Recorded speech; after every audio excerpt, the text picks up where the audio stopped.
Welcome to Manhwa Recaps, spoilers ahead, watch out, and take care. Huge shout out and special thanks to the channel members. The manhwa starts with someone banging pots and pans to wake people up at a camp. We see a man in bed that doesn't want to get up, and another man saying there's something in his boot, and that it's a bug. This wakes the other guy up, and we learn his name is Incred.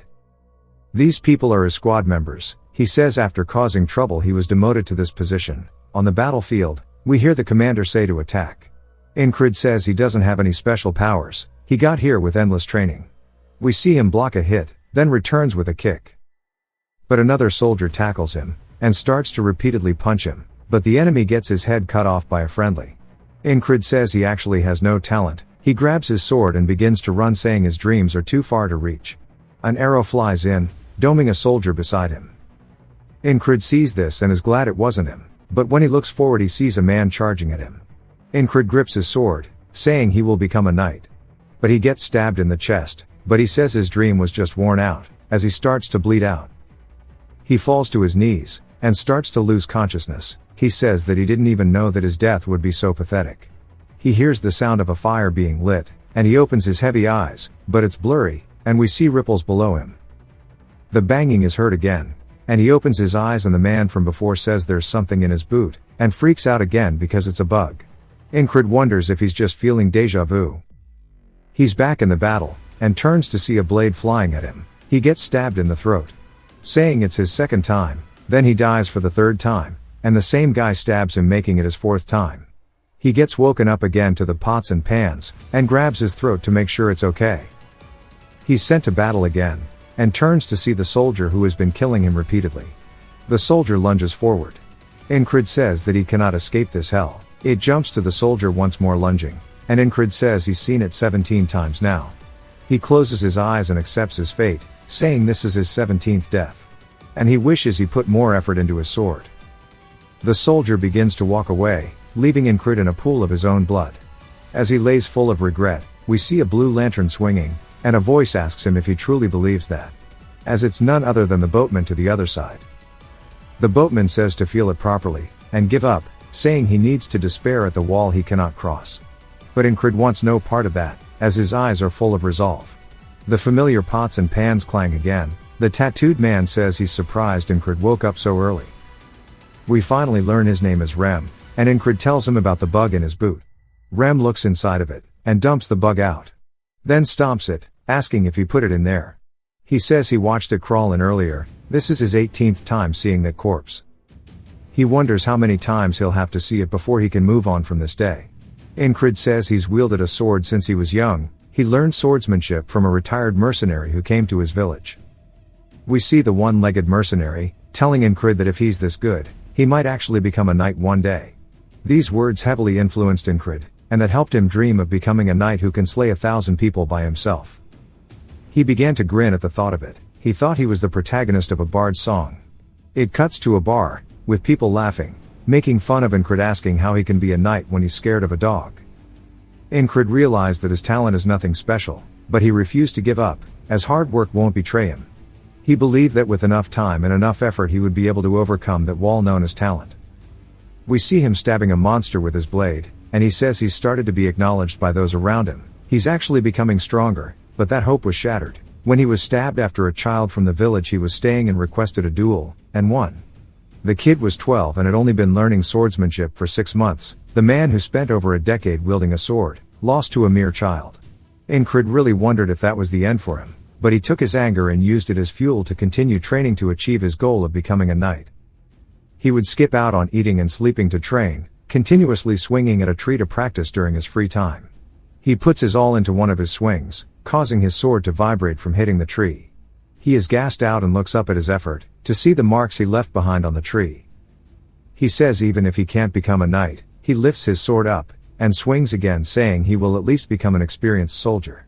He screams out of frustration, and continued to practice his swings. 3 years later he heads to the Cyprus division. He became the squad leader of a second-rate squad. The best position he could achieve after his endless training. He calls out to one of his men named Jackson, who asks what he wants. Incred tells him to do his morning rotation for him. Jackson says alright, and just to repay him next time. Rem says that Jackson is like a wild cat, and all he does is glare. Incrid calls out to him, and Rem asks if he's going to push work onto him too. Incrid says he'd like to learn the heart of the beast. Rem looks taken aback, saying he gave up last time, asking if he thinks it'll work this time. Then the battle began, which Incrid was killed in, and continuously died off spawn, even though he's learned the heart of the beast every time he wakes up. He can only watch as the blade pierces him. He says today for sure will be different. The soldiers start to roar before charging in. Incrid says it's now his 21st time here on the battlefield. He's memorized the situation. He dodges the spear, then blocks an attack from behind. Then turns to see another squad member named Vel, screaming. Incrid says he'll die soon, and an arrow flies in, but Incrid blocks it. Vel wonders what happened, and another man goes to attack him, but Incrid cuts the man down. He says he completed his first goal for today. All that's left now is the soldier that is continuously killing him. The soldier draws his blade out of the enemy he cut down, then glares at Incrid. He slowly walks towards him, but Incrid is ready for this. The soldier lunges in at him like usual, and Incrid recalls Rem saying he always closes his eyes during danger, then swings his axe at Incrid's face, and Incrid flinches, closing his eyes. Rem says he needs to be brave, and not to be agitated or taken aback, and that he must become someone who doesn't even fear death, just like a beast, that is truly the heart of the beast. Incrid doesn't even blink as the sword flies at him. He says that he isn't afraid of death, as death only makes him stronger. He avoids the thrust for the first time ever. He keeps his eye on the sword and his heart begins to pound like crazy. Since he avoided the attack that's always killed him, he and the soldier stare at each other. Then both start to go in for an attack, but the other soldier is way faster, stabbing his blade into Incrid's throat. Incrid's eyes begin to see the underworld, as he begins to bleed out profusely. He hears the boatman. Incrid sees the boatman approach him, and the boatman says to give up and get on the boat, acknowledge your weakness and be at ease. Incrid says no, the day he gives up will never happen. He finally saw the tip of his sword, and dodged it. After waking up, Rem says he woke up early. Incrid is now on his 22nd life, saying he'll challenge it again. It jumps to the midst of the battle again, and Incrid has jumped to his 33rd life. He dodges the thrust once more, and as the soldier turns to continue, Incrid dodges, but it's too slow as his throat gets sliced, causing him to drop to his knees. We see he has a necklace that falls off him, and Incrid says that in his time as a mercenary, he subjugated quite a few monsters. He took the request from a random village who asked for help. He helped since he wants to be a knight, and protecting the weak is a knight's duty. The elder of the village says they are poor, and hands him something. He looks down to see that it's a charm. It was a laughable reward for risking his life, but the elder said it would grant whatever he desperately wished for. He wonders if this is the reason he is having a Groundhog Day. The soldier who stabbed him says he must be in pain, and raises his sword saying he'll grant him mercy. Incrid says mercy my ass, as the soldier is enjoying the pleasure of killing him. He executes him, and the pots and pans clang again. He tells Rem he put a bug into his boot, and Rem asks if he's lost his mind to be doing this so early in the day. Incrid tells him to stop yelling and come outside, as he wants to learn the heart of the beast. Rem swings his axe, and Incrid keeps his eyes on it, dodging the swing. Rem is confused, asking how he stopped flinching all of a sudden. He tells him he trained, and Rem says it's not something that can happen so quickly, and there's no way his family technique was taught by someone else. Incrid tells him that he learned it by chance. Incrid grabs some weapons, saying that he would like to spar with him. Rem stares at him, then smiles saying that sounds great. Rem swings at him, and he avoids it. This continues, and Rem asks him how long he's planning on dodging. While charging in, he dodges another attack, and Incrid says the only sword techniques he possesses is the Valen mercenary sword technique. It's often called a petty trick. Incrid starts to lose his balance, and Rem leaps at him. Incrid gets his balance back, and readies himself for the leaping Rem. Rem notices this, and just like how the soldier he is always fighting, he thrusts his sword at Rem, but Rem knocks the blade out of his hands. The sword slides across the field, and Incrid says even if it's just for a moment, he imitated that bastard's stab. He says his body remembers the technique. Rem says that it should have made him bleed. And among all of the techniques he's shown until now, that stab was pretty decent, and he tries to give him some tips on how to make it better. Rem says that if he doubts himself too much, it'll lead to nothing good. He says that he should start worrying about what comes next, rather than doubt himself. That is how he won't lose the grip on his sword, but in his own broken words. Incrid looks at him, and says even though Rem explained it poorly he understood everything he meant. The difference between his stab and the soldier's is that Incred lacked confidence in his sword. The soldier kills him once more, saying he'll show him mercy, stabbing him again. Back to Incred, he's training with Rem, who knocks the sword away again. The soldier kills Incred yet again, and he instantly goes back to training with Rem. Incred says he will repeat this vicious cycle, taking it one step at a time, or even baby steps if he has to. He dies once more, and we learn he is on his 111th life, yet it still wasn't enough, as he died again, jumping to his 123rd life, to be greeted by the sword to his throat again. In the next life, we see him shouting while swinging at Rem, and he actually manages to push Rem's axe back, using the thrust he's been killed by. Rem asks if he's crazy. We see that Incred's hand begins to bleed. Rem says that his hand is gushing with blood. He asks him why he's laughing like a madman. But Incred feels nothing but excitement, as he mastered the stab. He's back on the battlefield, fighting his mortal enemy. He thrusts towards the soldier. Now that he's mastered the technique, it grazes against the soldier's helmet. As the soldier also went for a stab, but lands it in Incred's throat. Incred says his first stab trade was a failure, but he refused to blink or let go of his blade. He falls to the floor, blade in hand. The soldier puts his foot on his chest, and is smiling, saying he looks like he's suffering. And repeats his line of he'll show him mercy. Incred says that tomorrow, he will kill him tomorrow. The soldier laughs, saying there's no tomorrow for the dead, executing him. The bug from Rem's shoe tries to get away, but Incred stomps it out, saying he saw it fly in. Rem thanks him, and Incred says if he's thankful to take his guard duty. Rem wonders why he's being ordered so casually. We finally meet a new member called Big Eyes. Incred tells him to get him a shield armor and a dagger, and he'll pay him later. Big Eyes is surprised, but says that he'll only trust him since he's his boss. Rem asks if he's ever been this pushy with his commands. Jackson says that they've always pushed their tasks onto him, and more members appear. Rem says that he's really acting weird today, as Incred is usually not this tense. He's back to practicing on the tree. Incred says he's felt an incredible amount of pain with every death. He wonders what'll happen if he doesn't win even after tens of thousands of times. He wonders what if he can find a way to escape and survive. He wonders if he were to escape if he'd wake up to tomorrow, or still repeat this day. He wonders if he could be content with the strength he's gained. But says he needs to stop being a bitch. He won't ever give up. He will overcome this wall to see what is on the other side. He thrusts the tree again, and again, saying he won't abandon this blessing of being able to repeat his life. He splits the tree in half. He starts to put on all of his equipment, readying himself for the fight as he truly believes he will win today. The horn of war is blown, and Incred's squad starts to walk into the fight behind him. The war begins. Incred says that the only reason he gets as far as he does in this war is due to luck, preparation, and keeping himself a cool head. We see a man coming at him from behind. He blocks the hit, cutting the dude's head off. Another soldier goes for his leg, but the shin guard blocks it, and he bashes his skull in. Another one throws the axe from behind him, and he dodges, throwing his own weapon at the man. He says this is only all possible due to the repeated lives he's spent here. He sees Vel screaming, and he blocks the arrow for him like before. Then kills the other attacker. Now it is time for him to face his wall. The soldier glares at him. He has a WWE stare down with the soldier, and the soldier charges at him. Incred blocks it, but it shatters his shield. He throws the shield away, heading straight in, blocking the next attack with his sword.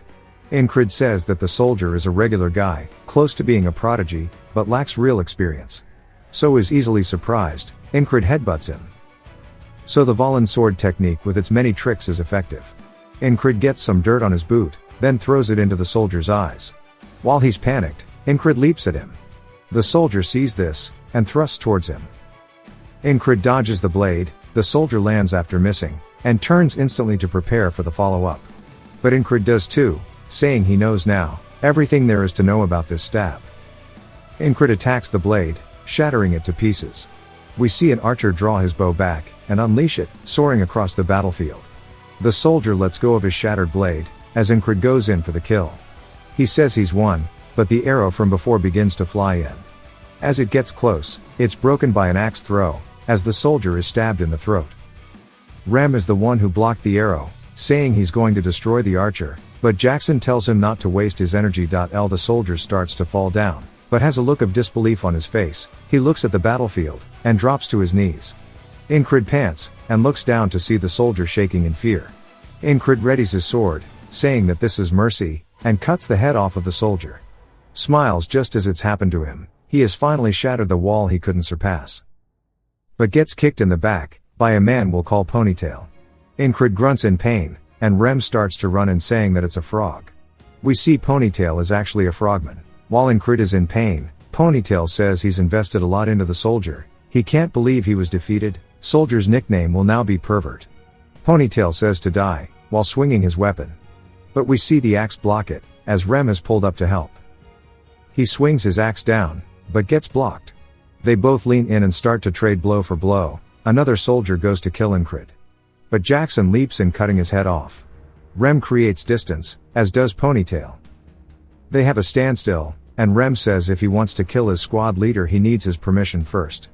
Ponytail asks how the weakling is commander, rather than Rem explains to us that frogs are a race born to fight, and he'll either have to burn it with magic or kill it with one strike. Ponytail looks at Rem, wondering why he's on such a small battlefield, saying he'd have to risk his life to kill him. Then says it isn't worth it, and stands up straight. Then walks away. Rem calls him a coward. Jackson runs while carrying Incrid, and Rem helps block the soldier in front of him.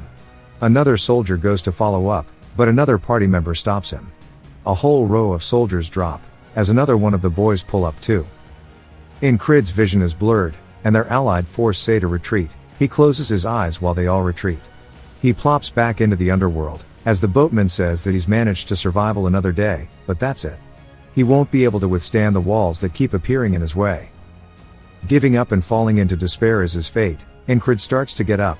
We see the wall behind him, and he tells the boatman that the walls exist for him to overcome them. The boatman smiles, saying he awaits the day those eyes, which are filled with greed and ambition, lose their light completely. Incrid wakes up bandaged, and Rem says he is in the infirmary tent, and that he slept for 2 days straight. He tells him he saved him from the frog. Incrid is confused, and says if it was a frog he's amazed he's survived. Rem asks if he remembers him, saying he's his bestest friend. Incrid says he never said they were friends, and calls him a noble hunter. Rem covers his mouth quickly, and looks around to see if anyone heard him. Rem says he can't just blurt out the secrets of others he has nothing to do with. Incrid says he thought they were best friends. But he realizes he's made it beyond that day. We learn Big Eye's name is actually Craze, saying he owes him triple what he spent. Incrid was wondering why he was here, and says that he wasn't anywhere to be found in the battle. Craze smiles, saying he'll take double as a discount.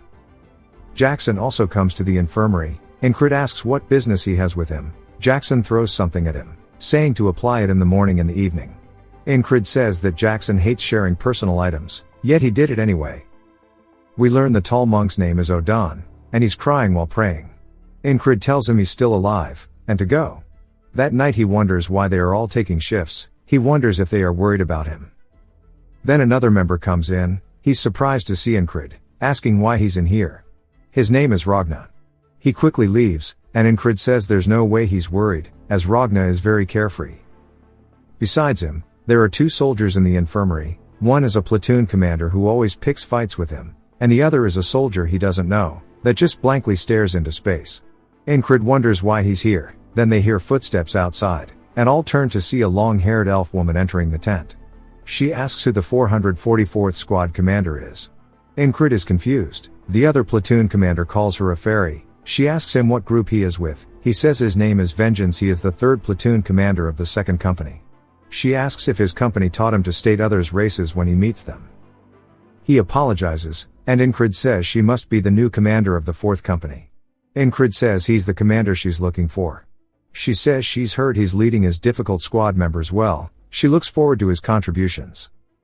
He's surprised she came here just to say all of that. As she goes to leave, she asks for the young soldier's name. He says Krang, but says it suspiciously. Incrid wonders if he just made it up, saying his attitude is also bad. He wonders if he's a noble. The commander gives him one last look, then walks away. Incrid wonders what's going on. Later on he says most of the pain is gone, and wonders if he should start training now. Vengeance asks where he's going, and he says the training area. Vengeance calls him an idiot, saying he's trying to act tough when he's the lowest ranking soldier. The noble man says nothing. Incrid says he needs to recall the past battle. He spent a lot of money to learn how to do it when he was young. Incrid wonders what if the last attack he did failed, saying it isn't good to put all of his eggs into one basket. He makes some analogy about Rem's attacks all being lethal. Then the noble from the infirmary says he's working hard. Incrid is caught off guard, and he says that he doesn't know what he's doing, but his hands kept twitching in the barracks and now he's spacing out. Incrid says he was training his grip, and he's currently recalling the battle. The man asks why he's doing that. Incrid says so he doesn't get killed. The noble asks if he plans to become something by preserving his life. Incrid doesn't want to say it, since people laugh at his dream. He looks up, raises his sword up saying he wishes to become a knight. The nobleman is surprised by this and Incrid says it's the first time that someone didn't laugh at his dream. He says he forgot too, and he suddenly remembered something. He understood what he needs to do. Incrid watches him leave, and the man says if he becomes a knight to remember his name. Back at the camp, we see a bard playing to soldiers, and they are talking about Cyprus, the hero of the battlefield. Vengeance wonders where his morning rations are, asking if they are planning to serve them nothing.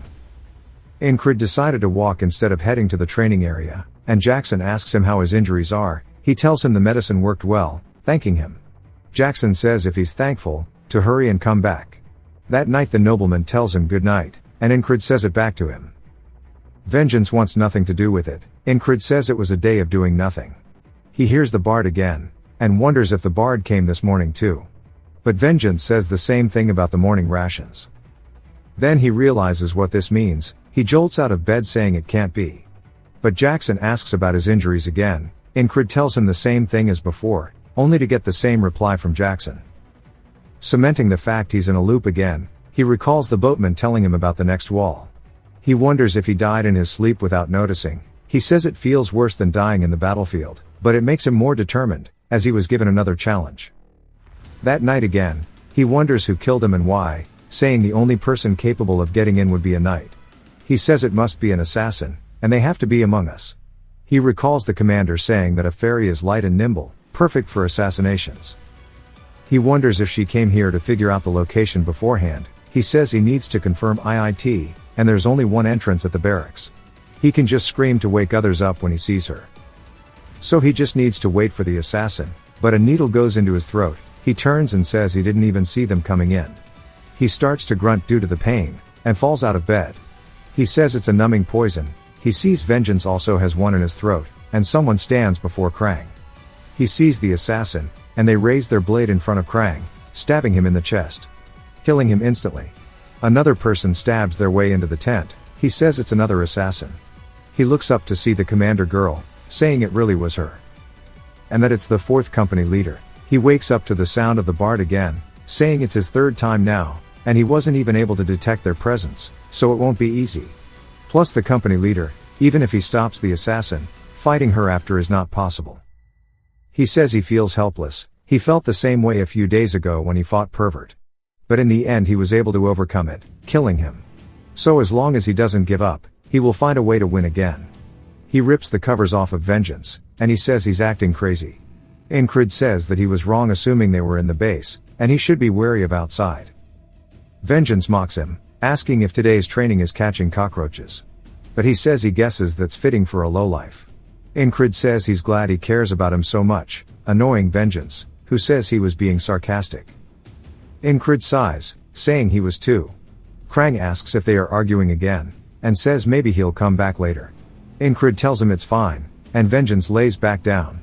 He says that Krang is definitely the real target, and wonders who he really is, saying he's suspicious. But he doesn't plan to dig into Krang's past, if he doesn't want to talk about it / just like his squad members.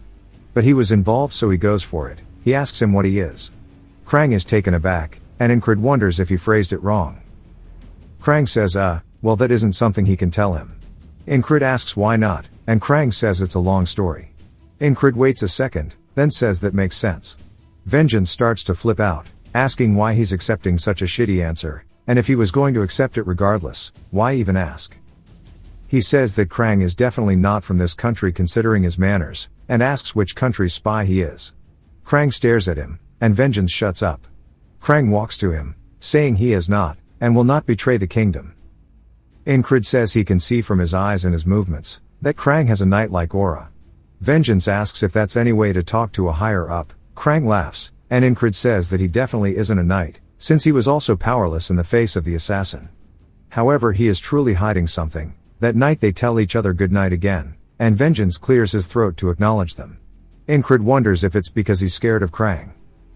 He looks at the tent entrance, saying that if assassins barge in they would all die.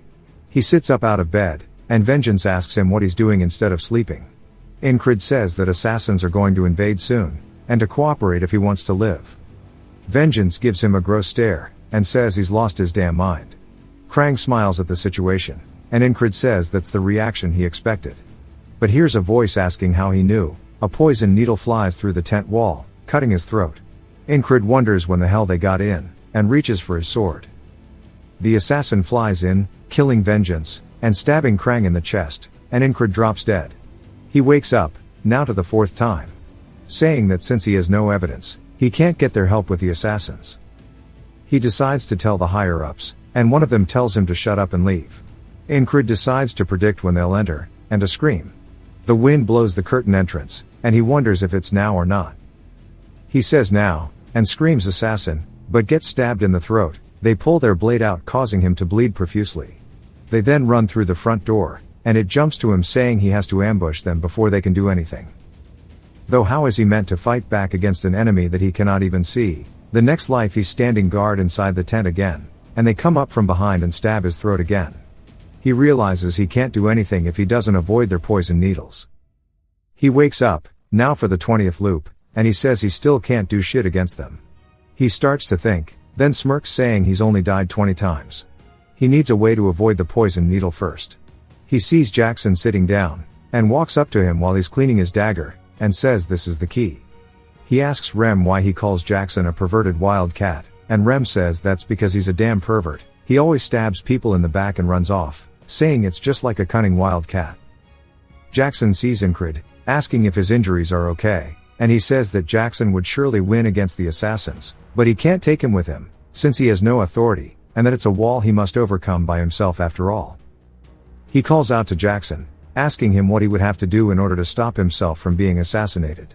Jackson thinks for a second, and says he's not sure, since nobody has survived any of his ambushes, making Incred realize he's found the right guy to help. He then asks Jackson if someone like him were to stab him in the back, what would he have to do in order to stop it? Jackson thinks about it, saying he's not sure as nobody has ever survived. Incred's face still looks determined. Jackson thinks about it, and then lets out a long sigh, saying that he needs eyes on the back of his head. Incred wonders what that means, and asks him. Jackson says perfect timing, asking if he sees the wagon behind him. Incred asks where, and Jackson says behind the tents. Incred wonders how Jackson noticed something so far away, asking if he really does have eyes on the back of his head. Jackson tells him that it's going to fall apart, and then on cue, we see the wheel pop off, and it falls over. Incred is surprised, asking him if he's a prophet, but Jackson says he just has spent too much time with that barbarian. Incred tells him to stop kidding around, asking him how he knew. Jackson points to his ear, saying sound. He heard creaking from the wagon's axle.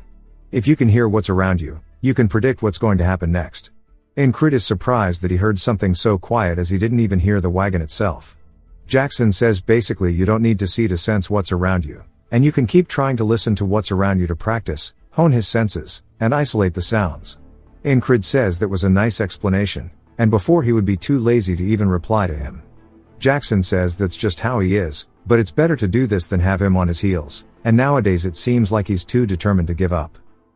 That night, we see Incred in bed, saying that he's come across his second wall now in the form of faceless death. He can live if he can sense them. We see him focusing on his ears, and he hears the footsteps of the patrol along with the sound of torches outside. We see the assassin flying in, but Incred has not heard him yet, and wonders where it is. We see the assassin landing, but Incred still has not sensed him. The assassin vanishes, and then a needle quickly goes into Incred's throat. He opens his eyes, saying of course he failed. He wakes up the next morning to the same chant about Cyprus. He says he has not taken a single step forward, but his body remembers everything, such as the experience of loaning, the heart of the beast, and the stab. Jackson tells him that he can gain a lot of information from sound. You can tell the location of something based on the intensity and direction of the sound, and once you're able to hear faint, far away sounds, at that point, your ears might as well be a second pair of eyes. Jackson snaps his finger, explaining how sound is a wave, and the wave rings out in all directions, no matter how silent it is. In the chaos of thousands of sound waves mixed together, he needs to isolate one single wave. Ingrid starts to overhear everybody's conversations, thinking about how all the sound is entangled, and that he needs to isolate and categorize them. He says all the flags sound like one large one to him, and tries to remember how many there are, and then starts to focus on the footsteps close to him, and to really feel the sound around him, focusing on the familiar ones first, followed by the unfamiliar ones. We hear Krang say Enchi, and Ingrid opens his eyes as Krang asks him what kind of training this is. Ingrid asks about the nickname, and Krang says that it should be fine since it's just short for his name. Ingrid says he's not a fan, but if that's what he wants to do, that's okay, and then asks what part of this looks like training since he's just sitting here like an idiot. Krang says that he already knows that he is not somebody who wastes time. Back tonight, we see a needle flying in, and again, it hits Ingrid in the throat. He glances over to see Krang getting stabbed in the stomach. Then the assassin goes in for round 2, causing Krang to spit out blood.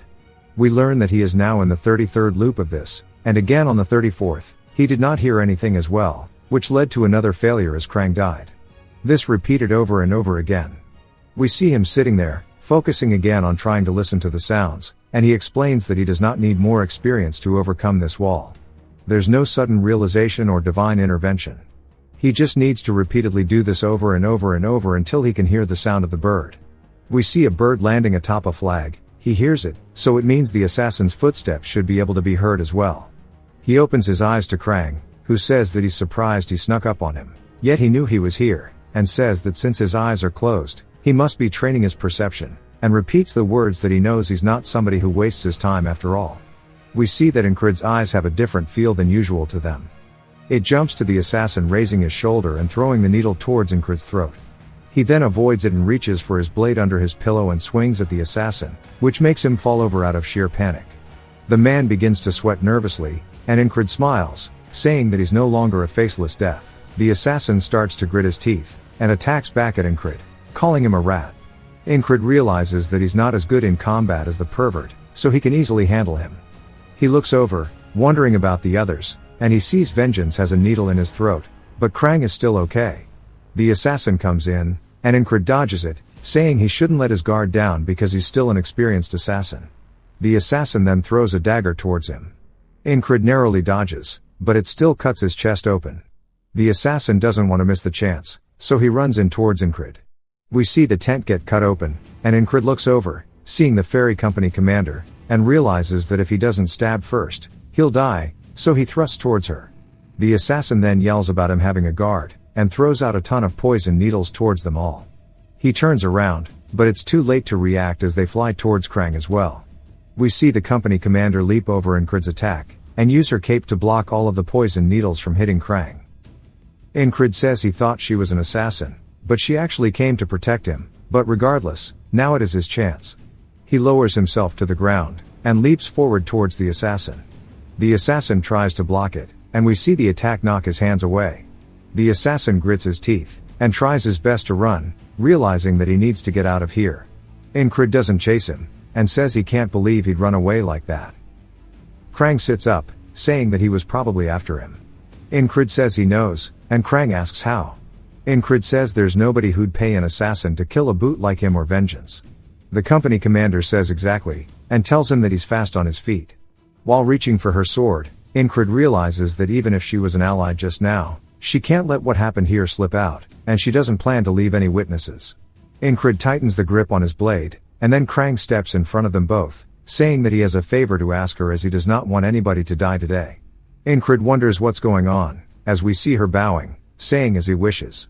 Krang says that includes Vengeance, and that he isn't dead yet. The company commander says that they have an antidote, so he should be fine. Ingrid realizes that she is knowledgeable in poison if she could tell what it was at first glance. Krang thinks about it, saying they need to clean up this mess, and it's going to be a bother if people find out that an assassin has been here. Ingrid asks if it's fine as long as there are no traces left, and looks over at a fire, saying that there's actually an easy way as we see their tent set up in blaze. Soldiers from all around start running over with buckets of water, saying there's a fire in the tent, and that there are 2 survivors as we see Ingrid and Vengeance. Ingrid says with this, the traces of the assassin have been removed, and that they will take care of the rest. It jumps to a bird soaring in the night sky, as we see Krang and the company commander. She says that if Incrid didn't slow the assassin down, Krang would be dead, and she asks if he changed his mind due to that. Krang says yes, asking if she agrees that he is interesting, but she does not answer, and just looks away. Krang says he's been trying to avoid it, and he recalls how hard Incrid would work in the mornings, and smiles, saying that he has rubbed off on him, and that they'll meet again in their respective roles. We see a scythe as it is coming out of the water, and then it quickly dissolves as he sees the boatman. The boatman tells him that he'll see him again, and Incrid says anytime. He says that he survived against the second wall, and woke up the next day. He can sense the presence of most things, yet he could not sense the company commander, and he has a lot to do when he gets back.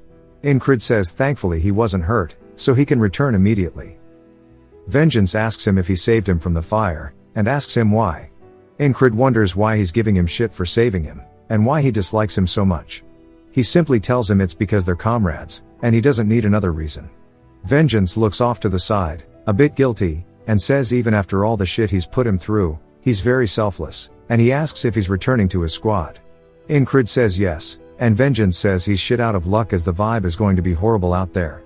Incrid asks what's going on, and Vengeance explains that there's a rumor going around that the entire base is cursed. We see somebody from Incrid's squad calling out to Rem, calling him an underdeveloped monkey, and shoving him. Rem looks excited, and we see people running away, saying that the squad is fighting again. As we see him lift him into the air, and throw him into the table, breaking their shit. The man attacks back at Rem, but he avoids it, and then returns with a solid right to the face, and pulls out his axes, saying he'll decorate his skull with it. The man pulls his own sword out, saying that he's going to split him in half. Incrid finally makes it there, and says he doesn't know about the base being cursed, but these bastards might as well be his curse, and he sighs, telling them all to stop it. We hear them say that they thought he died, and he says that he didn't, but he might go crazy because of them. 4 days have passed since Incrid has gone back to his squad. We see him in bed, and he opens his eyes to Jackson standing above him. He said that he was trying to leave quietly, asking if he woke him up. Incrid says no, and he's gonna wake up and work out anyway. Jackson says that he only started recently, but he's really good at listening already. Incrid tells him that he's been practicing, and Jackson says to keep it up as it'll help him someday. Battles are far and few in between. With winter approaching, the best thing for him to do right now is to solely focus on training his body to the limit.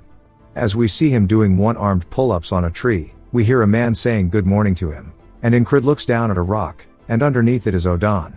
He asks if he's returning from his morning workout, saying that he is keeping busy. He drops the boulder and says this is good. We see him starting to stand up as he towers above Incrid, and he says a well-trained body is a weapon in itself, and he should be able to even withstand a kick from a frog. But that he's too thin, so he needs to continue training. Incrid says he's just excessively large, but he'll try it. Odan starts to talk about the training technique he told him before, and then we hear something going down in the tent beside them as we see Rem kicking the man that he was fighting earlier out of bed, saying that it's his duty, yet he's still asleep, calling him lazy. The man starts crawling towards his sword, grabbing onto it, and swings it, telling Rem to eat his ass. Rem starts to swing back, and Incrid enters, asking why they're fighting again. Odan tells them that violence solves nothing. Rem explains that this dude is trying to starve them, and Incrid says if it's his turn to start cooking, then to do it, and Ragna says okay. Rem tries handing him an apron, telling him there's no need to act like this if he's just going to do it anyway. Ragna slaps it away, saying that it reeks, and Rem starts sniffing it, saying that it smells good. Incrid asks if he's bored since he's picking fights for no reason. Rem asks if it's that obvious, saying that the lack of battles is making him itch. Incrid tells him not to take it out on randoms, and to come with him as he'll fight him. Later on in the day, we see him get kicked in the side, and Rem says he needs to take hits better as he comes in with his axe, knocking Incrid's weapon out of the air. Incrid keeps himself calm with the heart of the beast, and as Rem comes in with another attack, he deflects it, saying that he needs to utilize his hearing to block hits. He will continue what he learned while dying hundreds of times, and thrusts towards Rem's face. Rem avoids it, but it was still a good try nonetheless. Then he grabs onto his sword with his axe, using it to hold him there, and then grabs him by the collar, using his own momentum against him to push him into the floor, saying that he was expecting more since he improved so much recently. But asks what made him boring all of a sudden, saying he's seen the stab a lot now, asking if there's anything new. Incrid starts to get back up, saying he knows that he's different now, and he can repeat everything hundreds of thousands of times. He glares at Rem, saying to try it again, and he'll destroy him this time. Rem starts to think to himself that even if his skills are really bad, he doesn't get sick of seeing how determined his eyes are. He smiles, saying that he can only say that after he's laid a scratch on him. It begins to rain, and they both look up, surprised as it came out of nowhere. Back inside their tents, Ingrid says that it starts and stops whenever it wants. Rem says that he's gonna start growing mushrooms on his feet at this rate. We see Ragna asleep, and Odon praying. Another man enters, asking how many times he's going to have to cancel his duels because of the rain, and he believes the curse rumors now. Ingrid asks what he's talking about, and the man asks if he didn't hear. Ingrid says that now that he thinks about it, Vengeance mentions something about it. The man says that the weather is weird, and that casualties are increasing, and they keep getting hurt, especially Jack, Bo, and Rotten, as they are all hurt. People are saying that they're cursed due to this, but he's sure they aren't cursed, and that the temperamental weather only added fuel to the rumor. Ingrid says that the higher-ups won't let something like this go unnoticed, and the man asks why he's doing it in the downpour, and Ingrid says that's exactly why. Rem asks if he's a stray cat and what purpose this would serve. Jackson tells him that it's a good idea, and to keep it up, and Rem looks at him, scoffs, and starts yelling, asking what he taught him, and when he started caring for the squad leader. As they start yelling, Odon says if he's looking for a way to train in the tent, there's some things he can do even while laying down. Ragna asks if he wants him to look at his stance again. Rem turns around, saying look at all these guys, and they all continue glaring. Jackson glances over while Odon smiles, and Ragna still just keeps staring at the back of Ingrid, and Rem says that he noticed. As we see Ingrid still looking outside the tent. It jumps to a war room, and a man is telling all the commanders to keep their soldiers in check. They should send out a scouting party before the winter again, and ask if anybody has suggestions to fill in the gaps. We see the ferry commander suggesting the 444th squad leader. The man instantly says that he's a little dumb, and that he'll probably hold the scouts back. She tries telling him that he could bring about unexpected results, and he asks why she thinks that, and she tells him that it's just a ferry's instinct. The next day, we see Ingrid talking to her, and he's asking her why he's being sent to the scouts, and she glares at him. It jumps back to the man from earlier asking Ingrid if he pissed off the company commander, and he asked what he could have done to do that, and he suggests that he did because there's no other reason for her to specifically pick him. He wonders if she's going to kill him now that Krang has left. Rem asked if he's really going, saying that he can help him get out of it while holding his axe. Ingrid says it's not like he can use that axe on a superior, and that he's not like Rem. Rem says that's not what he was going for, and Ingrid says that he'd better not do it either as he has a history of being violent.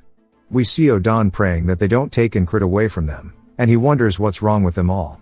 Ragna sits up, saying that he can go in his stead as well. They all kind of stare at him funny because they know he's directionally challenged. Jackson says if he's going to be scouting in tall fields, and that he needs to pay attention to the changes in the grass, noticing disturbances, and that's the first step to overcoming an ambush. Rem starts chirping up, saying that he told Jackson to stop teaching Ingrid this weird stuff. Ingrid sighs, saying that nobody will prevent them from fighting once he is gone, wondering if it is okay to leave them here, but even he agrees that there's nobody better suited than him. After enlisting, because of his lack of skills, he constantly moved around filling in for other people. The one place he ended up being useful was here. As we see Jackson and Rem both going to attack each other, Ingrid steps in between them, which catches them off guard, and they both stop their attack. He tells them to give it a rest. Rem asks if he's brave or stupid, and Jackson tells him that he should be thanking him, otherwise he'd have a hole in his chest. Ingrid says that they are really skilled, so they can't lose them, and compared to them, he's not much of a loss in combat power. There's no need for this sudden contemplation. He knows where he stands in terms of skills, and that he has a lot of room to improve. We see him walking through the woods with the other scouts as they are heading to the front lines. One of them sees him with his eyes closed and tells him to lock the fuck in, saying that they may both have the same rank, but he's the leader of the scout squad, and if he has a problem, they can fight it out. His name is Andrew Gardner. Somebody else laughs, asking Andrew if he really thought Ingrid would fight him, saying he's an outcast. Andrew begins to smirk, saying that if he does try, he'll make sure not to hurt him, and then he starts flaming him, saying that a squad is only functional because of its members. He tells everybody to listen up, if they meet the enemy, they'll bash their skulls in. Ingrid says they are very loud, asking if they don't understand what scouting means, and that Andrew is too green for this. They spot some tracks on the floor, and Andrew says they are new tracks. New is a type of animal, and he says that they'll follow the tracks and have a barbecue tonight. Ingrid says that new travel in groups of at least 20, and if he's seriously gonna go fight this, wondering what is going on inside his head. Another man starts laughing, saying that's not a gnu but rather a gazelle, and he looks at Incrid, who's glaring at him, and says that Andrew is kind of obnoxious, and his name is Henry. He's previously a hunter and didn't seem to care for the squad lead. He ended up talking to him out of luck, and they became close. Henry talked about the basics of being a hunter, which he thought was very helpful, and Henry talks about how there are usually separate paths for animals in the fields, and he'll tell him more about it tomorrow. At night, we see Andrew saying that it was a gnu for sure, and that he needs results more than anything as Incrid watches. The next day, as the squad heads out to the fields, Andrew says that this is the location that they're supposed to recon. Called Green Pearl, aka the unnecessarily tall grass field, as they all stare at it. Andrew says that they'll cross this field, find the hostile party, and bring them back as prisoners. They say yes, and as they continue, Henry asks if they're really going in here, saying that they're just supposed to scout, and Incrid says that it's the squad lead's command. As they're walking through, Incrid says that it's not that easy, and he thought Andrew would give up soon, but it's not, as this is unexpected. He's not complaining, and he's taking this seriously. Henry notices there aren't many animal droppings, and Incrid asks if that's a problem. Henry says that means that there aren't any animals in a place where food is abundant for them. We see a paw raise into the air and then slam into the ground. Incrid instantly feels a chill on his spine as we see a panther running by him in the grass. He makes eye contact with it and pushes Andrew's head down, telling everybody to stay low. As the panther was running from something else, two people catch strays in the head, and Andrew tells everybody that it's an ambush as we see their ops have pulled up. He calls for them to run, and we see everybody hauling cheeks. One of the men gets held down, and we see them capture Andrew. Henry gets stabbed in the chest, and Incrid turns around, seeing the enemies are closing in, and he can tell based on his senses that he's completely surrounded. Incrid continues to run as we see a crossbow being armed. He hears this, saying that the listening technique he learned from Jackson is definitely helpful as he dodges an arrow from behind, but then he begins to hear way too much sound, saying that he doesn't know what's with all the noise and that in the end, it's only helpful. As we see hella spears coming in, and he is soon impaled, knowing that they were going to be ambushed, it makes sense trying to avoid it. We see him trying to convince Andrew about it, and Andrew asks him if he wants to get his head cut off, and Incrid realizes there's no way they'll listen to what he says, asking if he needs to find a way to make it out alone. We hear him trying to tell everybody that it's an ambush and to run away, and that he tried using a different path to escape, but he was stopped by the enemies once again, and that Henry was killed too. He says it's okay as he can always find another way, and he has the repeating time loops on his side. We see a firing squad pull up, and he catches a whole lot of arrows to the chest. He got caught by 20 or so crossbowmen from the east, and died after being riddled with arrows. He moved north to avoid them, but met a squad of spearmen. We see him grabbing dirt as he slowly crawls after being shot with arrows. Even if he manages to avoid them all, they never stop pursuing him. Their uniforms are dyed green as if they've been preparing for one. He wonders what's there to guard in a field like this in the first place. As he continues crawling, he spots a fire and a flag, and then gets his head clean cut off. As his blood begins to pour out, he wonders what they are hiding here. It jumps back to Andrew, telling everybody that they'll cross this field and bring them back as prisoners. Incrid has heard this a dozen of times, and once they head in, there's no making it out alive. They are definitely hiding something, and he needs to figure out what it is. If he gives that up, he won't have to die. Henry calls out to him, seeing that he's lost in thought, and Incrid realizes that if he tries to avoid it, it means that it'll be the end of the loop. But he decides that there is no running away from this wall. Andrew calls out to him, asking what he's waiting for. One of the members tells Incrid that he knows Andrew is an asshole, but just to go along with it, and that he has his own difficulties. Incrid asks why he would do that, saying that there's a limit to how much bullshit he can tolerate from an idiot. Asking the man if he's tired of kissing Andrew's ass, the man starts to get angry, and Incrid pushes him out of the way, saying that he's no longer playing this game. Andrew goes to draw his blade, asking him if he's disobeying orders, and Incrid realizes he needs to reframe the situation, and tells him he's not disobeying him, rather he's going to be the one giving commands from now on. Andrew starts to get angry, and Incrid explains how he survives the longest, along with the other soldier and Henry. The soldier with the scar on his face is as tough as he looks. He's the most skilled one in the squad, but stays on Andrew's ass, and he's got to be some type of bodyguard or babysitter. Andrew draws his blade, saying that he can try to take command if he can beat him, and tells him to draw his sword. Incrid says a normal soldier wouldn't have a bodyguard, and that he's obviously properly trained by his posture, and that Andrew must be the son of a rich lord, but says if that was the case he wouldn't be so eager for results, and suggests that he is a fallen noble. Andrew says that judging by his pathetic skills, yet high rank, he must be someone who never trains while leeching off money. Incred says whatever he is, he can't keep following his orders, and Andrew starts to tell him that he's different from him, as he has a mission to fulfill. Incred starts telling him to come at him, saying that he doesn't know why he's running his mouth so much, and that he's light work. This pisses Andrew off, and he starts to run at him. Incred says that normally he would struggle against someone like him, but he's obviously being looked down upon, and that his brash actions will lead to carelessness. Andrew thrusts towards Incred's head, and Incred uses his hand to deflect it, saying that carelessness is the best chance he has. As Andrew's arm is sent flying backward, he realizes that he made a mistake. Incred capitalizes on it by getting in close and punching him in the stomach, causing Andrew to spit up and fall to the floor, coughing.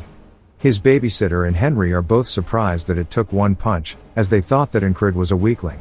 Incred says from now on, the squad is under his command, asking if anybody has issues with this. Henry is speechless, and the babysitter starts thinking about it, and looks down at Andrew, who looks disappointed in himself. The man sighs, and Incred says that this is the first step. We see them walking through the forest, and they wonder what Incred is thinking. Incred then asks Henry what his dream is. Henry is a bit taken aback, and wonders why he's curious, but tells him that he wants to marry a beauty who runs a flower shop. Incred says for him to do that, he has to survive. Henry asks another man, and he says that he recently became a father. Incred tells him if he wants to continue being one, he has to survive.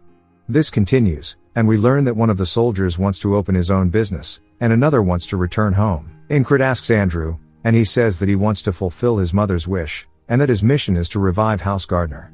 Incred says that since they all have dreams to fulfill them, they have to make sure they get out of here alive. He stops walking, and tells them, rather than trying, they will guaranteed make it out of here alive. Everybody is surprised by this, and Incred says that he needs them to move proactively, as there's nothing more motivating than life itself, and the enemy will soon appear, and he was planning for them to break through. He points towards the grass, telling Henry to shoot an arrow over there, at head height. Henry tries to tell him there's nothing there, but Incred says he's not repeating himself and to shoot. Henry fires his arrow off, and we see it hit one of the men in the face. The enemies then yell that they are being ambushed, which surprises Henry and the others. Incred draws his blade, telling Andrew to stay on his ass. Andrew grits his teeth and runs in, and Incred says that he was wrong, and to fight with the upper hand, they need to find them first and ambush their enemies. As we see him stab one through the back, and then he readies himself for the next one, the enemies start to wonder what's going on and yell to kill them. We see Andrew stab one in the throat. Incred says they need to take advantage of their confusion to reduce their numbers as much as possible. The reason he brought Andrew was because his bodyguard will follow. We see one of the men going to attack from behind. He instantly gets his head cut off and then cut into pieces by the babysitter. Incred says this will be the best chance they have. We see Incred cut one of their arms off, saying that the enemy, which originally numbered 12, has been cut down to 8 people. The rest are coming up, and we see the rest of the boys pull up. Incred orders them to kill them all. The boys charge forward, dealing with their enemies. Incred says in a tall grass field like this, the enemy soldiers have a hard time finding their location too. There is one reason they discovered them first. We see the panther running by them. One of the enemies gets jump scared by it and then tries to attack it, but Incred comes out from the side and stabs the man in the stomach. Incred says they were chasing the beast the first time around and coincidentally discovered them. This time they failed to notice their ambush because they were focusing on chasing it. Things are going smoothly, so he won't let it die easily.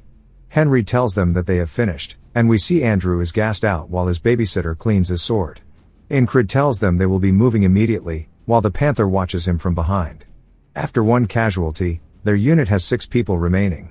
Even after multiple cycles, it was impossible to save everyone. However, this was the most survivors he had, and he wants to keep pursuing. We see a man watching guard, and he quickly gets his head cut off by Incred. Incred says due to the loops, he knows the quantity and locations of the enemy soldiers. If they keep going straight, they will get annihilated by 30 crossbowmen, so they need to turn right here to avoid them. The spearmen who persistently chase them every loop need to be disposed of quickly, or else they will hamper their movements. To avoid the difficult fights, using hit-and-run ambushes, they escape the enemy's encirclement. We see Andrew killing one of the men. His babysitter says he can tell he is overexerting himself. When it is dark, it will be hard to find the exit. They need to escape while the sun is still up. Ingrid tells them they need to keep going forward, and he asks him why he is going further inside. Ingrid tells him he knows it is the right direction and that he won't accept any disagreements, and to follow him. The babysitter looks pissed. Henry is then surprised as we see him pointing his blade at Ingrid, saying that he should act right, and that he has no plans to follow him to his death. Even if he has to kill him now, he is going to find a way to live. Ingrid says that he himself should know it is too late to turn back. After the commotion they made, their retreat path will have already been swarmed by the enemy. The man asks if he should really follow him, and Ingrid says he wants to make one thing clear, that he wants to survive as well. Andrew thought Ingrid would be some useless trash, just like his father who had given up on everything and just wasted the wealth of his house. But that was not the case.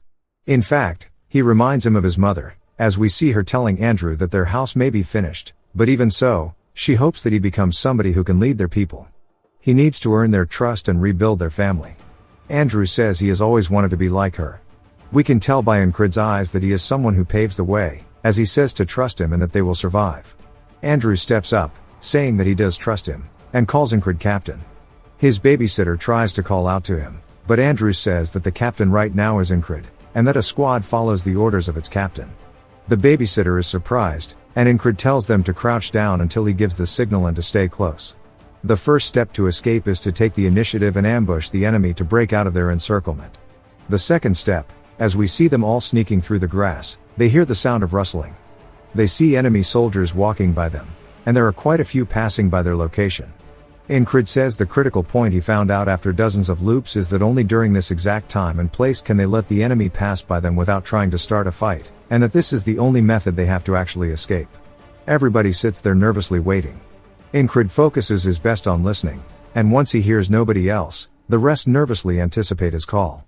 He says that everything has gone according to his plan, and that the final step is after the sun sets and it becomes dark. The reason they always fail to escape this field is clear. Ingrid tells them they have arrived, and Henry says no way. One of the men starts to facepalm, saying after trying so hard, they ended up being at the enemy camp. Ingrid says that the soldiers of Aspen are killing everybody in the field to silence them because they are hiding something in this field that nobody can know about. We see some kind of shrine in the middle of their camp with flags strung high and bones all over. Ingrid wonders what happens when something more important than catching them occurs. He tells the rest it's time to go and that a way for them to escape will definitely appear as they start walking into the camp. The babysitter asks why he's going to set the enemy camp on fire, saying he's out of his mind, and it's not unlikely that they'll get surrounded and killed. Ingrid finally asks his name, thank God. And we learn that his name is Mac. Ingrid warns him that he will not tolerate disobedience. Mac starts barking, and Andrew tells him to be quiet, and instantly starts following Ingrid's movements. Mac says he doesn't need Andrew to tell him, that they won't be able to find their way out with it being so cloudy in the night. They have no choice but to trust the squad leader. We see Ingrid cut into a tent, and Mac thinks that they're done for, but as soon as they head inside, it's empty. Mac finds it suspicious, that he seems to know so much about this camp. And thinks that he's too reckless going through the enemy camp, but oddly enough, they haven't seen a single enemy soldier despite this. Looking back, they are definitely in their camp, so how is this possible? Ingrid tells them to stop as they finally make it to the shrine, and he tells them all to wait here. Ingrid says that he's infiltrated this camp a dozen times. When he first noticed that flag and touched it, the entire base focused their attention on him. He says what the soldiers wanted to hide is that flag, and protecting that flag is their main objective. He wonders what will happen when the base catches fire. Mac wonders how the hell he knew that the flag was already here, and then starts cooking up a misunderstanding, wondering if the ferry commander told him this, saying that she was the one who appointed this nobody here. Ingrid says that the soldiers will be too busy protecting the flag. The reason why he suddenly took over control of the squad and infiltrated the encampment, maybe it was all to complete a secret mission. Ingrid says that they'll escape while that is going on, and that they'll split into two groups from now on. One group will be bait, drawing the enemies, and the other will start the fire.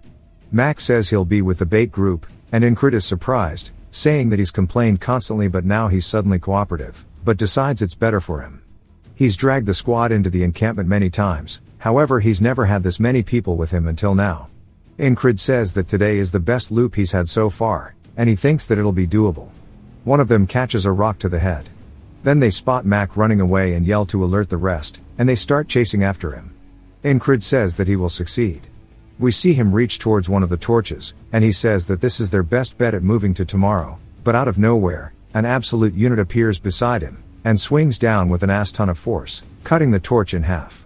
Cold chills runs down Incrid's spine, and he says he didn't even notice this dude. Incrid goes to draw his blade and says he's never seen this guy in any of his other loops, but he can tell this dude is a fucking menace, and he wonders where somebody so strong has come from.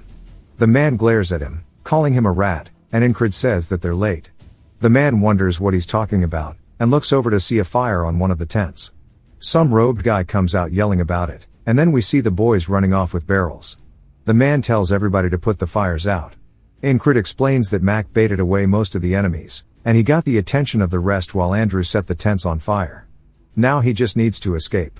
He stomps his foot on the ground, saying all attacks start from this as he prepares for a thrust.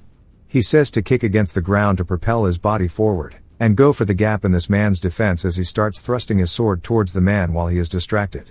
The man instantly turns his head around, locking eyes with Incrid, and then avoids the attack with no wasted movements. He instantly gets behind Incrid before he could even react. Incrid realizes this is bad as he just got cut on his stomach. He leans over, holding onto it, and says that was the best stab he could have done. He turns back and looks at the man who calls him weak, and Incrid can feel the sheer gap in skill, saying that he can't beat him, at least not at his current skill. He barely managed to get here after all of the ambushes through the fields, loop by loop, with everybody dying except for him. He finally thought he had beaten the challenges of this loop and could continue, but now he realizes that this man is the real wall of this loop. As the man raises his sword, Incrid says that if he's going to die, then he says that then he'll have to take over the control of the squad and repeat this over and over to get the chance to fight this man. He begins to laugh, which surprises the man at first. Then he starts to get pissed, asking him why he's laughing. Incrid points his sword at him while smiling, and the man says that he's going to cut him up and feed him to the dogs and starts to swing at Incrid.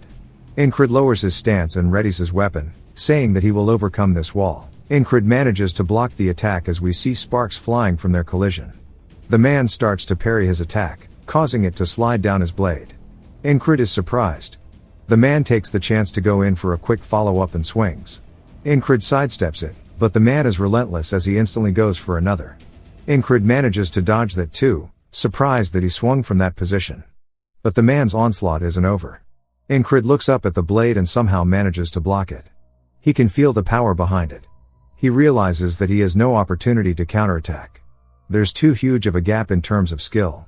Incrid does his best to create some distance and takes out one of his throwing knives, launching it towards the man. As it gets close, the man simply raises his arm to deflect it with the back of his hand.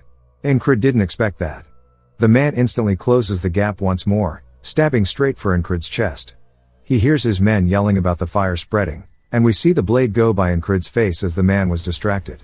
All over the shrine is now on fire, and it is heading towards the flag. The robed man from earlier calls out to his commander, asking if he doesn't understand what's at stake here. The commander realizes that Incrid won't go down without a fight, and that he has no fear in his eyes. He calls out to him, telling him that he will see him again, and begins to walk away. Incrid is surprised that he's backing off so easily, wondering if maybe he was not the true wall, saying that even if he wasn't, he'll need to overcome this loop, and that he can still improve from here. He hears Andrew calling out to him, saying that they need to go now.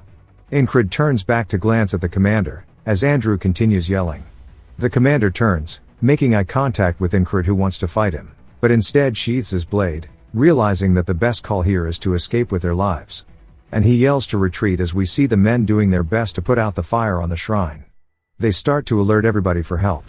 As the boys run out, Incrid says, one of the guys who went that way disappeared, and there are only 5 of them left in the squad now. Mac asks if this is all, and if they are going to send a pursuit force after them. Incrid says no. They hear Henry coughing, and as he's beginning to slow down, a small group of soldiers begins to chase after them. The boys instantly turn to defend Henry, and Incrid finishes his enemy by cutting his head off. Max stabs one in the throat, and Andrew copies Incrid. Incrid tells the rest not to hesitate and keep running. As we see Andrew grab onto Henry, he says that they won't be able to follow them if they keep running towards the habitat of the field fox and snake. Andrew asks if that will make it harder for them too, and Henry smiles, saying that he knows a safe route, the hunter's path. Incrid tells him that he trusts him to guide them properly. As they get deeper through the field, Incrid says he no longer hears the footsteps of the pursuit party behind them. As we see them running, we see a fox watching over them. Thanks to Andrew and Mac's efforts, they were able to get rid of them pretty easily. If it wasn't for Henry's pathfinding, they wouldn't have been able to lose them quickly either. It took the efforts of every squad member to get this far. The sun begins to rise, and Incrid blocks the light with his eyes as he looks up, seeing that he has made it to the next day. They continue running through the fields, making it back to their camp. One of the men asks what happened to them. As we see them all bloodied and gassed out, Henry says he feels like he's about to pass out. Then we hear him slump onto the floor. Incrid cracks his back, saying that he's finally got through that loop, with most of them alive. Now he can continue his days. It jumps to the shrine as we see the flag is still intact, but that everything else is damaged. One of the men asks the robed guy what happened, and he says that they need to prepare it again. He didn't expect the famous Grey Dog to be unable to stop a few small fry. As we see one of the company commanders named Grey Dog, he says he can't understand what happened, as the soldiers stationed here were the best of the best. Yet a few enemy soldiers broke through, set fire, and escaped. The Grey Dog is an independent company, pretty much private contractors. It is derived from the Grey Dog that resides within the Principality of Aspen. Having a persistent temperament, it has a need to connect with whatever target it has decided upon. Whether it be alone or in a war, therefore the company with the name of Grey Dog is also called the Persistent Lovers. Yeah, I don't get what they're doing with this one. Grey Dog asked the man from earlier if the one he faced was strong, and we learn that his name is Mitch Hurrier. I hardly know her. Mitch says if it wasn't for the fire, he would have easily finished him off. Grey Dog says he got lucky then, and that luck is a skill in itself. Mitch tells him that it will not happen again, and we see Incrid inside his tent, saying that it bugs him that he faced that wall but couldn't get over it, and that he wanted to keep fighting him.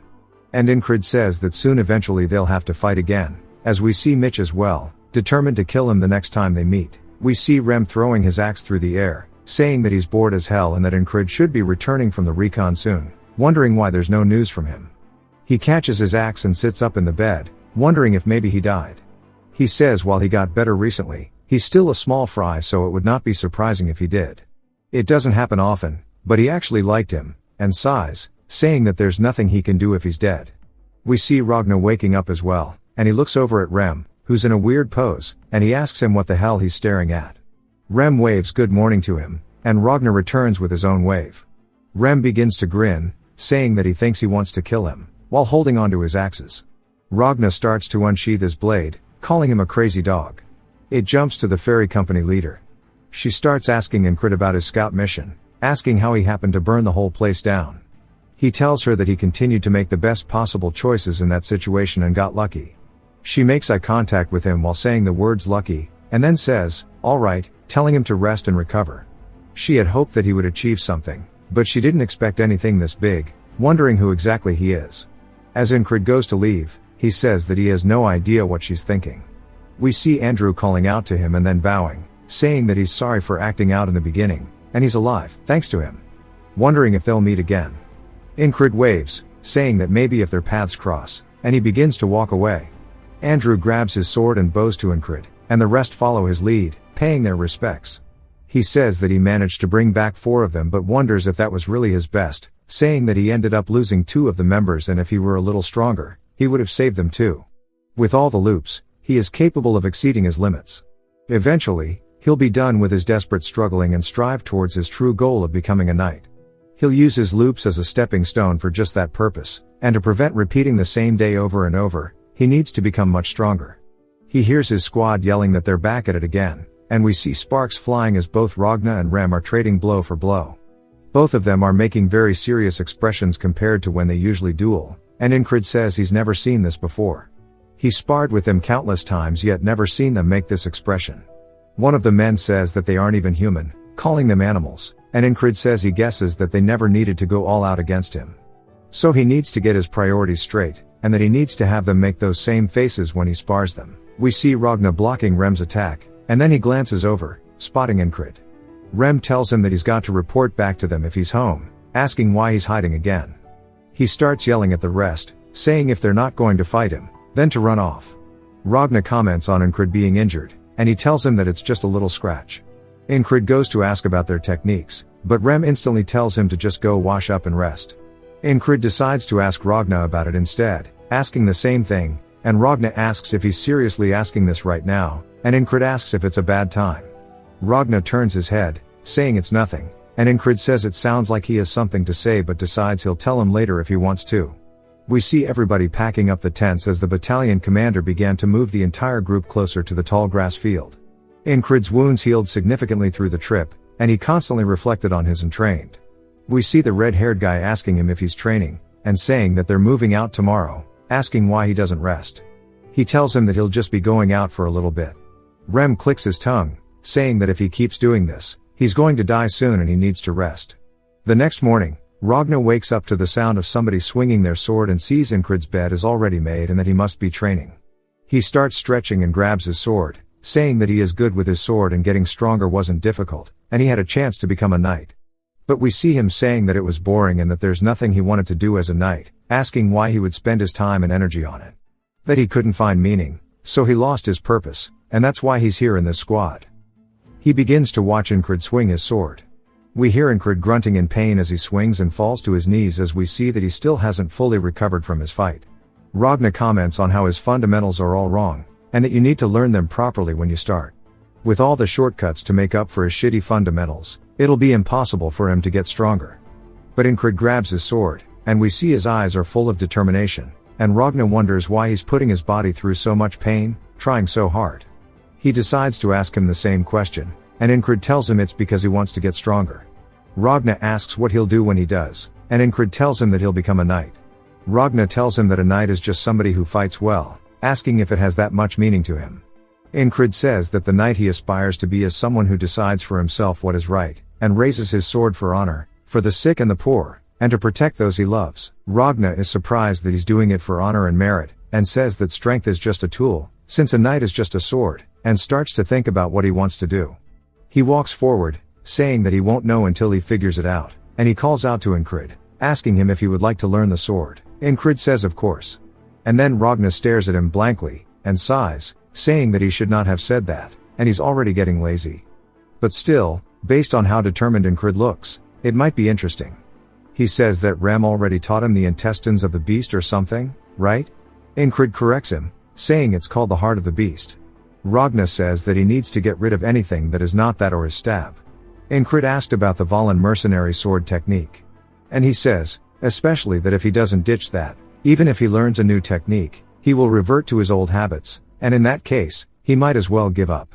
And he tells him to choose, either ditch everything, and start fresh, or just be complacent.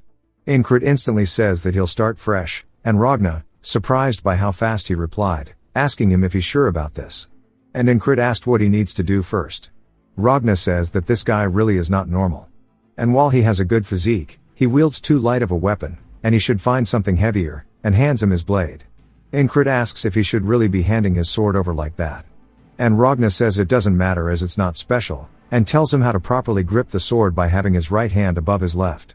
He then notices he's squeezing tightly, asking why. Incrid says so he doesn't lose his blade. And Ragna asks him who taught him this. And he says Rem did. Ragna clicks his tongue, calling him a useless bastard, and tells him to get into his position. He then raises the sword above his head, and swings it down on Incrid. He blocks it, and we can see his hands shaking. And he says that shit hurt, asking why he did that. Ragna says of course it would hurt. And if he stiffens up, it's only going to get worse, and says he's essentially like a branch or a column or something like that. Incrid wonders why everybody in his squad talks like this, asking if that's a metaphor, and what that's even meant to mean.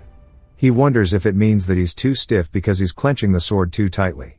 Incrid says he probably means to say that he needs to stay flexible with the sword to keep his sword from breaking, and he needs his movements to be more malleable. He then loosens his grip, and then we hear Ragna slash his sword a couple more times. And then he kicks Incrid's feet out from under him, telling him to pay attention to his balance. Incrid tries again, and he asks him where his feet are pointed.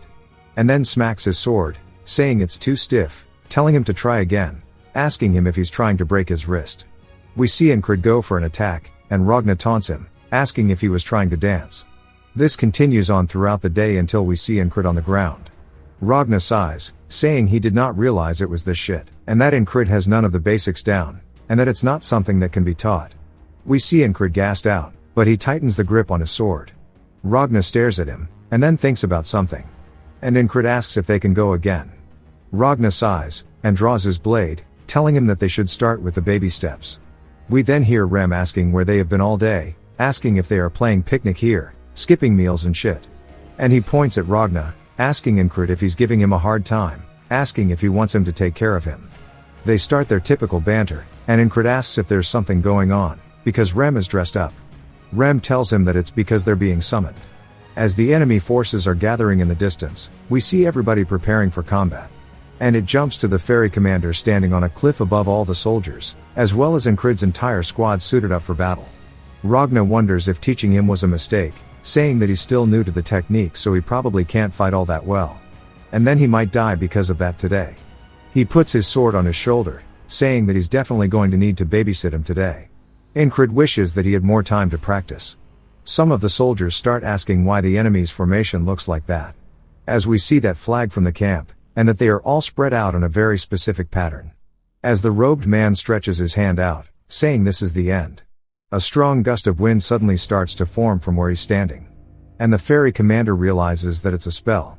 All the soldiers fight to maintain their posture as a fog envelops everybody. Incred looks around, saying he can't even see the people next to him. A lot of the soldiers start to panic due to the fog, and Incred hears something. All the other soldiers hear it too, and wonder what that noise is. They start to panic, and Incred yells, telling them all that it's arrows. As we see them coming down like rain. They start impaling the soldiers, hitting them all over. The fairy queen starts to deflect them, saying the fog is not normal, and nobody could have expected them to use this tactic. She yells, telling everybody to raise their shields. And she realizes they've been had. The robed man begins to laugh, saying it was so difficult to get this spell together. He had to offer up the blood of many animals, while collecting a ton of water by casting rain spells. And once the spell is active, the fog will obscure all vision. Unless you're under the casting point of the spell, which is the flags, it's going to be a one-sided battle. And he calls it the fog of annihilation. We hear Mitch telling him that he looks satisfied.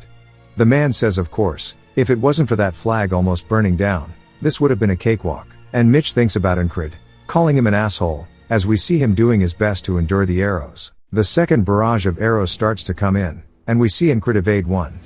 He hears a voice behind him telling him to keep his head down, and he recognizes it as Ragna. Then we hear Rem say that this is a spell, and he's pissed. Incred says that he's right in front of his eyes but can't identify him, and he won't be able to fight properly like this. An arrow lands directly at his feet, and he says that his breath is getting strained and his body is getting stiff, making it hard for him to move his legs as he needs to. This means he can't use anything he's learned from Ragna at this rate, and he didn't expect to get it on the first try. Back to training, Ragna says that he'll revert back to his old habits for now, even if he learns from him. It would be best not to fight until he finishes learning what he's about to teach him. However, unless he fights on the battlefield, he'll die regardless. He realizes that's right and then closes his eyes, relocking in, saying that death to him does not hold the same weight as it does to others. As all the soldiers continue fighting around him, Ragna tells him to get behind him, but he says that he found a way. If he can't do it in one try, he knows what he must do. He charges straight into the fog. Ragna calls out to him, asking if he's crazy. A spearman comes from the fog, thrusting his spear forward and stabbing Incred directly through the throat. Incred lets out a groan as we see it impaled into him. He then starts to smile, saying that now he can go back to learning from Ragna.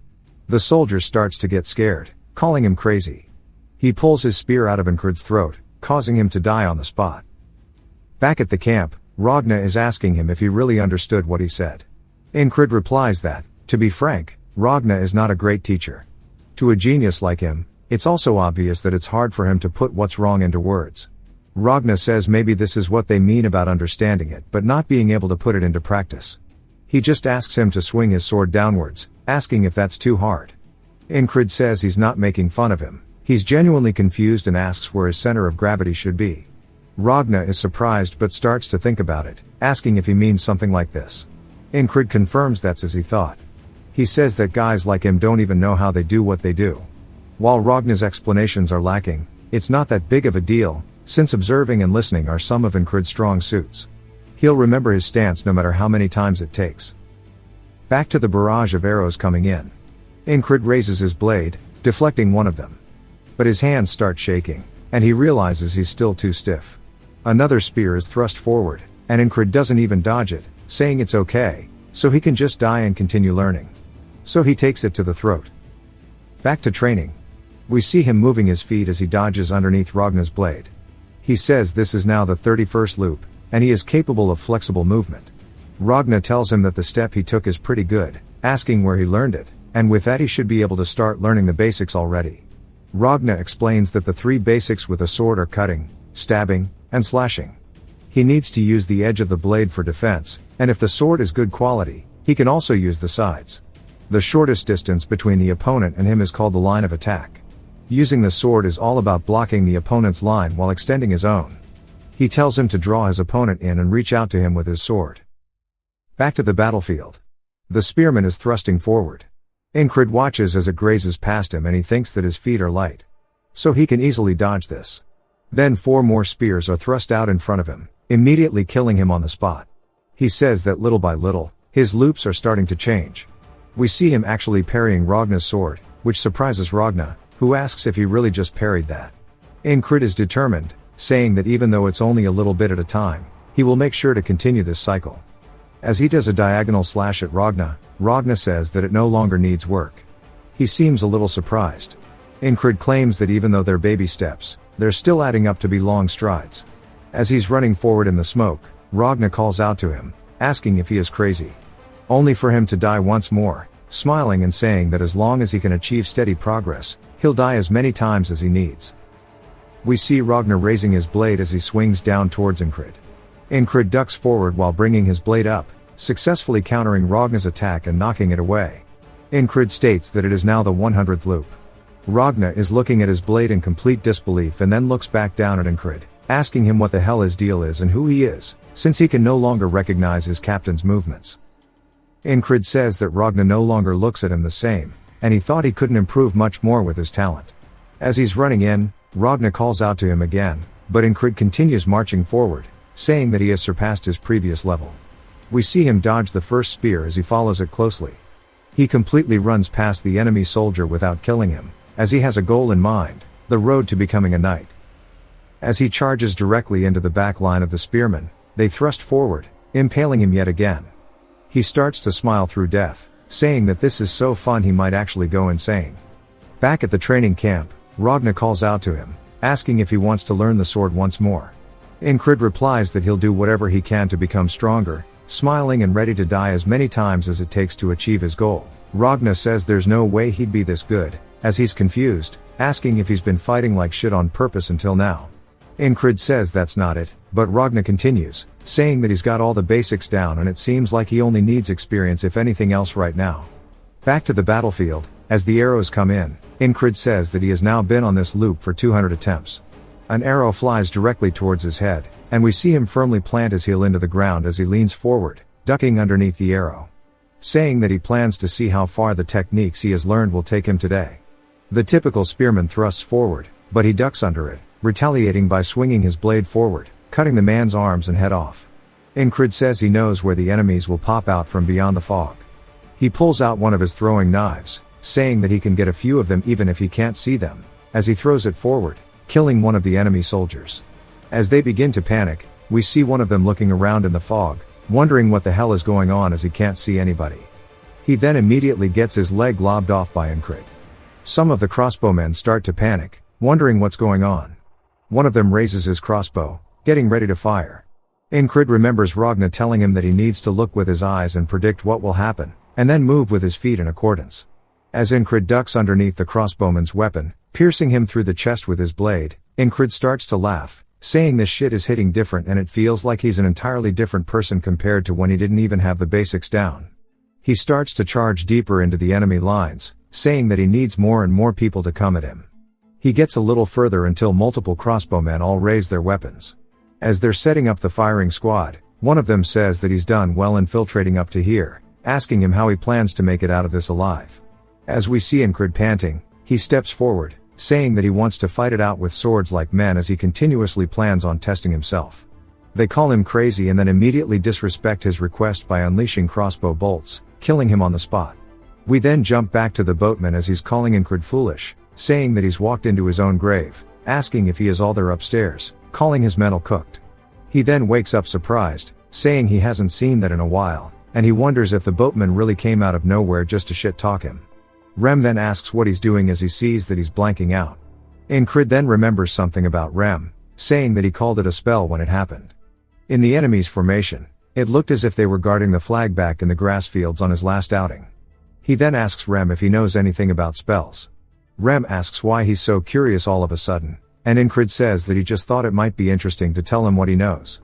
Rem says sure, asking if he knows the difference between magic and spells. Incrid says that magic is more common, and Rem says that is not wrong, that a spell requires a medium. It's not just that it requires it, but the medium is a whole lot more important, as spells cannot exist without them. Incrid thinks about it, saying that the fog was due to the enemy's spell and that flag must have been the medium. Therefore, if the flag breaks, the fog will leave. Incrid asks him if his tribe also used spells since he knows they originated from the west and that is where Rem is from. Rem smiles, saying that he's seen them, asking if he knew that there aren't many actual spellcasters, as most of them are hex casters. Incrid ignores him, and Rem asks him where he's going. Incrid tells him that he's going to train. Ragna says that it looks like they both have the same training background, asking if he knows what the Unyuk sword technique is. We get some lore and we learn about 500 years ago there was 1 in a million prodigy. A child born on a sword farm slayed 12 bandits that attacked the farm with nothing but a fireplace poker. Having lost his parents early, he learned the sword at a young age, and a noble having heard the rumors took him in. That prodigy went by the name of Leonis Unyuk. However, as gifted as he was also cursed. He began losing strength as a 10-year-old and became fully paralyzed at 12. And just like that, the Mist Rune's prodigy was lost to history. Rem says that at the age of 20, Leonis fully paralyzed and immortalized himself in the history of swordsmanship, completing all the sword techniques in the land and categorizing them into 5 categories: the righteous elaborate sword, the heavy strong sword, the flowing confounding sword, the fast swift sword, and the gentle parrying sword. Leonis rewrote the history of the sword, and with this, the Unyuk family became the greatest house in the empire. The after effects of this technique can still be felt, as it is the foundation of all swordsmanship today. Ragna says that there is the northern heavy sword and a bunch of other sword techniques, including some eastern techniques that utilize ki. And among those, the technique he developed branches off of the northern heavy sword. He tries to think about what Rem taught him, asking if it was called the conscience of the beast. Incrid corrects him, saying it's called the heart of the beast. And Ragna says that this will be more useful than that, and it's called concentrate on a single point. He needs to forget everything around him and focus only on his own sword and the enemy's, and he'll show him how it works as he starts to get in a stance. Incrid wonders what's about to happen as Ragna thrusts his blade directly towards him, nicking the side of his throat. Incrid is surprised, saying that it was faster than Rem's axe, and he nearly just died. Ragna then asks if he felt anything, and we hear Rem calling him a degenerate, asking if he's really trying to kill the squad leader. Ragna says that people concentrate better in the face of death, and he's just trying to help him out. Rem says that he can't learn anything if he's dead, asking if he even knows how long it took for him to learn the heart of the beast. Ragna says that's only natural for a stupid barbarian teaching him, and they start to argue. Incrid says that both of them are pretty shit at teaching, though. Rem then says that his people are more north than his, saying that truly that means he's more barbaric. Ragna says no, as he knows Rem is from the southern barbarian tribe. As they continue bantering, Incrid tells them that's enough, and they should leave, as he is here for the departure order. Ragna then reminds Incrid to remember how alert he was just now, saying that moments before death, if he succeeds with concentrating on a single point, everything around him will fade, and he will feel his sword do his bidding. Back at the battlefield, Incrid says that it's similar to the heart of the beast yet completely different. The heart of the beast makes you numb in the face of death, but the other makes you more alert, and he needs to experience it in real life or he needs more experience with it. He looks up at the battlefield, seeing the flag. As the fog starts rolling in, Incrid says that he'll add another objective on top of gaining experience, and that is for him to actually take out the flag. He starts to march forward, decapitating one of the soldiers, saying that it will be easy for him to get there with both Rem and Ragna. But he plans to do it on his own, as we see him taking down another soldier. He cleanses his blade of the blood, saying that he is hella excited to learn this new technique. Incrid says that he died while unprepared too many times. Which is why concentrate on a single point is very useful. To survive the assassin, he trained his ears. To survive the battlefield, he learned the heart of the beast. But concentrating on a single point, he does not truly understand. Ragna thrusts his blade forward, directly towards him. It stops just shy of his face, asking if he understands. Saying if he succeeded, he should have felt the tip of the blade slow down or something.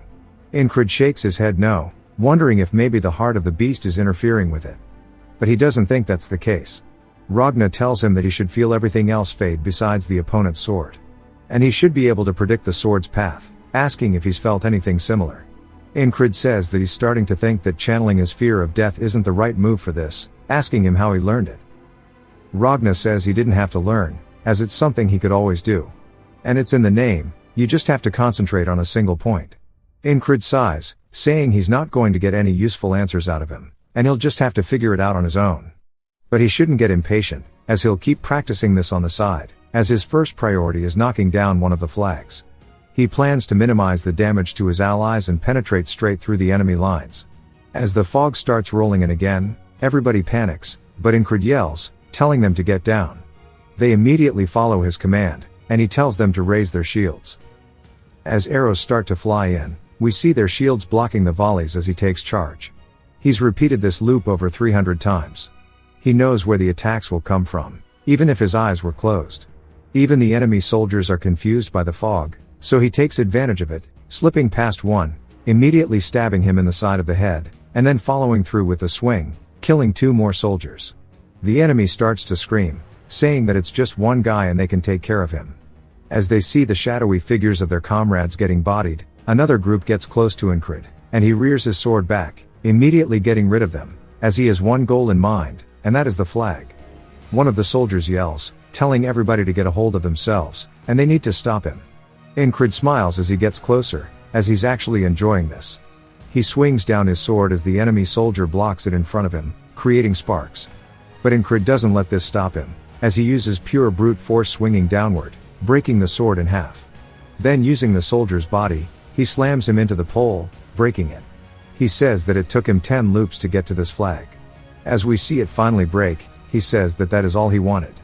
But then he's surprised that the fog still hasn't left. While he gets distracted, the enemy soldiers take advantage of it, stabbing him. One of them laughs, saying it seems like he knows a little about spells, but that he has been deceived. Incred now understands what's going on, saying that there must only be one real flag, and every other one is merely a decoy, and that he needs to find the real one among them. The loop restarts, as Ragna asks what he's doing, because Incred is charging straight in, all alone. He says he has a 1 in 5 chance of getting it on the next try. As he takes the lead, he yells, telling everybody to get down and raise their shields, but they can't hear him as he's too far, and they wonder what to do. Incred turns, watching the arrows fly over him, completely confused. As he raises his shield, he blocks the ones in front of him, but all of his soldiers start to get clapped, and he wonders why they didn't listen like they did last time, saying maybe it's the timing, or maybe he needs to give them time to catch their breaths. He breaks another flag, only for it to be a fake, as he gets his head cut off immediately after. Now with 4 left, we see him break another one, yet it was still, again, a fake, as the soldiers killed him once more. That took him 5 extra loops.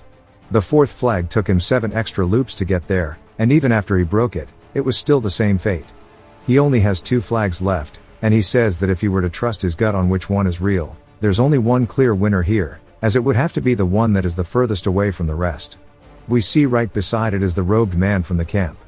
Incred kneels, telling everybody to get down and raise their shields, and they actually listen this time. The arrows get blocked once more, and Incred tells Rem to follow him. Rem asks if he's out of his mind, as they start to charge into the arrows. Incred says even if it's far away, he can't get exhausted before he reaches the flag. As they charge into the spearmen, Incred doesn't even bother swinging since Rem is with him. He takes out the man by throwing his axe. Incred says the plan is to get Rem to draw their attention, and he'll slide past them. Rem picks up the soldier, asking him who cast the spell, but realizes the dude has his brains on the ground, so he throws him away, saying that he'll just have to hear it from the next guy. He continues killing the enemies. Incred says it's been over a year of him repeating this loop. He runs closer to the flag and readies his blade, saying now it'll be the end of the fog. And then as soon as he goes to swing, his sword gets stopped. As we hear a familiar voice asking if this is a dream. As it's none other than Mitch, who knocks his blade away from the flag. Mitch says that God has answered his prayers. As he says that he has really wanted to kill him with his own hands, and he's been waiting for this moment. Incrid glares at him, but it's solely because he doesn't remember who the hell he is. Mitch is a bit taken aback and then starts to get angry, asking how the hell he forgot about him in only a few days. But Incrid is confused, since for him it's been so long. Incrid asks Mitch who he is. Mitch says that he'll remember as he readies his blade, charging forward, saying that maybe being stabbed will jog his memory. Incrid watches as the blade comes close, so he turns his chest to the side to dodge it. He then pushes off the ground with his back foot, thrusting forward, trying to counter Mitch. Mitch quickly backpedals and wonders what's going on. As Incrid has changed so much in just the last few days, he says that he's gotten incomparably better. He starts to get pissed that he tried to catch him with a single step. While he's lost in thought, Incrid charges in, closing the gap. He swings down at Mitch, who blocks it, creating sparks from their blades. Incrid says that he is loyal to the basics, using the righteous sword technique, and he's mixing in the flowing sword technique, which deflects attacks. Our boy is learning as he fights. Mitch begins to push him back, but Incrid doesn't allow him as he knocks his sword backwards, saying he needs to focus all of his senses in front of him. Mitch raises his blade, thrusting forward. Incrid says if he gets distracted for a single moment, the balance will collapse, so he has to make sure to actually lock in. He needs to forget the flag, the outcome, and even sword techniques as everything else needs to fade around him, leaving only the swords behind. As they both swing towards one another, the tips of their swords clash. Mitch grits his teeth and pushes as hard as he can, knocking Incrid's sword backwards. Incrid is surprised, but before he can even retaliate, Mitch thrusts his sword directly through his chest, fatally injuring Incrid. He starts to cough while impaled by Mitch's blade, and he looks up at Mitch, saying that he remembers him. He was the guy blocking the flagpole in the grass. Mitch introduces himself, saying he is the Aspen Principality's Greyhound Squad platoon commander. Incrid introduces himself as well, saying that he is the Nalilia Kingdom Squad commander. Some of the soldiers ask Mitch if he is an enemy, and Mitch says yes, and his specialty is hiding. One of his men says that Incrid sure is an odd guy, and when Mitch looks back down at him, he is confused, asking Incrid what is wrong with him and why he is smiling. Incrid says that Ragna is a crazy bastard, and it wasn't the concentration that comes from the fear of dying that was necessary. Rather, what he needed was a good rival. He needed an opponent that would put everything on the line to fight and encourage him. He wonders if maybe he was low-key just a freak, and he pulls his blade out of his chest, saying he ain't trying to match that. Back to Ragna explaining the concentrate on a single point again. Incrid looks to the side, saying that he sees, and Ragna mistakes it as him not listening and maybe giving up. Rem approaches, saying that they've been called to head out. Incrid tells Ragna it's time to go. Ragna then says he actually looks like he's more full of energy and he sure is a weird person today and that he should maybe go a little harder during warm-up. As the fog starts to roll in, Incrid yells, telling everybody to get down and raise their shields. The volley of arrows then starts to fly in. And before Rem can say his usual line, Incrid cuts him off, saying to follow him. Rem asks what he's doing, and Ragna says that he'll be coming as well. Rem starts barking at him, asking if maybe he took an arrow to the head, saying he's being weird. Ragna tells him if he doesn't want to have an arrow lodged into his head, he needs to look forward as the enemies are right in front of them, and we see Incrid running in between the enemy lines. But the same can't be said for Ragna and Rem as they have to brute force their way forward. Incrid says he really wanted to make sure that he could open the path in a similar way to before and meet Mitch once more, and they start to have their stare down. Incrid then starts to give off some psycho energy, saying it's nice to see him, calling him his friend, saying they should fight. Mitch asks if he really came looking for him, and Incrid asks if this is his first time receiving a confession, saying that he came because he fell in love at first sight. Mitch says that usually he is the one finding people, and this is the first time somebody else has come looking for him. Incrid asks him if he's upset, and Mitch readies his blade, saying nonsense. Incrid starts to explain that entering the state of concentration where he can only feel the sword once more is a lot harder than he thought as we see him get stabbed to the chest. Mitch says he didn't think he'd lose this easily, and he doesn't know why he made him believe that he could fight him. Incrid now realizes that his attitude was wrong, and it can't be intentional as he needs to be absorbed into the fight naturally. As he's clashing blades once more with Mitch, he says that he'll just repeat the fight over and over until he can find that feeling. Finally, on the 18th loop, everything else but the sword starts to fade, and he can feel it again. In his 28th loop of fighting Mitch, he can intentionally enter the state of concentration. By the 48th loop of meeting Mitch, we see Ragna saying that he'll teach him the tricks as he readies his blade, thrusting forward at Incrid like usual. but Incrid this time is locked in as he's staring at the blade, solely focusing on it. As he gets closer and closer to his eye, everything else begins to fade, and right when the moment arises, he raises his blade, actually deflecting Ragna's attack, leaving Ragna speechless. Then he asks him if he just deflected his attack by concentrating on a single point, asking how. Incrid doesn't say it aloud but thinks that it's pure concentration that means completely controlling his body and sword. His power and technique have developed to the point where he cannot compare them to before he met Mitch. Ragna asks him where he's going as he starts to leave, then Incrid says it's time to meet the platoon commander. Incrid says it is finally time for him to overcome this loop once and for all. It jumps to the ferry commander asking what he wants. Incrid says that he remembers that he saw something about spells during his reconnaissance. She wonders what he means, and he continues, saying that the Aspen soldiers were calling a weird-looking man the spellcaster. She seems more interested, telling him to elaborate. He says that he told her everything that might be needed to win the battle, and it jumps straight back to the fog rolling in. Incrid commands his men yet again and begins to charge in, leaving Rem and Ragna behind him. He says that he just has to hope that his commander is competent because all he has to do is focus on what's in front of him as we see Mitch by the flag. He says that his goal is to overcome him. Mitch recognizes him, but Incrid then says his name, which surprises Mitch that he knows it. Incrid says that he wanted to fight it out with him from the very start and that today he plans on beating him as he charges straight in. He swings down at Mitch, who sidesteps it. He then rotates his hips, swinging his blade forward. Incrid reacts in time and turns his blade sideways, bracing it with his arm to block Mitch's attack. Mitch is actually surprised by how sturdy he is. Incrid then thrusts forward with his sword. Mitch narrowly blocks it, and he swings forward, knocking Incrid's sword back. They collide once more, creating sparks. Mitch then asks him if maybe he was hiding his skills, and Incrid says yes. Mitch then asks his name, and Incrid tells him. Then they begin trading blow for blow. Mitch tells him that he will remember the name, and Incrid says there is no need as he will remind him if he forgets. He then starts to lock in, focusing solely on Mitch's blade. He notices that Mitch's balance is shifting to his right foot as he is preparing to slash diagonally.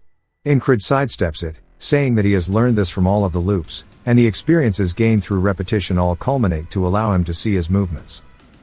They both thrust directly towards each other's necks, barely grazing one another, as we see they both drew blood. Mitch then looks down to see Incrid actually following through with this swing, and he narrowly dodges by ducking underneath. He says that he really thought he would get him in a couple of moves, and he wonders why he is struggling against someone like this. He grits his teeth out of pure anger, saying that his righteous and flowing sword techniques are suited for parrying, so he needs to get a proper attack in. Now Mitch says that he will use his ultimate technique that he has learned to remedy that. He stomps forward and starts to swing his blade diagonally, saying that it is an attack that starts from the bottom and slashes in a huge arc.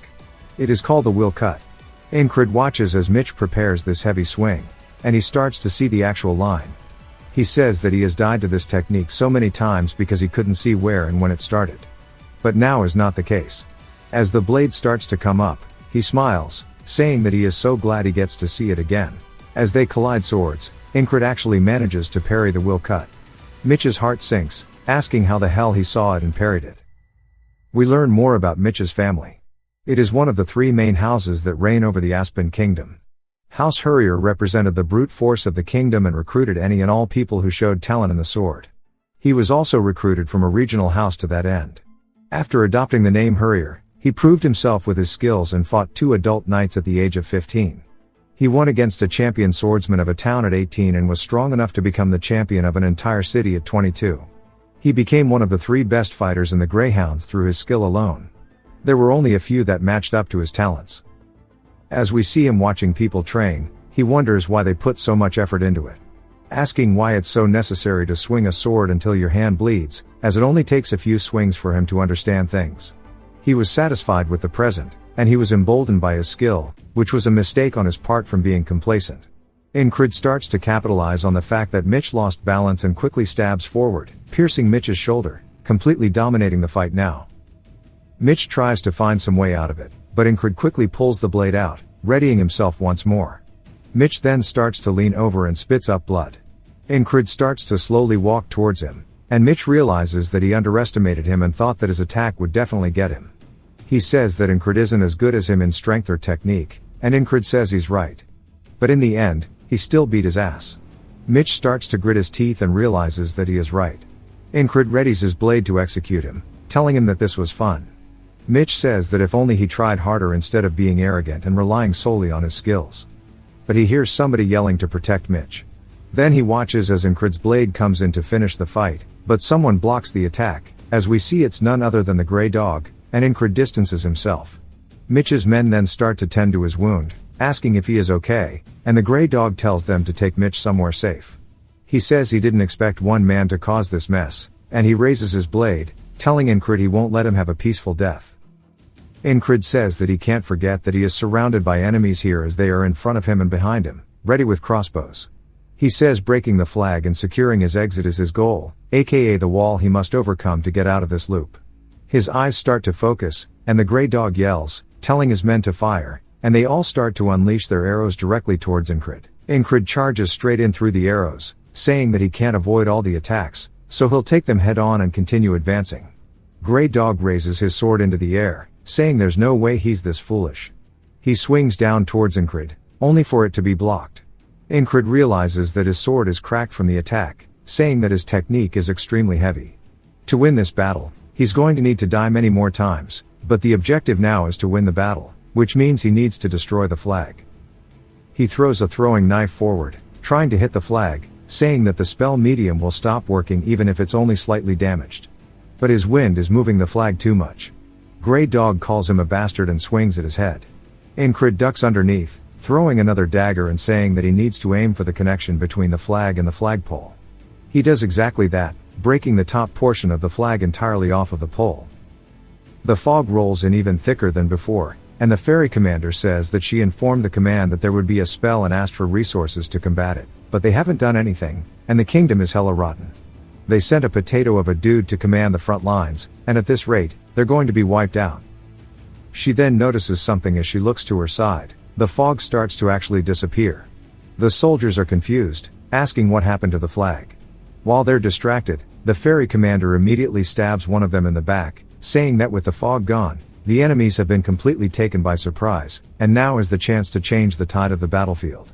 Now they have the confidence, and they start charging forward. She says that things are more favorable now that the fog is gone, but she wonders who destroyed the spell. She wonders if maybe it was Incred, as we see a couple of arrows lodged into him. He says he messed up. After destroying the flag, he thought he'd run into either Ragna or Rem if he ran straight towards friendly lines, but instead, there are only enemies, and he wonders where the hell they are. Back to Rem, he's holding onto an enemy soldier while barking at the rest, telling them to bring him to the spellcaster or else he will kill them all. Ragna is more lost, as this dude is back at the allied camp, and they all stare at him like he is actually disabled. Ragna sits there for a second, as his brain processes it since it's a bit smooth. He recognizes that they aren't the enemy, and they ask what the hell is wrong with him and if he wants to be executed. Back to Incred, the enemy soldiers call him a rat, asking why he's still trying to survive even in this state. One of them gets close, telling him to just give up as he raises his sword above his head. Before he can swing it down, we see a puma attack from the side, biting the man. Incred immediately recognizes it as the one he met in the tall grass fields, and he makes eye contact with it. The enemy soldiers wonder why a beast is helping him and ready their crossbows. But the puma doesn't give them the chance and immediately jumps straight towards them. It attacks their weapons by breaking the strings in their crossbows. It then walks directly in front of Incred to protect him. Incred tells the puma it should leave, as the man in front of them is a little special, and Grey Dog is utterly pissed. We then hear a familiar voice as he puts his hand on Incred's back, telling him to stand back. It's none other than Vengeance, who walks forward like a badass, saying that he's going to save him. Incred is confused, but Vengeance starts to charge directly in. His attack immediately gets parried by Grey Dog, and he gets sent flying backwards, saying he didn't expect him to actually be strong. Vengeance then tells his boys to just shoot him instead. As we see them firing their crossbows, Grey Dog doesn't stop his charge, starting to knock away the arrows with his sword. While he's distracted, the puma leaps for a surprise attack, but Grey Dog reacts in time by hitting it in the side with his hilt, knocking it to the ground. Incred then starts to lock in, focusing on the tip of Grey Dog's blade. He says he sees it as he follows the line and raises his short sword up in front of him, saying he can't parry that sword with his strength, which means that he'll have to actually use Grey Dog's strength against him. He'll take one out of Mitch's book and let it flow against his blade. He does exactly that, but due to the short length of the blade, he actually gets cut on his arm. But it does work, and Grey Dog is surprised as he instantly recognizes Mitch's technique, asking him where the hell he learned that. Incred lifts his blade, saying it seems like his skills will even work against him. Vengeance then comes in with the greatest attack of all time, obviously having no effect. Grey Dog then looks over, seeing all of the reinforcements running in. He clicks his tongue and turns, telling Incred he won't forget him. Incred tells him to do what he wants, and Grey Dog orders his men that it's time to retreat. Vengeance runs over, telling him that he doesn't have bandages, so they have to move back to wrap up his shoulder. Incred says that they need to bring the puma too, and he picks him up. Vengeance calls him crazy, telling him to worry about himself first. As we see he's actually carrying the puma, Vengeance starts carrying him away, telling his men that it's time to head back. Incred's eyes then start to feel extremely heavy. Vengeance tries to bark at him enough to keep him awake, but he's lost too much blood, so his eyes start to slowly close. The boatman then asks him if he accomplished what he wanted to, calling him a persistent bastard, and asks him what truly drives him while Vengeance and his boys fight to take him back to base. It jumps to a tent. We hear a bunch of people talking about Incred, saying they hope he wakes up without any issues. Incred wonders what's going on as he feels a strange sensation in his hand. When he wakes up, he sees the puma cuddled up to him. Rem asks if he's awake, saying that he really thought he died this time, as we see all the squad members looking at him. Incred asks what's going on, and Jackson asks if he's feeling okay. He says he's thirsty, and Jackson hands him a drink, saying that he's lost a lot of blood. They tell him that, thankfully the medics said there won't be any lasting effects and that the goddess of luck must be on his side.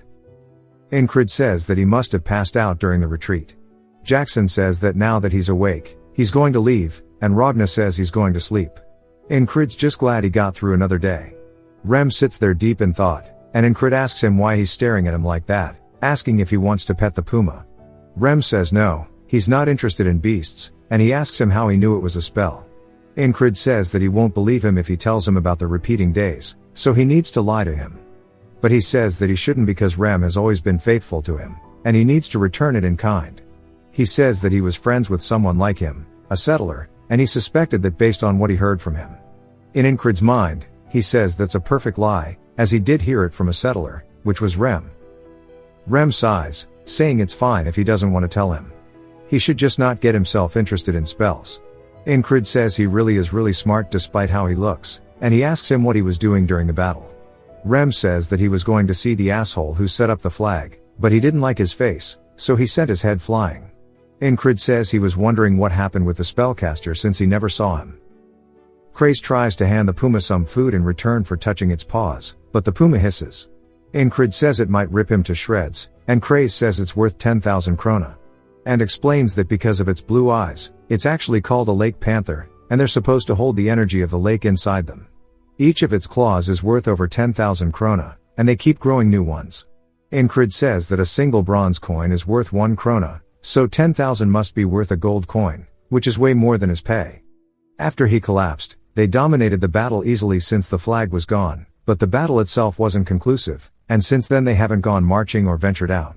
He wonders if he would succeed in the parry that he did last time if he tried doing it again, but he's not sure. Jackson tells him that he's not going to heal if he keeps moving, and Incred says he's not overdoing it, this much is enough. Ragna tells him that the most he can do right now is stretch and continue resting. Rem asks if he's trying to spread his laziness to him, telling him to stop loitering in the walkway. Ragna goes to find his sword, and Rem asks if he's trying to fight, but Incred says he has a question regarding the sword, saying that he used a technique that he never practiced before. He asks if it's normal. Rem says that it's nothing special, and using the heart of the beast, he can actually see what the enemy is doing, so he would have been able to see how they swing the sword and how they use their strength. Ragna tells him that it should be easier since he learned the basics and should succeed with concentrating on a single point, so he definitely would have seen more. But he still must have gotten pretty lucky. Incred accepts the answer, saying that the day that just passed was not just one day for him. Rather, it was hundreds of days of struggle. He got stronger through sheer hard work, not just through memorizing patterns. No matter how pathetic his talent is, he can continue growing. He tells both Rem and Ragna that he wants to duel. Rem says that they call him a madman, but he's clearly more psycho, and Ragna says that it's rare for him to agree with this idiot, but asks what he hopes to achieve in that condition. Ragna says that with his body in that state, duels are off the table. The fairy commander then enters the tent, asking him if he was the one who broke the spell. He says that he thought Command would start asking questions soon, but he wonders why she is here herself. He tells her that it was him who did it, and he saw it while on patrol. He knew a little about it beforehand. She says there were 5 decoys, asking how he found the real one, and he tells her that he just guessed. She seems suspicious but heads out, and he asks if that's really all she came for. She says that she also came to see his face, and she truly believes that fate has brought the two of them together. As she leaves, he wonders what she is talking about with fate. Rem starts to laugh, asking if there's something going on between them, and Ragna says he realizes now that he was skilled with women. Ingrid tells him to shut up. Craze says that he knew he was suited to start a host bar with him, and he'll make the terms favorable for him. Ingrid just wonders why she's like that himself. Craze then tells him that he has some good news, as a squire from the Night Order is here. Ingrid is told that it is the Scarlet Cloak Night Order. The battalion he is with is called the Cypress Division, which was named after a knight, and Cypress is part of the Scarlet Cloak Night Order. Knights are especially skilled, which is true even across the entire continent. That's why a Night Order has many more people besides knights, squires, servants, and students of knights. Once a squire is approved by their knight, they become a proto-knight, and far above them exist knights who have surpassed humanity. Squires rarely fight in battles without their knight, so this squire is probably about to become a proto-knight. They then get yelled at, telling them it's time to go to battle. They say maybe they were all waiting for the squire, but it's time to head out, and they tell Ingrid to rest well. But Ingrid's eyes look determined, and Rem can sense that, saying that he can tell that he wants to come with them, but he guesses it can't be helped.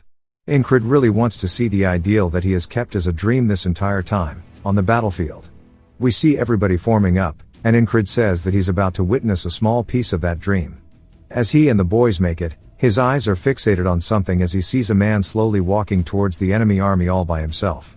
His cape flowing in the wind, he marches forward as the enemies draw their bows, beginning to grow uneasy as the air gets more tense with each step.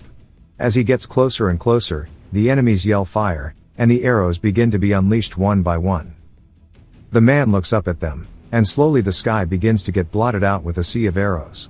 They start to fall directly towards the man. He finally stops walking and kneels down to the ground while holding onto his blade. His legs begin to give off a strange aura, and Ragna says that he used determination on his legs, as we see the wind channeling upwards from him.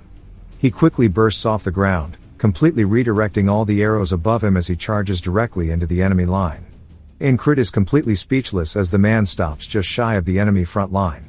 In one quick breath, he unsheathes his blade, slaughtering them and sending half of their corpses flying through the air with just that one strike, and Ingrid now realizes how big the gap truly is. The enemy soldiers start to wonder if they are dreaming. The man kneels down once more and quickly dashes forward, swinging to his left, sending a whole group of them flying, and then immediately dashing forward again and swinging to his right, carving out the enemy front lines. From the enemy's point of view, they are just getting sent flying through the air as one man renders their army useless, akin to a natural disaster. The commander yells, telling them to stop him, calling them all idiots, only for him to get ahead of himself as the man quickly leaps up, decapitating him on the spot. He then lands directly on top of the horse, and Ingrid's eyes are filled with nothing but admiration. Rem says that guy's not bad, and he isn't called the war specialist for no reason. Ragna starts to think about how it would be a good fight, but Jackson says the enemy had at least 5 opportunities to stop him, and the enemy commander is an idiot. Odan prays for those who died, and Craze says it's going to be over without them needing to do anything. Ingrid starts to think about what kind of sword technique he used, asking if maybe it's the righteous sword, but immediately correcting himself, saying it has elements of the heavy and the swift sword. He explains how the righteous sword is a just and intricate technique that lures the opponent into your moves. The heavy sword utilizes strength to cut through everything and dominate the opponent. The confounding sword tricks the opponent, ambushing them, and the swift sword overwhelms the enemy with speed. The flowing sword is a gentle technique that parries the enemy's attacks and retaliates. Ingrid says that even though the heavy and swift swords are at opposite ends of the spectrum, he can see both of them in this man. Then he realizes something, saying that they might actually be different in character. But all of these techniques started from one single source, and if one understands the commonality between all 5 and wields the sword like a living object, then maybe that is the secret to having any form of moderate success. He starts to have some form of enlightenment as his eyes start to close slowly. The main army starts to charge in towards the enemies, and both Rem and Ragna look at Ingrid and realize. Rem smiles and says that the squad leader is about to overcome something, so they shouldn't let anybody disturb him, and they all start to form a wall around him. While Incrid is lost in his mind, he says nothing changes despite his understanding, as understanding is nothing. He starts to look up, while in this limbo-like state, he only sees the wall he must overcome, and he says that it exists to show him how much further he has to claw his way up. As the main forces run by him, in his mind, he is still juggling with trying to truly understand the thought that he is having. He is climbing over the wall, saying that he will make sure he sees it all the way to the top. The armies now begin to battle, and Incrid starts to see a light on top of the wall. The troops finally start to push the enemies back. As Incrid continues crawling up more and more, the allied troops raise their hands into the air, cheering for victory. Incrid opens his eyes, saying that the war is finally coming to an end, and the following winter and spring are going to be very busy. Back at another kingdom, it is none other than the Principality of Aspen, and we learn that it is controlled by three main families: Aspen the Sovereign, Hurrier the Mighty, and Atkins the Administrator. The Administrator says they use the Frog General as an excuse, and the frogs do require a nightly response, so they have nothing to retort. The king starts to get angry, saying that the Greyhounds will pay for this, and Greyhound tells him that this will not end well for the enemies. So back to the army slowly marching back. Incrid says that after the lengthy war, the Aspen forces headed back as well, so they had no choice but to do the same. They made their way to Border Guard, the kingdom's remote fortress city, and with its proximity to Aspen, the city is heavily militarized, with 1 in 5 people being a soldier. The city commander starts yelling, telling everybody that he highly praises the heroes of their empire, specifically the Nalilia heroes who have led them to victory in the war. He calls forth Incrid, saying that for destroying the spells of Aspen, he plans to reward him. Everybody watches him step up onto the stage, asking how some useless squad leader like that really broke the spell, saying that he's actually weak and must just be taking credit for what his squad did. As they keep talking to him, Mac then steps forward, telling them to shut up, as Andrew says that he isn't someone they should be talking down to. Everybody who has been a part of his journey so far smiles watching him receive his reward, saying that he is much more than they'll ever know. As Incrid accepts the reward, he looks down at it, wondering what to do with his money. Craze asks if he wants some recommendations, and Incrid says yes. He wants to go to a good store, specifically, he wants to go to the best blacksmith in the city. As they head there, the dude starts yapping at him, saying there's no way he's going to use all that money to buy a sword, saying that the regular sword isn't bad, and there are also so many swords lying around on the battlefield. Incrid says to become a knight, he needs to prove his strength as well as his skill. As he starts to unsheath his blade, he looks down at it, telling Craze that he is going to take the soldier promotion exam, as his time as a lowly foot soldier is now over. Craze says that he thought he wasn't interested in promotions, and Incrid says that he can't stay at the bottom forever. He guesses it's time to get things set up then. There is a soldier ranking system to increase morale. Those stronger than the existing scale are designated as special, and you're treated according to your rank. To be promoted to a rank, you have to duel 3 soldiers in the rank you're aiming for and win. For the soldiers there to witness it, it is a fun sport involving bets. As we see, Craze is hustling everybody. He asks who wants to bet on Incrid. His opponent walks up, asking why somebody at the lowest rank is going for medium straight away, saying an award shouldn't warrant stupidity, but it must have been his squad who earned it, so that is getting to his head. Incrid says that he must be the first one, and he's skilled even among the medium ranks, hailing from a famous mercenary group. Back to the hustler. Only one person has voted in favor of Incrid, asking which idiot did that. The hustler says that you can't know the results until you see it. Incrid says he only got stronger by dying over and over up until now, but there's no risk of death in this fight, so this is his one and only chance. He needs to look ahead, not let his guard down. While his skills may be pathetic, he will show that hard work is not a foreign concept to him, and most of the guys here he never would have stood a chance against before.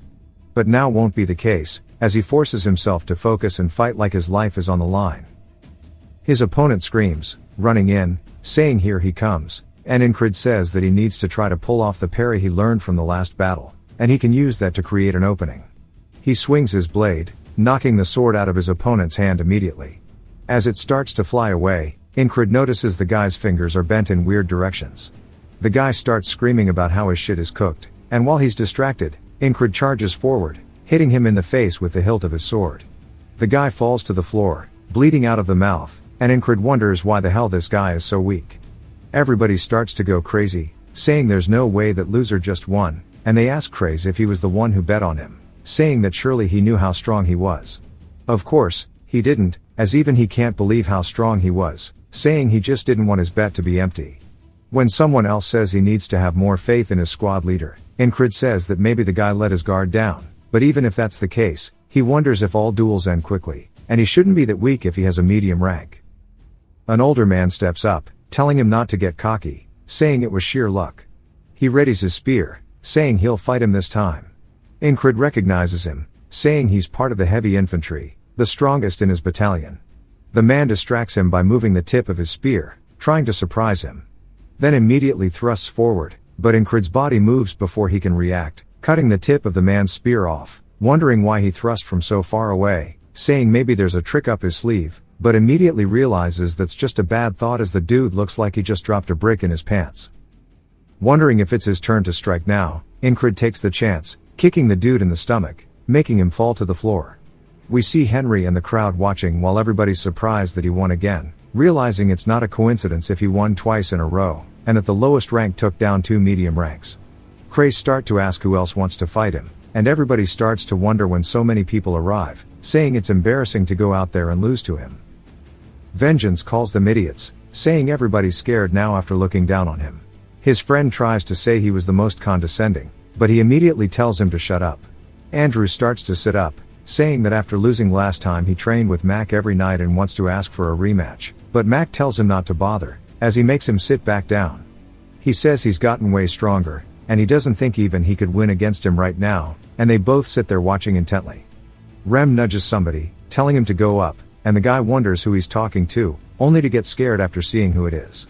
Rem says that he was just talking about how much he must have kissed the commander's ass to get his promotion, and that he should go up and show off his skills, but the guy says he's not scared. Incred says it was so normal for him to struggle up until now, so he didn't notice the stabbing pervert in the first loop he went through, the assassin in the next, and even Mitch from the most recent one, as well as the squad members he trained with daily. He just had it hella rough until now, and his old teacher told him to never underestimate his opponent. The yapper finally walks up asking if he is distracted before his fight, and Incred says no. He thought that advice was irrelevant to him, and he never thought he'd get to look down on another person in a fight. The yapper asks what the hell is with his face then, as we see Incred looking smug, saying that he's now become strong enough, and he tells him that it's just interesting, as he wants to know what it's like to dominate an enemy. He charges forward, and the yapper freezes up. Incred smacks his sword into his, and we learn that the Nalilia respects strength as they are called the Kingdom of Knights. Incred raises his blade and swings down again, cracking the yapper blade. The guy looks up in complete fear as Incred raises his blade once more, swinging down, stopping just shy of the dude's head. The dude's eyes start to roll to the back of his head, and he foams at the mouth. Incred says now he has proven himself, as everybody in the crowd is stun-locked, bro straight pissed in his pants. Somebody calls him the Spellbreaker, saying it really was him who destroyed the flag, and that he didn't just ride his squad's achievements. Andrew starts to stand up and screams, calling him the Spellbreaker. Incred wonders what he's doing. Andrew yells, telling everybody to say it too, saying if it wasn't for him, at least half of them would be dead. They all start to chant, calling him the Spellbreaker, as that is now his new nickname. He decides that it's not that bad, and the hustler runs over, telling him that he is now a medium rank. Incred says it's too early to get excited, as he has to get to a high rank. Bro is confused, asking if he's going to keep going, and a man stands up in the crowd, saying this is interesting. As he walks forward, people look over to see an eagle patch on his arm, meaning he is part of the border guard, the ones directly serving the crown, which is an elite squad. They wonder why he is here. The man calls out to Incred respectfully, asking if he would like to duel as well. Incred and the man begin to have a stare down. Rem stands up, saying that this is going to be difficult. Incred explains that the border guard is equivalent to Aspen's greyhounds, which means this guy might be as strong as Mitch. He wonders what would happen if he fought someone like him without dying. He points his blade at him, telling the man to come at him. The man finds this amusing, saying he's not scared while going against someone like him in the special forces, and after watching him, he's way more interesting than he thought. The crowds rush to cheer him on, telling Incred to show them the power of the Spellbreaker, and that the kings of the battlefield are the infantry, as that chant starts to drown out everything else. The man asks if they're stupid, saying that they know he's part of the infantry too, and that they are too cocky with their recent victory. He's going to try to humble them as he readies himself and then immediately dashes forward to close the gap with Incrid. Incrid starts to lock in, following the tip of his blade, seeing exactly where the path is going. He leans back slightly, just enough to parry the blade, and the man is surprised, saying that he's wasting as little movement as possible and that surprised him. He then grabs Incrid by the collar and tries to throw him down, but Incrid grabs onto his arm and raises his blade directly above the man. A chill runs down the man's spine as he realizes that if he doesn't dodge, he will die. As Incrid starts to thrust forward, he stabs the ground as the man sidesteps it. The man returns the favor by rearing his fist back and stabbing forward with all of his might directly towards Incrid's chest. Incrid doesn't even try to avoid it and instead grabs the blade directly with his bare hands and then knees the dude straight in the stomach. The guy regains his footing, as the momentum is back to being equal. He starts to charge back in, as does Incrid as he grabs a throwing knife off his vest. They both start stabbing directly at each other's heads, only for the fairy commander to appear, knocking both of their blades away with one strike. She tells them that's enough, any more and they'll kill each other. Incrid is gassed out, and so is the other dude, and Jackson is ready to kill him. Actually, it's not just him but rather all of the boys have pulled up. Rem says, "Look at this lucky bastard." The man tells him not to get too excited as this is only a duel. He says he almost got him when he lost sight of his movements and wonders what would have happened if they went until the end. The man says he didn't expect anything but he can't deny recognizing him, introducing himself as Torres, a platoon commander of the border guards. Incrid introduces himself as they shake hands. The crowd is surprised that he is a platoon commander, meaning he just fought a special rank soldier. That means he is at least a high rank one now, and they start to give him their respect. Incrid glances back at their cheers and raises his hand, brushing it off. Torres says he likes his reaction and that he'll see him again soon, calling him a high rank soldier. Incrid says with this he is one step closer. On the outskirts of the town inside of the barracks, a man tries to tell Incrid to come to his company as he is the first company commander of the heavy armored infantry called the Turtles, and his name is Graham. Incrid says this is his third request, and maybe it's because of his rank or the role he played in breaking the spell. Accepting an offer means he would be a monthly lease in the military. While it's a great offer, he doesn't want it, so he bows apologizing to Graham. Graham says that if it's about the 4th company commander, he'll have a word with him. Incrid says that's not it. The guy says he seems completely unbothered and just knows that he would still like him on his side. Incrid asks if he would like Rem, and the guy says he does not want a psycho in his squad and that he survived the last battle thanks to him and should keep at it. Craze asks if it's time to pack their bags, and Incrid says no. He asks why he's rejecting everything, saying right now he'll get treated well no matter where he goes. When Incrid goes to explain it, somebody else appears. When they turn to see who it is, it's Torres, who asks Incrid how he's been. He says he'll be direct with him and wants him to come to the border guards. Incrid says that the border guards are directly under the Crown's command, and it's a better offer than the one from the Turtles. Rem says that this is something Incrid could have only dreamed of before, and even if he rejects the other offers, he'd be stupid to reject this one. Torres says he realized that as soon as they exchanged blows, that he wants a harder fight, and if he comes to him, he'll bestow him with hellish training and insane challenges. This means he'll be able to realize his full potential. Rem thinks the deal is over, and so does Ragna and the rest as they're already coming to terms with it. Incrid waits for a second and then says if he's talking about endless hellish training, there's no place like where he is currently and that what he wants is not to reach his full potential but rather fully overcome it. Sometime later, Rem is shivering in bed, saying it's so cold and he wishes he could fight it with his axe. He asks Incrid where he's going, telling him to get him some hot stones. Incrid says that with the battle over, he's completely useless. Odan says it'll get warmer if he moves and he should come outside for some training. Rem barks at him, saying he's gonna kill him. Odan asks Incrid if he wants to train with him, saying it'll thaw his frozen muscles. Incrid says he needs to go on duty right now and he'll do it once he's back. Then Rem reminds him to buy hot stones. As Incrid leaves, he says winter hit real quick. It jumps to a market stall and he says the border guard's purpose is to go to battle, but with the lack of battle, they patrol the streets to safeguard the city. He's introduced to 2 people named Jack and Bo, and the 3 of them are meant to work as a team today. Incrid wonders if they are part of the scouting mission, saying he has heard those names somewhere before. Jack says being on duty with the famous Spellbreaker is an honor, and Bo says he heard he got promoted to a high rank as well. Going from the lowest rank to the high rank in one go is amazing. Incrid says he got lucky, and Jack says he wants to see how strong he is, asking if they can duel when they go back.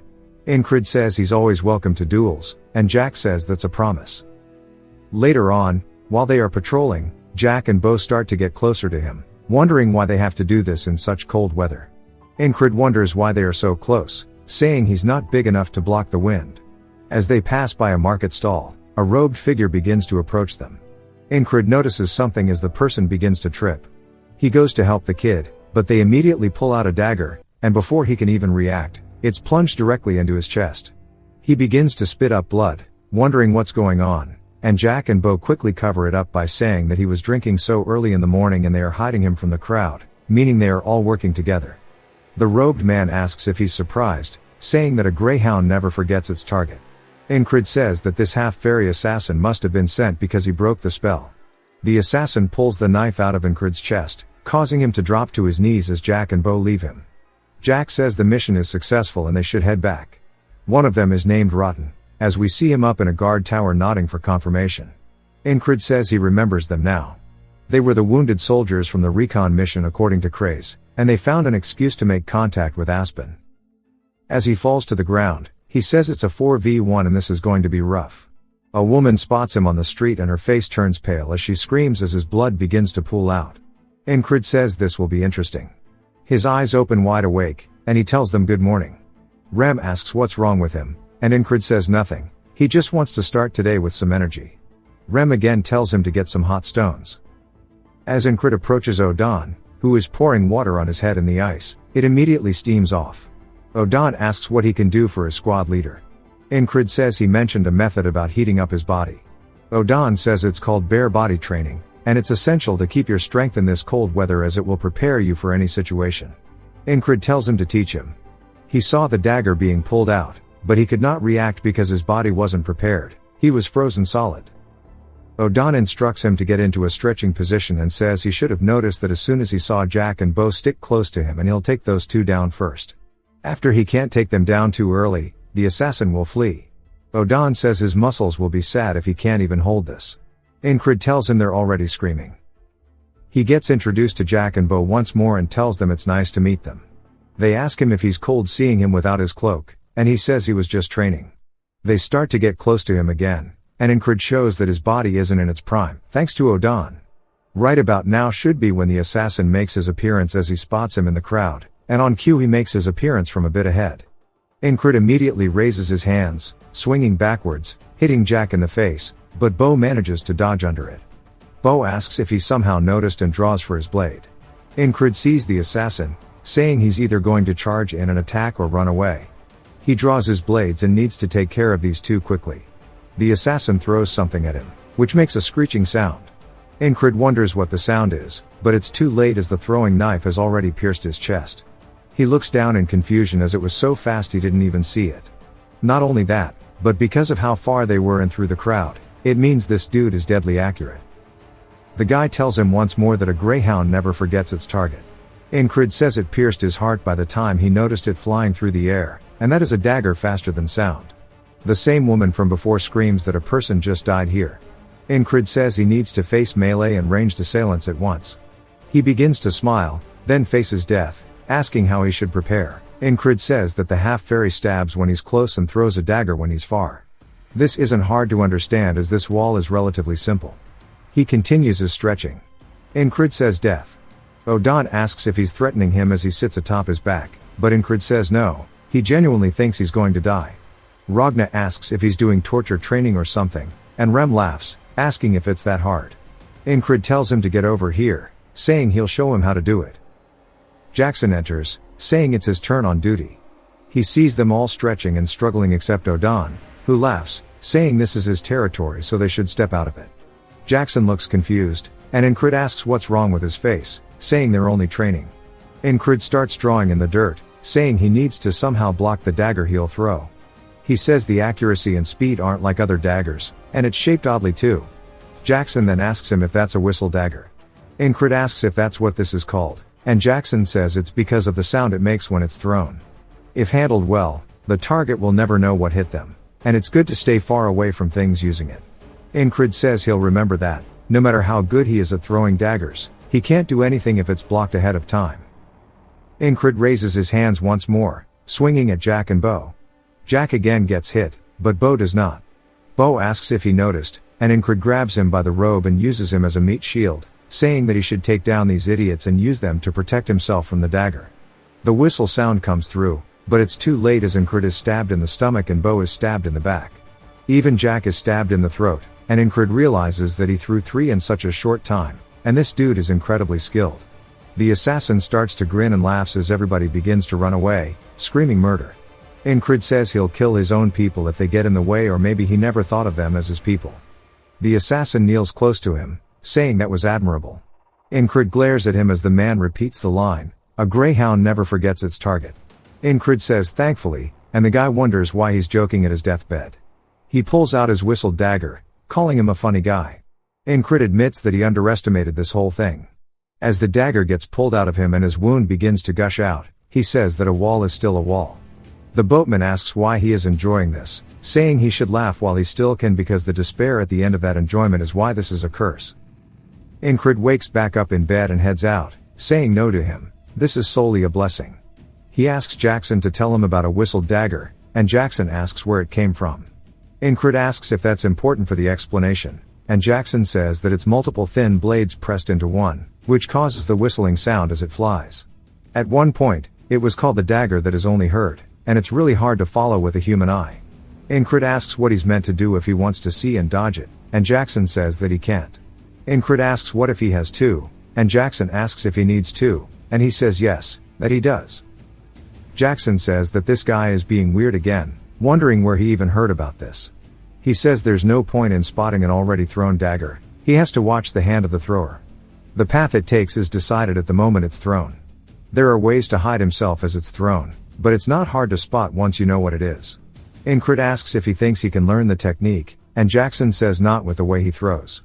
Incred says he's continuously catching strays, and Jackson asks if he wants him to teach him how to throw daggers. Incred is surprised that he offered to teach him first, and Jackson says that if he's not confident, he doesn't need to do it, but Incred tells him he'll learn. Back at the market, Jack and Bo are following him once more. Incred explains that the moment he throws his dagger, he needs to relax his whole body and focus as the blade leaves his hands. Seeing and dodging it is the same.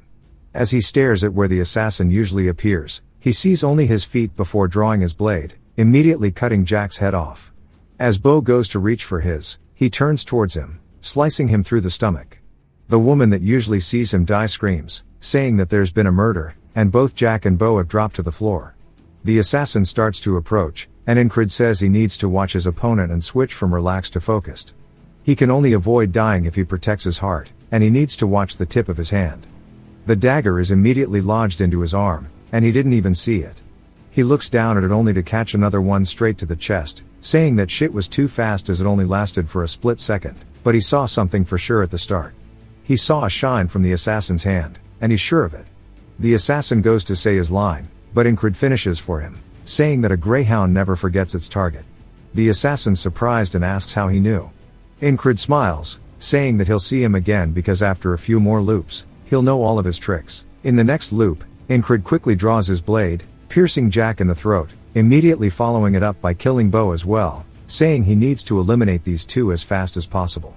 Everybody starts to scream about a murder, and he quickly turns his body to the side, looking for the assassin, saying he's no longer someone who only dreams of doing better. He sees the shine in the assassin's hand and says that he can achieve what he wants through hard work. The dagger is immediately thrown as it soars through the air towards him. Incred uses concentrate on a single point to follow its path and uses metal bracers to block the first one. The assassin begins to spin another one, calling him crazy while sweating nervously. Incred realizes that it's coming from the front and needs to dodge to the side. But it was none other than a feint, as the assassin is still spinning the whistle dagger on his finger. Incred realizes this and accepts his fate, as there's nothing he can do when the assassin throws the blade for real this time, piercing him through the chest. He drops to his knees, saying that he can adjust his timing according to his movements, and that this dagger is pretty damn cool as he pulls it out of his chest. He looks down at it, saying that he wants to have this as well. We see him spinning a throwing knife on his finger, and he throws it towards a fruit. He misses, and Jackson asks what he's doing. Incred says he's practicing with the whistle dagger, and Jackson tells him that's not a whistle dagger. Incred tells him that he'll have a real one soon. As he is spinning his throwing knife, the string breaks, and it flies right by Jackson's head, leading to an awkward silence. Incred explains that this is the 8th loop. The whistle dagger comes straight in, and Incred ducks underneath, saying he won't fall for his delayed attacks again. He then feels a sharp pain in his back as we see an arrow lodged into it, and he forgot that Rotten was up in the tower. On the 9th loop, he's throwing his own dagger, which hits Rotten straight in the throat. The assassin calls him an idiot for looking away and throws his dagger, only for him to die once more. Then we see the fruit he was throwing at earlier get pierced as Jackson was holding it, and it falls to the floor. He looks over at Incred, surprised, and Incred says that his arm and hands are for guiding it, and your entire body is used to throw, asking what he is missing here. Jackson says that this should be enough, asking if he learned to throw daggers before. Of course, Jackson taught him, but Incred can't tell him that, so he says that he saw someone throwing one on the battlefield, and he just copied him. Jackson wonders if he is a hidden genius or something and asks if he has heard of the throwing blade technique, saying it was created by a man called Georg, an assassin. The name comes from his weapon, the whistle dagger. Georg strived for a soundless blade made of a very thin single-bladed knife. However, that was too difficult to handle, which led to the whistle dagger as they know it today. Incred says that must have some real history behind it, and Jackson asks if he hasn't heard about it, saying that he thought he would have.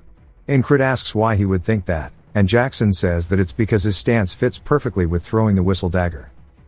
Now on his 10th loop, we see Jack asking him where he wants to go, and Incred says that he told him they are patrolling another route today. Jack tries to tell him they were assigned to the market, though, and that they'll be punished for this. Incred barks at him, pulling rank, saying that he ranks the highest, so he'll take responsibility to follow him. Jack and Bo then discuss what to do, and as they get further from the town, we see them up at a hilltop. Incred says the market is a stage that has been perfectly set up by the assassins, but he doesn't plan to play their games. Jack tells him that they should return, and Incred asks them what they earned for betraying them. Jack and Bo realize the jig is up and immediately draw their weapons, running at him. He slices horizontally, cutting Jack open, and immediately impales Bo with his sword, killing them both. Then he glares over as the assassin makes his way up the hill, but Rotten is there as well. Rotten is surprised, and Incred tells them that they're late and to start already. The assassin then throws out 3 whistle daggers at the exact same time. Incred pushes his hand on the ground and lifts his body up over them, saying it doesn't matter how many he throws as long as he sees his hands. Rotten then goes for a crossbow shot on his back, but Incred throws a knife directly at him, piercing his skull. The assassin calls him an idiot, saying he looked away. Incred then blocks it with his bracer, and the assassin starts to have some cold sweats as Incred slowly turns towards him and lowers his arm, giving this dude one hell of a glare. The assassin starts to shake, asking him who the hell he is, and Incred tells him there's no need for him to know as he pulls the dagger out of his forearm. He asks him how many of the whistle daggers he has on him. The assassin realizes that Incred understands how to throw the whistle daggers as well, wondering if he is an assassin. Then he tells him that he has 2 left. Incred says he's jealous as he only has 1. The assassin tells him that he sure does have some balls to be joking around like this and that he must be crazy. He should know that he's a dead man as soon as he throws that one out. Incred says that there's only one way to know and they'll have to figure that out once he actually does it. He may hide his hands but he can't hide his entire arm. Incred starts to focus in, saying that if he pays attention to his posture, then that'll be the key to dodging these daggers. On cue, the assassin's arm starts to be visible. As his hand is twirling one, Incred realizes there's 2 at once. The assassin throws them as Incred easily avoids them. He retaliates with his own, which the assassin dodges, getting his cape caught. Incred stays locked in on the assassin, saying that he bets that he actually has more.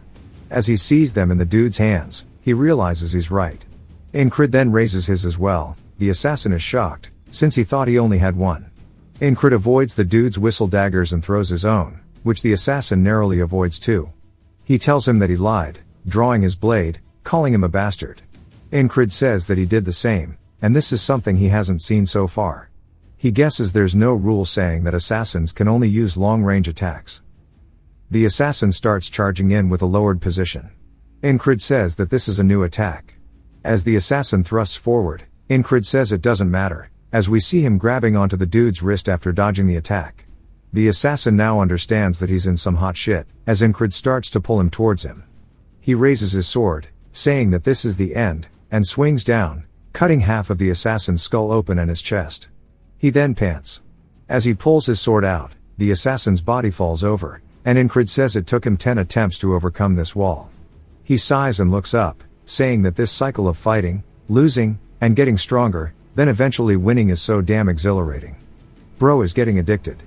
He then looks back down at the assassin's corpse, and wonders if he has any more whistle daggers. He starts searching the dude's clothes, finding a good bit on his chest, and decides to take them with him. Back at the commander's lodging, we hear the ferry commander asking if he almost got assassinated, but that he expected that and led them away. He tells her that it was actually just a coincidence, as we see the whistle daggers on his chest now. She says that she doesn't really buy it, asking if it's a coincidence that he fought 4 people and only got a minor scratch. He says the goddess of luck is on his side, but she looks at him with eyes full of suspicion, as he tries his best not to even make eye contact. She then tells him to return to his post, as he heads back to the boys. He opens the door, saying he's back. As an axe flies straight by his face, he sidesteps it, and Rem is surprised he managed to dodge a sneak attack. Incrid asks if he's insane, saying he almost killed him. Rem says he's got assassins on him now, and he's got to keep training. Incrid tells him to eat this, as he throws a hot stone towards him. Rem catches it with his bare hands, for some reason he knows it's a hot stone, but not that it's edible, and starts screaming. The axe actually cuts some of Incrid's hair. So he asks Craze how much for a haircut, and then they start haggling, as Rem is freaking out about the damn stone. They settle on 8 copper, as we see them now outside, with Craze cutting his hair. Incrid then asks if he can get a discount for being a squad mate. Craze tells him to go to one in the city if he doesn't like it, but Incrid says he won't do that, as the ones in the city suck. It then begins to snow. Craze looks up at the sky, saying it's pretty cold today. Rem calls it the devil's powdered shit, whereas Odan says it's a test from God. Ragna says he agrees, and Jackson just sits there silently. Incrid just wonders why they are all out here, but it's obviously to protect him. He wonders how the assassin got into the border guard. Also thinking about Jack, Bo, and Rotten, wondering if they were corrupt before or after they joined, saying that someone else might be working with them. He asks Craze if he knew the 3 who died and where they are from. Craze says that Jack was conscripted after he was caught pickpocketing. Bo insulted a noble, which gets Rem's approval, and low-key Incrid's too. Craze continues, saying that Rotten was a mercenary for a failed merchant association, and they all joined in the past year. He also thinks they were in a guild together. Incrid says that based on all of these things, there's only one thing he can think of, and that has to be the Thieves' Guild. What in the Skyrim? He says it is a guild in name only, a den of criminals. A Thieves' Guild member would know the ins and outs of the city, so it makes sense. He asks Jackson if he knows anything about the Thieves' Guild. Jackson asks why he's asking him. Incrid says that he thought he might know, asking if he doesn't. Jackson says he's become too open, but tells him anyway, saying after they reconstructed, his contact in the guild went silent, and he doesn't know any more than that. Craze tells him that he's all done, as Rem says that his barber lined that shit up really well. We see his hair's a little shorter. Incrid looks up at the snow, saying there's quite a bit of it. Jackson then tells them all that he's going to be out in the city tonight, and Rem says that he knows he's just trying to get out of snow shoveling duty. Incrid thinks about it, asking why they don't all go on a mission instead, and if they agree, none of them are going to have to shovel. As soon as they hear that, they immediately agree, saying bet. Even Craze is ready to go. Bro can't believe that everybody here hates snow shoveling this much. He says he's going to have to go get permission from the commander, and Ragna calls him lazy for not having done that already. They all head inside, as even Odan tells him to go do it now. Incrid says at least they are unified in their hate for snow shoveling. He heads back to the ferry commander after telling her everything, and she asks if he wants to go investigate the Thieves' Guild. He says with her permission, of course. While she's still suspicious of him, he continues not making eye contact, and she realizes it's deeper, asking if he only wants to skip snow duty. Before she can even finish her sentence, he says no, and he really just wants to seek justice. He can't believe she sniffed his bullshit out so fast. He heads back out and regroups with the boys, who ask where the Thieves' Guild thing came from anyway. Craze says that he's talking about the Gilfin Guild, asking if he has any info. Incrid says he doesn't, and that's what they're here to get. Poor Rem is cold. He then tells Jackson that they are going to wait in the inn and find out where they are. Jackson asks how he's meant to do that, and Incrid says that's something he needs to figure out. Craze wonders what the hell kind of order that is, but Jackson immediately says he's got it. Craze starts to wonder if maybe he's the weird one here. At the inn, which is called Vanessa's Pumpkin Soup, Craze asks what will happen if the Gilfin Guild is innocent. Jackson says that even if they aren't involved with the assassins, they are still criminals. It's about time someone cleaned them out. Grace thinks about it and then tells the waitress named Lisa to wait. She asks what he needs, and he starts whispering into her ear. Ingrid wonders what it's about, but notices that Jackson is late. Even though it's him, he's still starting with no clues. He wonders if maybe his orders were too vague, because he's starting to feel bad for him. As we see Jackson standing on top of a roof covered with snow, overwatching something. He doesn't even move, just continuously letting the snow build up on him. As something catches his eyes, he sees two men walking down the street. Back at the inn, they start asking Craze if he knows who Lisa is. He tells them that her father is a shoemaker and her dream is to open an inn in the capital. They say he sure knows a lot about her, and he says that all pretty women are future customers. Jackson finally makes it back, opening the door covered in snow, saying he's found where they are located. They all stare at him, wondering where the hell the snow came from, and he stares, waiting for a reply. Ingrid then pulls the drumstick out of his mouth and tells Jackson to eat too. Jackson says he's good, asking why they are waiting, saying they should head out. Rem says hell no, it's way too cold out there. Jackson says he'll shower him with his own blood, and that'll make him warm. Ingrid says he also wants to head out now, but their mobility is compromised due to the snow and they need to be careful, so they'll leave when it stops snowing. He looks out the window and realizes it won't be anytime soon, then he tells them all to get ready to go. They say that he literally just said a couple seconds ago they were going to wait. He says that he's waited long enough. As we see them actually heading outside, poor Rem is still cold as hell. He says the inn was so nice, asking why they had to leave. As they make their way down the alley, a beggar beside them pulls out a hidden blade while glaring at them. It's not just him, but his boys pull up too as they start running at them. Rem takes off his blanket and greets the man with a smile, asking the man a hard-hitting question. He then hits the other dude in the face, saying that he came out of nowhere, asking Jackson if this is his friend. Crace says that they are probably with the Gilfin Guild. Jackson says that this will lead them to their hideout as he reveals a hatch. He says the beggars are their gatekeepers. The door is locked though, so they need to find a way in. Odon tells him that he just needs to get away from the door. He rears his fist back, saying knock, knock, as he punches straight down, shattering it open. He says it looks like they forgot to lock the door and that they can go ahead and enter. Rem calls him a brute, which is pretty funny from the barbarian. Ingrid says he doesn't really care as long as they get the door open. As they head inside, Rem wonders what he's going to ask them first, and Ingrid says that he'll talk later. For now, they just need to subdue them with force. As they make their way down a narrow hallway, the people on the other side have actually already been informed by someone about them, as we see them lying in wait for Ingrid and his squad. The leader of the small group says that reporting their failure would be a pain in the ass, and he guesses they can take care of it themselves. Another dude says he doesn't know if this is going to be okay as his squad mates are coming to him. The leader asks why they should care about a bunch of nobodies. As soon as he says that, the door gets blown off its hinges by Odon, who kicks it down again, saying it looks like they forgot to lock this one too. The leader now realizes that he might have bitten off a little bit more than he can chew. Rem says that now they can kill them, but Ingrid says to start with those who have never killed the weak. Those who are willing to go into a cell, those who do not want to die can throw down their weapons and cross this line, as he draws it in the dirt. He says that those who don't comply will die. Rem asks why they're not just killing them, and Ingrid says he's changed his mind, but just thinks to himself that he was pretty cool just now. Rem is just confused. The leader says that he's just another grunt, asking if he really thinks he can order them around. Odon says their judgment is clouded by demons, and they will not listen until he forces them to. Ingrid readies his blade, saying that they can do that as well, asking who the strongest is among them. The leader smirks, saying this will be fun, and tells their strongest swordsman, Wyvern, to step up. Mullet starts to walk up, following his leader's orders. He starts to wonder if Ingrid's even going to be able to block his blade, as he's never been beaten in his life. But before he finishes his own sentence, he charges forward with a surprise attack.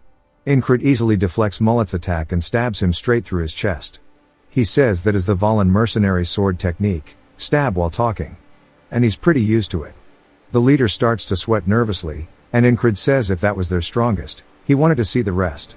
As Mullet starts screaming on the ground, Ingrid says this is their last chance, telling them to surrender or die. Everybody else in the squad just kind of stares at him, wondering if he is really trying to act cool in this situation. They hesitate for a second, but then some of them begin dropping their weapons, saying they surrender. The leader gets pissed, and calls him a coward while swinging his blade directly towards him. The guy turns, looking at it, but before the leader's blade hits him, a whistle dagger gets lodged into his forehead as Incrid threw it to save the guy. The leader falls down to his knees, dead on the floor, while the rest look down at his body. Rem says, "Damn it, that was actually pretty cool," and it looks like Odan and Craze both share the same sentiment. Jackson too. Ragna's annoyed he didn't get the chance to show off, and Incrid, again, is saying they definitely thought that shit was sick. The rest of the group immediately start getting on their hands and knees, saying they surrender, begging not to die. Rem asks what the plan is, saying it'll be better to kill them now than deal with them again later. They plead, saying that there are people with sick mothers here. Incrid tells them that does not excuse their crimes. Baldy says that if he must kill someone, to kill him, as he is Gilfin. He asks if he means that he's the Gilfin Guild's Gilfin. Asking if he was not the boss of them all while pointing at the dead guy on the floor, Baldy says no, that was him. And Incrid says, wouldn't that make him Gilfin? But Baldy says that's him, actually. Incrid, confused as hell. Reminds me of Rush Hour. Craze says they named the guilds after random people on purpose. If they start getting chased down by the law, they ditch that person and run. Gilfin says that Bastard was a terrible person, but the rest of them aren't. So if he must kill someone, to kill him instead. They all start crying, saying they aren't gonna let Gilfin take the blame for this. As we learn, he's a pretty chill dude. He's taking care of all of their family members, and he's just a kind dude overall. Rem gets on their side, asking Incrid if he's really gonna kill them when they're acting like this, saying that he didn't think he'd be such a cold-hearted devil. Incrid says he was the one who suggested killing them. As Gilfin continues, saying that he'll give him the guild's fortune and everything else if he just lets them live.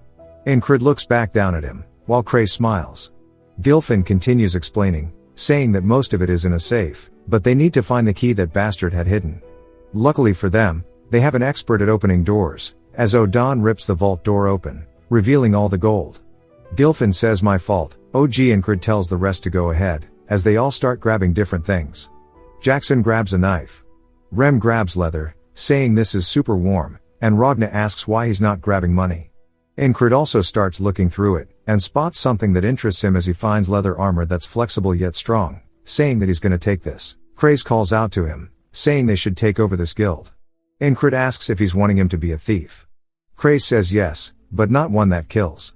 Even if they took down this guild, within a month, another one will appear in its place. At this point, it would be better to just use Gilfin as a puppet to run this guild. Incrid thinks about it, saying this is all way too convenient, wondering if it was back when Craze was talking to Lisa.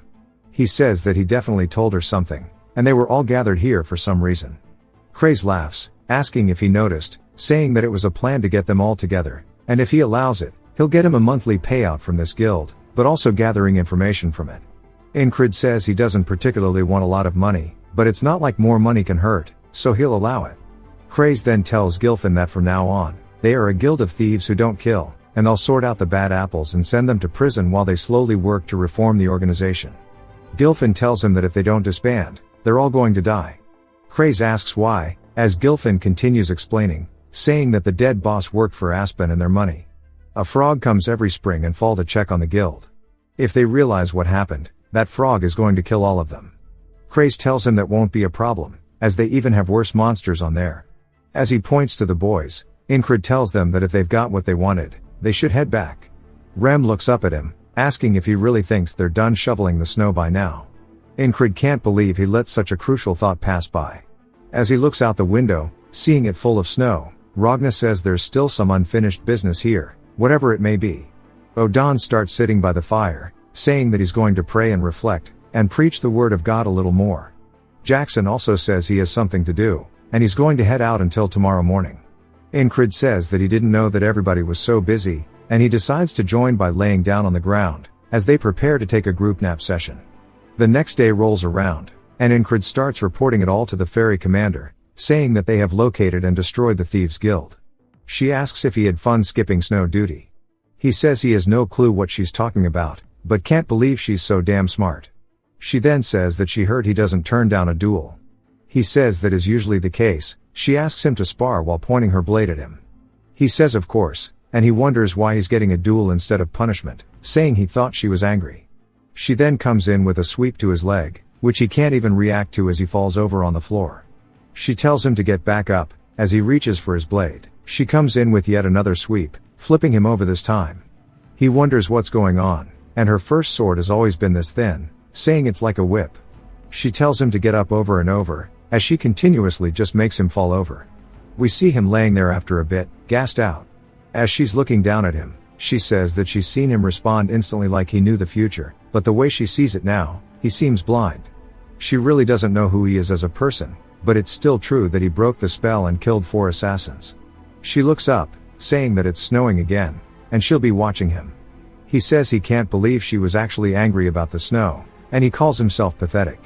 He's trained endlessly with the sword, but he's never done anything with his bare hands. He's now realized what he's lacking. It's something that requires the use of your body, and every aspect of it. It's none other than martial arts, which he can learn from Odan, who it then jumps to, as he is squatting a whole tree. He tells Incred that one of the basics of martial arts, as he throws it down on the ground, is none other than a trained body. And it's not like he is wrong. Incred thinks about it, as some dude screams in the back, asking who the hell pulled this tree out. Odan tells him that he has a method for training. As Incred asks about the tree, Odan ignores him, saying that this method will push his body to the extreme, and it's called the isolation method. He smiles, saying that it's going to be really painful, so it would be better to go ahead and think of himself as a dead man. Obviously, death is something he is familiar with, so he tells him that's his specialty. It then jumps to him training with a boulder strapped to his back, doing lunges. He says that he is actually going to die. Odan says the fundamental principle of the isolation technique is overload. His muscles will become stronger as they are torn to shreds. As we see him shaking, Odan says that he needs to stay like this for 10 seconds, and he knows his limits better than he does. Incred wonders how he would even know that, as Odan pushes down on the rock. He smiles, saying that surely he regrets not starting this sooner, and that he needs to grow his body a lot more before he could properly start martial arts training. But Incred cuts him off, saying he doesn't have time to regret. The past is the past, and he is still faithful to the present. If he wasn't, he would have never made it past the first loop. He looks up at Odan, telling him to teach him something else while he is holding this pose. Odan can't believe he is so diligent, and his work ethic is nuts. He smiles, saying that he respects his squad leader, and saying that they can move on to the next thing. As we see even more rocks, he tells Incred he is going to return to the post on all fours today. The leopard watches this homicide in broad daylight. As Odan has him holding up the stones while having his arms extended out, Incred is clearly having a hard time and still doesn't give up, and the leopard continues watching. That night, Incred faceplants into the doorway of their barracks, and Rem asks him if somebody is bullying him, asking why he keeps coming back so worn out. He says that he is just training, as his leopard starts comforting him. Rem asks if he is going to keep it, and if so, that he should name it. He thinks about it, then says that it is warm, so he is going to call it Heater. The leopard starts hissing at him, and then he says that maybe because its eyes are blue, he will call it Blackie Blue. Of course, it hates this name too. Rem says that those names are all basically animal abuse, but Incred says that Blackie Blue sounds cute, but that he will have to think about the name a little more. It starts to cuddle up next to him as he starts to fall asleep.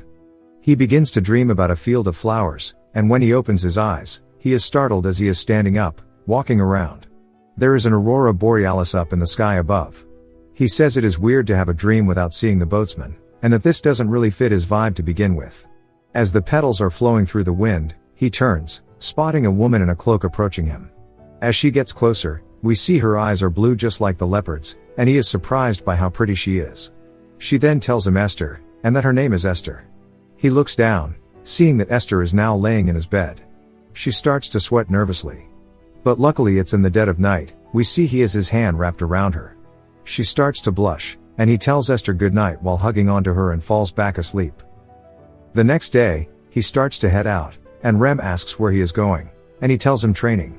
Rem says that is gross, asking if he is not hurting from yesterday. He says that his body actually feels light, and Esther says of course it would if she used magic on him, and she needs him to free her from her curse so she can't have him die while throwing his body around like that. Rem asks if he met the priest last night or something, and he says nah, he dreamt about some woman though. Rem says that he didn't take him to be a guy who had dreams like that, asking what kind of woman it was. He recalls Esther's face, saying that she was hella pretty. She sighs, saying at least his eyes work well, and it is natural for magicians to endlessly explore magic and mystique, and in her quest for knowledge, she got cursed. Transforming into a beast, Least one of you freaks gonna look at your cat sideways, but due to this her powers are also bound. She was wandering the fields one day, led by the scent of a curse, only to find none other than Incrid. She continues watching the training, and Odan says that he can't believe it, as it is normally a week for Doms to go away, and that he's already stronger than he was yesterday. Incrid finishes his set and stacks the rocks on top of each other, calling out to Blackie Blue. Esther hisses at him. He says my fault, asking her since when she started watching. Esther explains that the world of magic is affected by the power of names. If she gets carelessly called by another name, her powers will be further weakened. She used what little power she had left to tell him her name, and she made a mistake while doing so. As we see, that's why she transformed back into herself at night, which made her really embarrassed, but she's glad he's a dull man. She says he definitely is under some type of curse, but it hasn't fully set in yet. From what she can tell though, it is far more powerful than what she is dealing with. A powerful curse slowly eats away at weaker curses near it. If she stays by his side, it's just a matter of time until she recovers her powers. Later in the day, we see Odan and Incrid practicing by sparring now. Odan comes in with a knee, which Incrid sidesteps to avoid. Odan expected this, as he stretches his hand out, grabbing onto Incrid's face, slamming him straight into the ground. He explains to him that for martial arts, his body needs to be ready just like swordsmanship, and he grabs onto his wrist, saying that this is all meaningless if he is not quick. He tells Incrid that he's still as slow as a turtle, yet his body is definitely changing, and he really doesn't know when to quit. That's because our boy is dedicated. It's been a whole month now, and the greens are starting to sprout through the snow. He spent his days occupied with training, as he's even got all of the boys helping. We see him thrust his sword at Rem, who's surprised, saying that he's improved and now he can fight properly while grinning. He then finishes his meal, telling Ragna that they should spar as well, but Ragna tells him he's still eating. So he waits a bit before getting his ass whooped. Ragna tells him that his adaptability is still lacking, his fundamentals are perfect for now, and his muscle memory alone should be able to do this in his sleep. But it's going to continue to require endless repetition. Incrid sighs and smiles, telling him that is his specialty. That night, he's looking at his blade, saying that training with his squad is great, but more real-life experiences would also be great too. He then hears rustling, which startles him, as Jackson comes in with a surprise attack that he manages to block. Jackson says that he won't die to an ambush anymore and that he has really improved. Craze tells him that he should go outside if he wants to train, and Jackson says that he's in here early, asking why he's not out there getting money. Esther then gets up from the bed, and Craze thinks this is his chance, as he starts looking for a claw, saying that he bet one dropped for sure this time, and that this is money waiting to be found. There's then a knock on the door, as Incrid is trying to get out of the bed. He wonders if Craze is lazy or hard-working. We see it's the ferry commander. She tells Incrid to follow her. He tells her that the snow is all gone, and she says that's not what she's here for, as there's been a new mission. He needs to take care of the mission specifically on the Mercenary Soldier Board.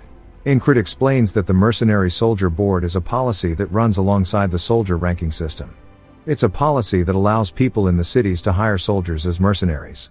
It's cheaper than proper mercenaries, and has better trained people as well, which are usually quite polite, so it's pretty popular, and he wanted to test it out himself, so this is a good opportunity. We see a dude yawning, saying that he's finally finished his duty and he's been non-stop working, and he needs to find something new. He then spots Incrid and the ferry commander, as Incrid asks how many he should take. She tells him to do 3 in total and to bring a squad member with him, as she'll be the third. He can't believe she's doing this herself, wondering why. The dude passing by says that he heard they were dueling the other day as well, wondering if maybe they're dating. The ferry commander asks what's wrong with his expression, asking if he finds it uncomfortable to go on a mission with her. Dude can't help but mistake this as romance, and start spreading the good word.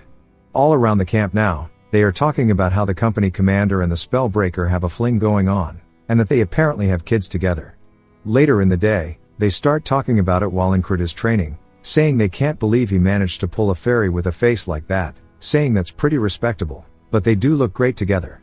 Incrid wonders what the hell is going on because of all these rumors. As soon as he heads back to the barracks, Rem yells, saying that Papa's home and asks how many months it's been, and he heard the baby's coming soon. He tells him that they've heard it wrong, and everybody's misunderstanding the rumors. Craze tells him not to be shy, as they're going to find out eventually. He says no.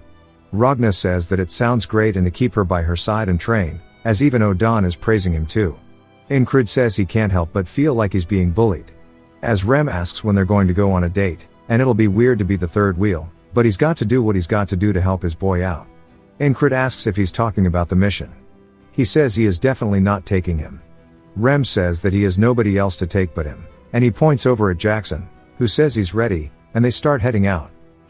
Rem says he can't believe he's taking the damn cat and not him, asking if he got hit in the head recently. Incrid says he'd be the first to ask the commissioner if he got pissed, so definitely can't take him. Jackson asks if he is only bringing him because he thinks he won't cause trouble. Incrid says that he takes these missions often too, so he thought he would be a great help. Jackson says he wants to offer a piece of advice then, and that he shouldn't give too much of his heart to one woman, as it'll come back to hurt him. Incrid says he does not need advice on this. As they meet up with the commander, Incrid asks when the commissioner will be here. She says soon.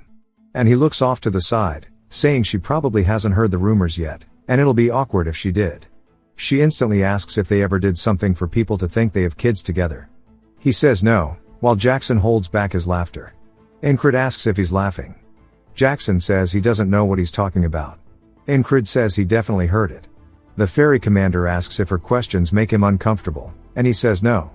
She then asks if he's glad, and he says no, but changes it to a yes, and he's starting to get confused, as she teases him. A carriage then pulls up, as Jackson says that the commissioner is now here. The ferry commander clicks her tongue, saying that it was just getting fun, and turns around. Incrid can't believe she was joking with such a blank expression. He explains that the mission was to protect a son of a wealthy merchant, and the process of deciding which of the two heirs of the Roquefried Trading Company will become the next owner. They've been hired to make sure they don't hurt each other. He expected the heir to be some greedy toad, but instead, a pretty woman exits the carriage introducing herself as Leona, and she is the heiress to the Roquefried Company. She tells them all that it's nice to meet them. As they start heading downtown, Leona is whispering to a woman as we see Incrid in the back. He says not a word has been spoken since the initial greeting, and what little communication that does happen is done through her maid, who says that they'll get a room in the inn first, and then wait for the others. They really just want them there to escort her and nothing else. Incrid recalls Odon's words, saying that age, body stance, positioning, and gaze are all important information that he needs to pay attention to, as figuring out the enemy's strategy is a skill in itself. He's observing and analyzing as her guard is left-handed, her footsteps are heavy, wondering if she's heavily armed, and the sword tells him that she's pretty strong. None of them seem to be as strong as a special rank, and while his analysis is lacking, it'll do for now. Jackson says if he's bored they can play a game, and they can identify sounds. Jackson starts naming the sound, and Incrid names where it's from. Jackson says a rustling paper bag, and Incrid says that it's from a woman in the food market. They continue this game, and Jackson then asks them to identify the tongue clicking, and when Incrid starts to listen for it, Jackson says it was too late, and it was coming from the man near the shoe store. Incrid explains that the point of the game is to locate and identify the sources of sounds, and it's way harder than it seems. As they head to the inn, the guard tells them they're going to get a room upstairs, and they can all wait here. The commander sits down with them, saying that what they're doing seems interesting, and she wants to join. Incrid says he's heard that fairies are much more sensitive compared to humans. They continue as Jackson says a knife falling to the ground. Before Incrid can answer, the ferry commander says that the second floor next to the stairs. This happens again as Jackson asks about a dagger being unsheathed. She says it was at the entrance of an inn. Incrid says he's not even able to participate. Then he notices something as the directions of the game start to become more and more as if it's no longer a game. Jackson asks where they're silently being observed from, and the ferry commander says right behind him, as we see a man grabbing onto his blade. They then both deal with the assailants behind them in one quick motion, killing them both. Jackson says they're being ambushed, and she says she agrees. The other mercenaries are panicked at the assassins as we see one coming from behind towards Incrid. He turns, cutting the dude's throat. Then they hear a scream upstairs, and he says the commissioner comes first. He starts to run up as an assassin says no way. He throws knives towards him. Luckily Jackson's played PUBG, so he uses a frying pan to block the knives as the ferry commander starts making light work of the assassins on the first floor. They wonder why they're so strong, and the assassins say they'll just outnumber them. Jackson stabs a dude in the throat while Incrid runs upstairs, and the ferry commander says that all of his squad members are far stronger than him, but they all listen and trust him, and she can't help but wonder why it is this way. As one of the assassins starts charging at her while screaming, she smiles, saying it's interesting, and then turns, stabbing him through the arm and the throat at the same time. Ingrid stabs a dude in the chest, pinning him to a wall, and says after encountering the assassin that went after Krang, and recently the half-fairy assassin, attacks like this no longer faze him. All of the strength and combat skills he's been practicing have made him feel like an entirely different person. Odan says he's still too slow. But he can feel it already, that his movements are much more refined as he kicks the assassin straight in the chest through the railing, sending him off the second floor. He then turns, seeing the female guard thrown out of Leona's room as she hits the railing. He runs up to the door, seeing what's going on as an assassin is yelling glory to Aspen, going to stab at Leona. The maid stands in front of her screaming no. She is really about to Mr. President get down this. Ingrid says he's too close for the whistle daggers, and stopping him can't be guaranteed. He doesn't even know if he'll be able to reach them if he tried. As he starts to recall a way to quickly close the distance, he says he's seen it once. As he recalls the night on the battlefield, he says imitating it perfectly is impossible at his level. As he starts to try his best to do it, he says even if he replicates it a little bit, it'll be good enough. He does exactly that. As he quickly dashes in, making his way closer towards them, the assassin's blade starts coming down. As we see Ingrid make his way in front of it, he uses his back to block the attack. The assassin scrapes against it. He's surprised, and we see that it's actually been blocked by his armor. Ingrid says he's so glad he got this from the Gilfin Guild, telling the assassin that they should have a chat downstairs. He then picks the dude up over his shoulder and yeets both him and himself out of the window, and they land on the ground outside. The assassin starts coughing, and Ingrid stands up, saying that he managed to cushion his fall with the other dude. Leona looks out the window, wondering what the hell that was, and Ingrid says there are no more enemies on the second floor. This guy here is definitely in pain from the fall, but he's still standing up, which proves that he's got some grit. The dude pulls out a second blade, calling him crazy, asking if he is a border guard. Ingrid says no. The dude says that means there's no reason he shouldn't be able to beat him, as he pulls out a second blade. Ingrid says that even though the dude's swords are of different lengths, he's not off balance. Ingrid wonders if he knows how to use the flowing sword, thinking about how to respond. The assassin says that he's going to kill him first, and then destroy that woman. Ingrid asks him if anyone else has told him that he talks way too damn much. He gets pissed, charging in, and Ingrid says this is his first real fight in a while, and that the dude seems pretty strong. Ingrid lowers his back foot, starting to get into position, wondering what he should try first. The assassin, ready to thrust one of his blades, raises the other into the air. Ingrid says that both of these attacks are going to come in unison, and that it is a Valen duet. As one of the blades comes towards his head, he sidesteps to his left. The assassin immediately follows up with a swing, which he ducks underneath. The dude then tries it again by thrusting forward, which Ingrid backpedals. Now that there's distance, the assassin comes in for a big lunging thrust, which Ingrid avoids by ducking to the dude's other side. He stands behind the guy as he starts to realize he might have screwed up. He can't believe some random has dodged all of his attacks, and Ingrid tells him he's impressed. He couldn't learn that because he lacks the talent. Based on the guy's speed and accuracy, he's about as good as the stabbing pervert he met in his first loop. The guy comes back in, asking what he's saying, calling him crazy. As Ingrid locks in his eyes focus, he starts to hone in on the guy's blades, and says now he understands as he can tell which path of attack the assassin is going to use. Ingrid then raises up his arm and smoothly starts to move his blade forward, stabbing the dude in the chest while having zero wasted movements in doing so. Ingrid is a little surprised, says he wanted to stab him in the heart, but he missed a bit. The dude starts to scream as Ingrid pulls his blade out. He says he still needs to improve a lot, and he needs to train with both Ragna and Jackson. Ingrid then looks at the dude as he falls to the floor, as the other assassins run out the back door, saying they need to retreat. Ingrid says he has to go get them all, but Jackson tells him that his fight drew too much attention. Ingrid points, saying they're getting away, and Jackson says they are, making Ingrid wonder if he's not going to chase them. He says they weren't commissioned to root out criminals. They ran away on their own, so the commissioner should be safe. Ingrid says he must be solely focused on the mission. The ferry commander then tells him that wasn't bad, and he asks if she's okay. She then tilts her head, saying she can't believe he's worried about his lover, and that she's not going to be able to sleep with all these butterflies in her stomach. He stares at her with the stone face emoji, and Leona asks if they're in a relationship. He says no, and she continues asking if everything they've done so far was a joke to him. He once again hits the stone face, asking what the hell is wrong with everybody. Leona asks his name, and Ingrid tells her. She thanks him for protecting her, saying she will pay him properly in the future. He says it's fine, and it was what was asked of him. She looks at him like there's more she wants to say, but she doesn't yet. It then jumps to some time later, and he explains that the few they captured were sent to the army, and they were sent reinforcements in case of a second attack. Ingrid sits at a table wondering who the assassins were, saying that some of them were pretty skilled, so they definitely weren't just here to rob them, and he guesses they have to assume it's the other heirs of the company. Leona starts to make her way downstairs, saying he's up pretty early, and he tells her that this is his shift. She then sits down beside him, scooting her chair close, saying he should join her, and she'll give him a chance to join her personal forces, as their rogue-fried company leaves little to desire. Their key partners include the Shepherds of the Wilderness from the Beastlands, the Black Leather Guild that is famed for hunting dragons, and the Glacial Rangers who were the defenders of the permafrost. Additionally, the company map, which outlines key routes and regional specialties, is valuable enough to let those who sell it live without wanting anything more for the rest of their lives. All of this is too much for him to leave behind.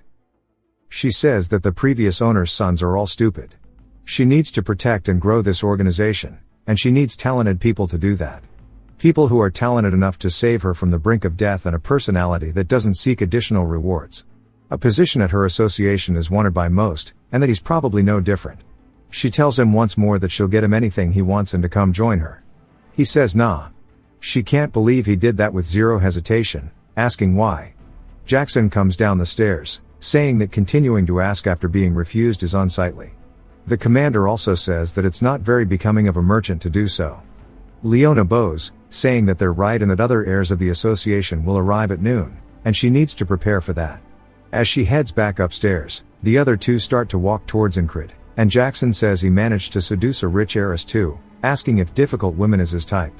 He says no, and Jackson continues, saying he needs to stop going around seducing all these women. He says he never did that in the first place, as the ferry commander calls him a two-timer, saying that hurts her. He grits his teeth, saying that he's sorry, and that his taste must have just changed. Jackson is surprised, and so is she, that he actually had a comeback. People from outside overhear this, saying they can't believe he's an asshole that seduced another woman when he asked the commander. The ferry commander then smiles, since she took this W. As he sits there in complete shame that he went along with it. Later on, we hear Craze saying he heard everything, that he spent the night with the commissioner after one night. Everybody starts saying that he's managed to score a rich heiress now, and that he's not the spellbreaker but the heartbreaker. Jackson asks Craze if he's here to make fun of him too, and he says that it's about the Gilfin Guild, and he needs to stay on top of things. Ingrid says that's good, and he needs to do something for him. He needs to catch the ones who got away and see what they're up to. We learn that Reynolds Roquefried, the previous owner of the Roquefried Merchant Association, was an honorable man with a sharp business mindset. He considered his stepdaughter, Leona, to be his successor due to her sharp wit and intellect, but he could not bring himself to push his son out of the picture. His barber did him dirty. So, without a clear successor to lead the Merchant Association, he passed away. We see a carriage in town as the kid who needs to fire his barber is being told the assassins failed. They say that he should have left it to them, and it was a missed opportunity. The kid's name is Polide. The man opposite of him says that they'll figure something out, and their agreement surely still stands. Polide says, of course, and he'll reward him handsomely if he inherits everything. The other dude in the carriage sits there not saying anything. They then arrive at the inn, and they open the door. Ingrid and the rest stare at him as Polide says there's too much dust here, and he says that calling him to a place like this is typical of that bitch, Leona. Ingrid stares at the dude with the black hair, saying that he can tell just by the way he holds himself that he's strong. The man glances down at him, making eye contact, then looks away as if he's not much of a threat to him. Polide then points at them, saying they need to go call Leona. Ingrid says it was a great idea to bring Jackson because if it was Rem, he would have mistaken the dude as a monster and cracked his skull open. He then sees Jackson pulling out his blade and stops him as Polide barks at him, asking him what he's doing and to get moving. Leona comes downstairs, telling him to stop shouting as it's not fitting of him, and tells him that he's late.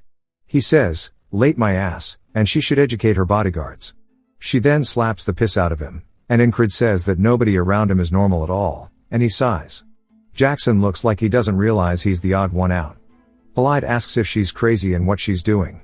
Leona says that he was the crazy one, and he's messing with a soldier mercenary of the border guards, asking if he wants to rot in prison for the rest of his life.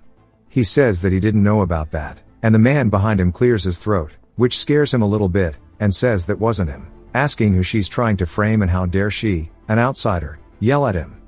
Leona says that sure she was adopted, but he can't even analyze trade routes or even calculate finances. He tells her that's a job for servants, and she says that she wouldn't be wasting time like this if it weren't for the will, and stating that the successor is to be decided after talks is way too much. Ingrid says the previous head must have been soft, and no matter how you look at it, Leona seems more suited to be a successor, and he wonders if he wanted to give his son one last chance. Leona says the only argument he has to support his succession is that he's a blood relative. Polite asks why that's important, and she grabs him by his fat chin, saying that no matter how she looks at it, he's nothing like him, and his ignorance and ugly-ass face make her wonder who he got it from. He grabs onto his blade, hella pissed, as Ingrid does his as well. He then is startled by something as he sees the dude he was glaring at earlier reach for his too. He then widens his stance as everybody is getting ready for the gang war. Ingrid sits there waiting for somebody to make a move, and Polide starts to get scared as his guards block him. Ingrid recognizes the stance, saying that the man is going to use the swift sword, but he wonders how fast it will be, saying he wonders if it will be as fast as Rem's axe or a whistle dagger, and tells the dude to show him his sword. As the guy starts to unsheath his blade, Ingrid smiles, doing the same as he unsheathes his blade too, but then a man tells everybody to stop. As he enters the room, we see it's none other than Torres, who says that he is part of the border guards who are directly commanded by the crown, and they'll consider them to have committed treason if they don't put their blades away. Polide looks like this wasn't part of his plans, and Ingrid also looks a little annoyed and then clicks his tongue. Jackson stares at him, recalling how he was talking about nobody around him being normal, and says that he's the weirdest dude here. As Torres says the assassins hired were foreigners, so they're taking over this case. They confess that they were paid by a merchant association, and surely Polide didn't hire them because of this inheritance dispute. The man puppeteering him asks if any of them confess to have been paid by their specific merchant association, and if not, then there's no evidence to blame them. Torres says he sure does yap a lot, asking if he thinks that they're that stupid. Leona says she would like to make an offer, and they should find more evidence to identify the true perpetrators, and that they can lock both her and Polide up until they find the ones responsible. Polide says that he didn't agree to this, and Ingrid finds it strange that the victim is asking to be locked up. Torres says the ones they detained were all grunts who had no information. They just kept repeating that they were told to do so by their boss. Leona says there are still people to interrogate, as people managed to escape from that scene, and one of them might be the boss with the details, and that they should try to find them. Torres says that he wants to know what they should do if they can't find the ones behind it, and she says that's for him to deal with. Although it's not prudent to continue discussing the air matter of the border guards, they will return to their city under the condition that they all return if they were to be summoned. Ingrid says that they won't be guarding her if they leave the city, and her bodyguards won't be able to take on Polides, especially the guy with the rapier, so she'll die as soon as she leaves the protection of the border guards. Surely she knows this, wondering what the hell she is thinking. Her maid hands her something, and she says she's a merchant, so she doesn't ask for anything without proper compensation, and she'll give this to whoever catches the ones who got away. As she starts to unsheath it, Jackson is obviously startled by it, which Ingrid wonders what's going on, and she says this is the fourth work of the Carmen collection. It's Carmen's stiletto. She says hopefully this is enough to get them to go find them. Jackson steps up, calling out to Ingrid, saying that he'll take this one.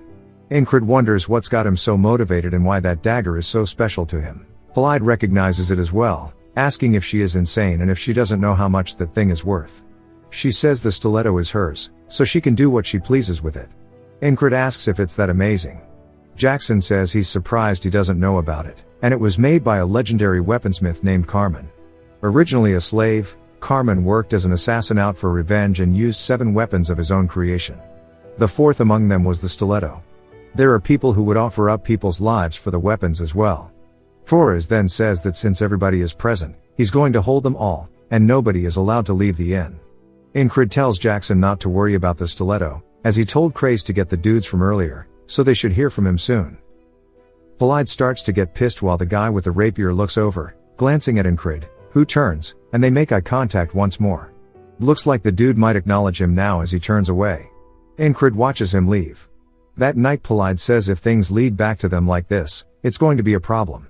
The puppeteer says they can't do anything against the border guards, and they just need to wait. If the two of them can't sort out who becomes the successor, Then the decision will be left up to the investors, which is what they need to use. Polide says that'll be fine, as he already sent word. He already told them he'd reward them if they place him as the successor, and he'll win if just half of them agree. The man with the rapier looks out the window to see Incred doing planks with stones on his back. He's clearly having a hard time, but of course, bro is dedicated. He finishes his workout, and Torres asks why he's doing all that tedious training. Incred wonders what Torres wants, and Torres says that surely this is a prime opportunity for some time off. Incred says he would think that way if their time were equal, but time is valued differently from geniuses and those who are not. And things they can learn in a week, he needs a month or sometimes even a year to learn, and that means he doesn't have any time to waste. He then picks up the rocks again, starting to do curls, saying that he'll make sure to use each and every day to make sure his foundation is better to allow his future to be brighter. One of Torres's men says that he sure is an odd one, or maybe they are the ones that are lazy. Torres thinks about it for a second and then decides to get up, telling Incred to calm down with trying to get stronger, as he's already plenty strong. They only had a draw because he didn't expect that from him, wondering what he thinks the outcome would be now. Incred stares at him and then smiles while nodding, which means that they are about to start fighting. We hear people cheering them on as we see Torres preparing an attack, and both he and Incred stop shy of each other's throats. But obviously Torres would have won. They start cheering, saying that this makes 7 wins for Torres, and he says this is how it should be. They remind him he also lost 4 times too. Incred tells him to run it back. Torres asks if he's not tired yet, calling him a fiend, saying they've already gone at it 11 times. One of Torres' men says he wants to try as well, and the dude from earlier says he wants to do it too. If they've introduced these guys before, my bad, I haven't done this series in a while, it just now got enough chapters for another part. They start cheering, saying they need to take him down, and Polide watches, asking what they are doing so late, calling them barbarians. The guy who subbed out Torres is now throwing Incred to the ground, and as soon as he hits it, we see the man with the rapier is actually watching intently. Incred asks what that was and if he can do it again. The dude calls him insane, and the rapier guy says that his pride isn't hurt when he loses, rather, it's like a little kid who found something new to play with. On top of that, his open hostility while knowing he's far stronger than him is certainly unique. But even so, as we see Incred fall to the ground again, the dude says he falls for the same thing at least 3 to 4 times, and he's really not talented at fighting whatsoever. This time Incred slaps the dude's hand away and hits him with a judo throw, doing the exact same thing the guy did, slamming him into the ground. Torres starts cheering him on, saying good shit, and even the rest do, asking who's going to do it next. We see the ferry commander watching, saying that he's going around charming everybody, and that makes him a bad man. Leona asks if they are dating, and the ferry commander says no. Leona asks if it was a joke then, as the ferry commander tells them they are married. Leona gets surprised, and the ferry commander says they didn't hold a ceremony, but she thinks there's a child. Leona is even more confused, and Incred says this bothers him, and he really wishes she just had gone inside already. We then hear the rapier man call out, asking if it would be okay if he joined in with them. Incred turns as we see the dude raring to go. Torres wonders what he's thinking, and the dude says that his talent is by no means worth speaking of, yet he still has a desire to teach him, and he can't hold himself back from doing so. The man who taught him the throw says that the rapier dude's in a different boat from them, and that he should just sit down and watch, but Incred says nah, and he's been waiting for this. The dude stares at him, realizing he's a man of culture, and smiles while Jackson watches from the roof. He says that even though the only thing that dude's holding is a wooden stick, he is still hella dangerous, and he grabs onto his blade, saying he needs to make sure he's prepared. Incred readies his stick as well as the man with the rapier gets ready. They start to have a WWE stare down, and the man raises up his wooden stick. Incred says that tension is creeping up his entire body as if he was at war again. The man then begins to thrust forward as Incred focuses his eyes. Concentrating on a single point, he can see the dude's attack path. He says there's a slight feint mixed in, but it's coming for his neck, and he needs to block his line and extend his own. But then he feels as if he just got stabbed in the throat, which surprises him. As we see that Incred couldn't react in time, but it's not just him, everybody is surprised. The dude says he read his attack well, but he's slow. Incred says that he lives up to the name of the swift sword, and it's so much faster than he imagined. He thought he'd gotten a lot stronger, but he hasn't. The dude is so inconceivably far, and it's at a height that's so intimidating. As the dude starts to walk away, Incred laughs and tells the dude, one more. The man smiles, saying that his attitude is exceptional. He continues losing over and over to the point where Torres and the rest fall asleep. We see the ferry commander still watching intently, and she looks like she's really enjoying it. We see Incred losing his balance. The man with the rapier starts speaking, saying that anyone who has ever held a sword knows the despair one feels when meeting someone you can't beat. Incred falls to the floor and begins coughing, and he says that he's shown him this unbridgeable gap between them, but for some reason, he's not giving up. Incred stands back up, and Jackson says that Incred's reaction speed is too slow to be seeing and dodging everything. At this rate, he'll never overcome this wall, and he says he's going to have to teach him something more about his speed. The man says that's enough, and they should get some sleep as Incred is gassed out. We see him sweating hella, and he tells the dude he's amazing and that Swift Sword is something that he will eventually learn. The dude laughs, saying he's even more impressed by him. It's unfortunate, if only he had the slightest bit more talent. Later on, we hear Craze calling out to both Incred and Torres, saying they've captured the runaway mercenaries as they are beaten up on the floor in front of them. Incred nods, telling him good job, and Craze says that it was just finding a couple of hidden people, no big deal. Leona says they must be Incred's squad members, thanking him for it again. He still has his armor torn from when he protected her last time. Torres then asks who hired them and asks which people it was. Belide's fat little diabetes heart starts beating really fast, and the mercenary then speaks up, saying that it was Aspen. It was a merchants association from there that wanted to expand across the contested zones, and he doesn't know which specific one. He only received a letter, and the money was promised upon completion. Leona says that might be what he's saying, but what happens next is up to the border guards. Torres says that she seems satisfied by the outcome, asking if she wasn't hoping that the ugly idiot was behind all of this. She says of course she did, enough to offer up the precious stiletto as a reward. Torres says that breaking these bastards is their job, and that all the rogue-fried people are free to go. As everybody starts leaving, Jackson unsheaths the stiletto, and Incred tells him not to do that in public. He can't believe he's so happy, saying it's almost as if he's a kid sometimes. Craze then tells Incred not to love Leona, as she's scary. He says he doesn't, asking if he's even listening to him. Craze then says it's weird. No matter how he thinks about it, those guys were hired by Polide. Yet they are saying it was Aspen. He had a little run-in yesterday after they found those guys. We see them in a room with the mercs, and a man enters, asking if he is Craze of the 444th Squad. He says that he's someone who serves Leona, which confused Craze. He continues explaining to Incred they already had tabs on where they were and knew everything about the Gilfin Guild too.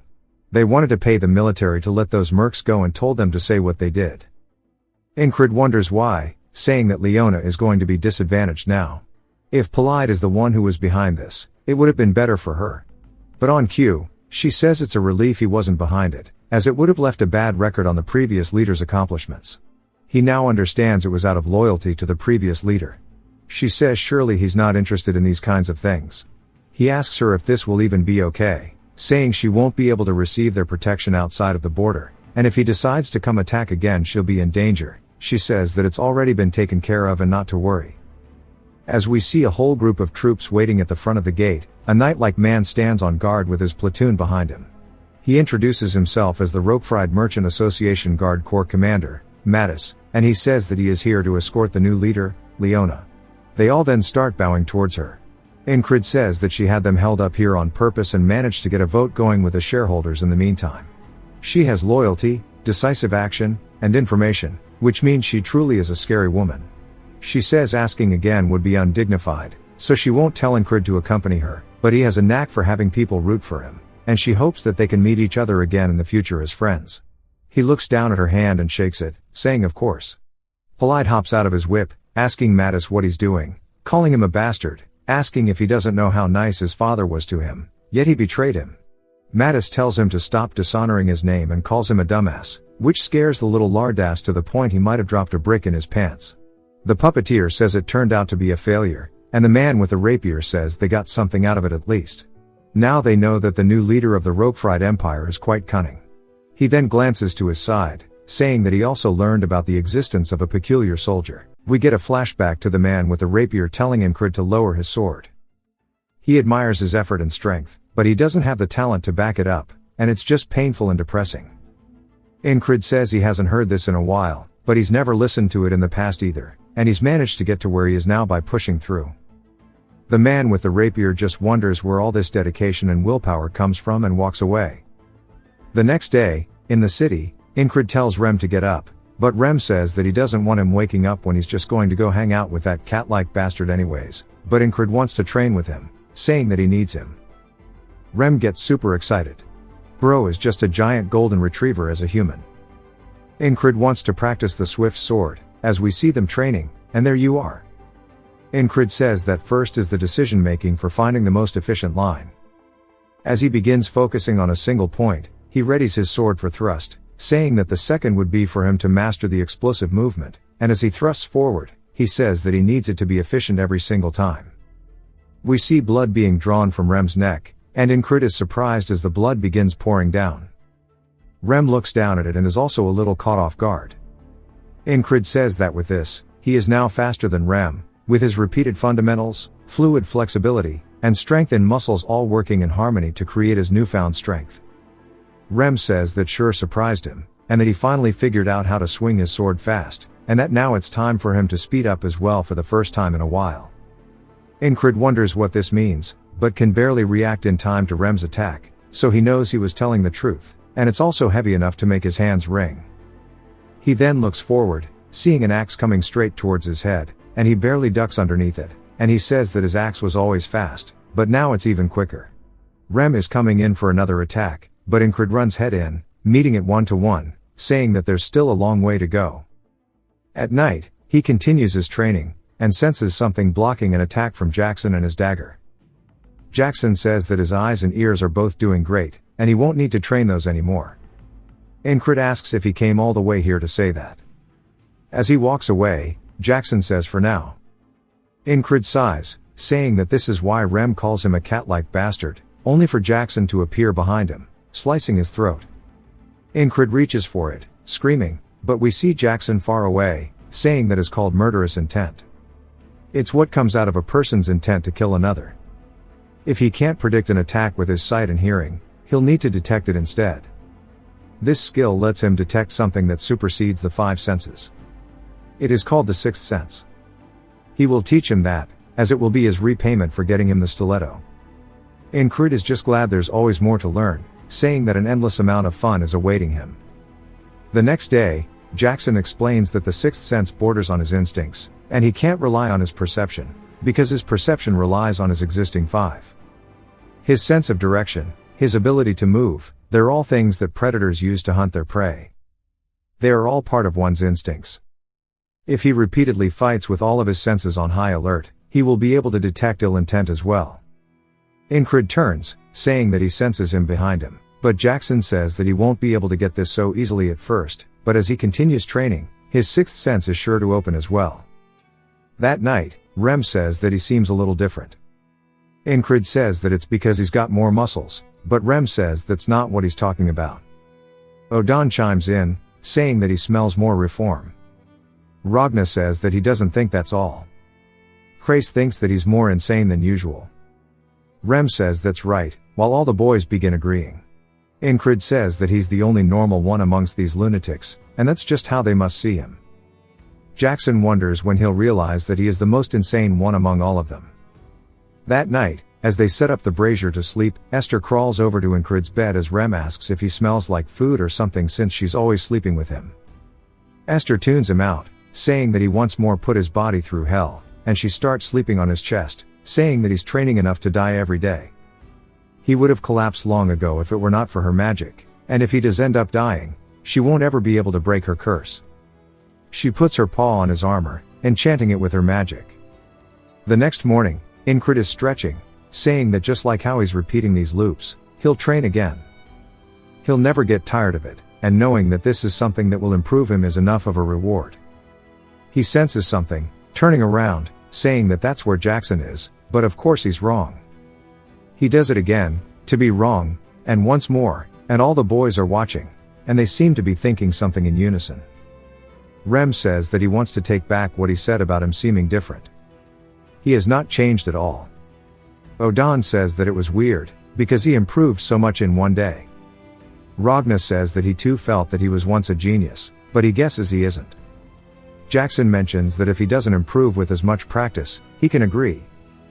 But Rem says there's nothing like real-life experience. Since the Aspens will be quiet for a while, he should go get commissioned to hunt beasts or something similar. The next day, Ingrid goes in front of the commission board, saying that all 4 of them are pushing him for real experience, as if they are trying to test him. But he also understands, since he's not improving at all. A man then says that if he doesn't find anything he likes, then he could do this for him as he hands him a paper. Ingrid looks down at it, as it says that he wants him to investigate a shoemaker's basement. Ingrid asks why he would do this mission, saying that this is something that a recon party should be doing. The man says that a recon party won't be enough, as according to the shoemaker, he thinks there were undead in his basement. Ingrid is a little curious, saying that there's no way something like that is in the city, and he must have heard a rat or something, and he needs more experience right now. The man then says that he should please do it, and he calls him the spellbreaker, saying that he can probably tell but nobody else wants to do it. The shoemaker is short-tempered, but he's a good man. His wife went missing recently too, so he must be angry, and that he should go check it out. Ingrid says that he's sorry, but this request is too much, only for him to fold under zero pressure as he accepts it. A woman says that if he's here for the request, he needs to quickly get to the basement, and that he just keeps digging into the ground. Ingrid says that he did hear he was short-tempered, and the shoemaker calls out to him, saying that this is what he was talking about. He shows Ingrid the ground, and he found this tunnel. Ingrid is surprised there's a tunnel in the middle of the city, saying that it can't have just been a rat. He lights up a torch and starts to explore it, saying that this looks like it was man-made. It's quite large, and there might really be monsters down here. He then is surprised as he sees multiple pathways in front of him, and there are 6 total. He says that this is made to be a maze. The shoemaker tells him to listen to the weird sound as they hear some form of rattling, and he says there must really be undead down here. Ingrid tells him not just to walk in, and that he'll head in first, so he should stay back. As he takes a step forward, immediately the entire cave gets hit by the world's brightest flashlight. Soon they are drowned out by a blue light and they feel an intense heat. Ingrid wonders what this feeling is. As it starts to get closer and closer, completely blinding them in the tunnel until it actually begins to disintegrate them, turning them both into ashes straight up on the spot. Ingrid's eyes jolt open as Esther is laying on his chest. He said as soon as he detected the heat, he burned up instantly. He wasn't even able to take another step, and that was definitely a magic trap. It's common sense when you face magicians that you need to run. Rem then says that he and the boys were talking, and that he needs more experience. Ingrid's lost in thought, saying that you're lucky if you die when facing a magician in combat. If you survive, you'll meet a worse fate. This advice applies to traps that are created by magicians. He wonders what he can do against the traps, saying that he doesn't know what skill he can train to overcome this.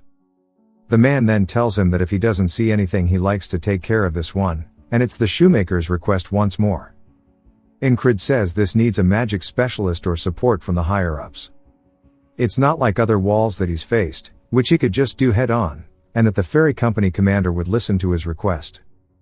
But before that hot-headed man goes in there alone, he then realizes that he barely made it last time and begins running, and grits his teeth, saying that he can't be late. He runs over to the shoemaker's house, kicking the door open. The daughter is scared. He asks where her father is, and she tells him the basement. He immediately leaps into the hole with zero hesitation, because the father is nowhere in sight, as he took a little longer this time to accept their request. As he begins sliding down the hole, he realizes he's too late, as he sees the shoemaker ahead of him walking down the middle path, and Ingrid runs over towards him, telling him to stop. The shoemaker turns surprised and confused, but we see his foot was too far into the hole, as that bright blue light begins to appear behind the man, and Ingrid screams out for him, only for the both of them to once more get deleted, turning into straight ash. In the waters of the afterlife, Ingrid says that he needs to find a quicker way. He needs to go see him first and tell him to stay out of the basement. The boatman says that it may only be a moment, but he must have felt the pain of his flesh emulating and his entire body turning to ash, yet he still intends on stepping towards that flame. Ingrid says that it's just as he said, the pain was like a million needles passing through his body in an instant. But that doesn't come close to how bad it hurts for him to watch idly by as an innocent bystander dies, and that is the true way of a knight. I love this guy. He immediately gets up out of bed and starts to head out, as Rem asks where he's going since they need to talk. Incrid says that he's going to save an annoying old shoemaker, and Rem wonders if there are leather boot monsters or something, wondering what the hell he's going to a shoemaker for. Incrid makes it in time, and he's actually the one digging the hole. He says that he can stop him from digging and make him ignore it, but he can't let something as dangerous as this remain. He tells the shoemaker that he'll go in alone, so he shouldn't follow him. The shoemaker says this is still his house, so he can't let him do that. Incrid tells him that this isn't a negotiation, and the dude agrees. He says it would take too long to find a magic specialist, and there's no way they'd even listen to his request. It's a mysterious trap that he has some information on, and someone is bound to die while exploring it. That goes even for him and his squad, so he needs to find as much information about it as possible. One of these paths must be rigged, and he wonders if the only way to find out is by walking through them. He says using the repeating loops is the easy way out, and there must be a better way for him to do this. If he can find a hint or something that tells him there's a trap, he might be able to figure this out. He then wonders how many times he's died and what he felt each time. He wonders what exactly he felt when he felt helpless, or when he felt a blade piercing his throat, when his opponent would kick away his sword, or even when he first met the pervert he could instinctively feel the murderer's intent. Jackson's words echo throughout his head as it's something that wants nothing more than his death. Something begins to shine in the darkness as it goes towards Incrid, and we see a Dark Souls trap. Incrid actually senses it. As he comes to a complete standstill, he says that he actually did it. He then steps forward, saying that he felt something for sure just now as it cuts him straight down the middle very cleanly. It's so clean that his blood is still flying out the back of his body as he hasn't fallen into two yet. He says that he really felt the trap's murderous intent, and he has one hell of a grin on his face. The next day, he immediately heads back down to the shoemaker's store and says that detecting the murderous intent of the trap is today's wall. As he stands before the entrances, he says that he can't just walk in. Instead, he needs to walk back and forth until he gets a good feel for it. As he slowly walks forward, with each step, he stays locked in, saying that he hasn't set his foot on this path yet, and he doesn't feel anything, wondering if this is the right way. He slowly raises his foot down in front of him, then turning around, saying that this is where the blade came out from. He then steps towards it and sees an image of the blade flying straight towards him. There's nothing coming yet, and he says that he didn't actually detect it. He just remembered what happened. The shoemaker asks why he keeps walking back and forth and if he needs to take a piss. Incrid says that he told him to stay up there, and he hasn't been down this path before, so he'll keep going until he detects it. As he continuously steps forward and back until the night comes, the shoemaker asks what the hell he's even doing down there without eating. Incrid says that he'll come back tomorrow morning, so he shouldn't go in there since there are traps everywhere. He tells him to please help and take care of this, as he can't even sleep because he's afraid that he'll lose his daughter. Incrid asks if he doesn't have any leads that might point towards his missing wife. The shoemaker says that there have been a lot of missing people lately, so they haven't addressed it. He says if he sees a brunette woman with freckles wearing this wedding band, to please let him know. Incrid says that he understands. That night back in the barracks, we see him focusing with Esther laying on his lap. He then turns, thinking he senses Jackson, but instead, it's the opposite direction. Rem says that he's like this because he hung out with the stupid shoemaker, telling him to go to bed. Incrid says that now that he thinks about it, this is the first time he ended a loop without dying. He wonders what happens if the day just passes like this and if it'll continue into tomorrow, and he guesses he'll find out. He then takes one more step back into the boatman's into the waters of the afterlife and wakes up the next day. Rem then says they were talking yesterday, and they think he needs more experience. Incrid realizes that he's come back to the same day and wonders what will happen if he doesn't sleep. As he sits out watching the moon slowly set and the sun begin to rise, his eyes look tired, and he begins to fall asleep until he wakes back up in his bed. He says that he just blinked, but he's back in his room. Rem once again says he needs more experience, and Incrid says that he can't get past the loop without facing the wall, but this is fine, as he has no intention of facing it without overcoming this. It goes on for 10 days and then 20. He says that this is different from simple fear. He needs to feel it as he slowly lowers his foot down into the pathway. He says that lingering feeling of death is something he needs to be familiar with. As he continues slowly lowering his foot, it has now been 40 days.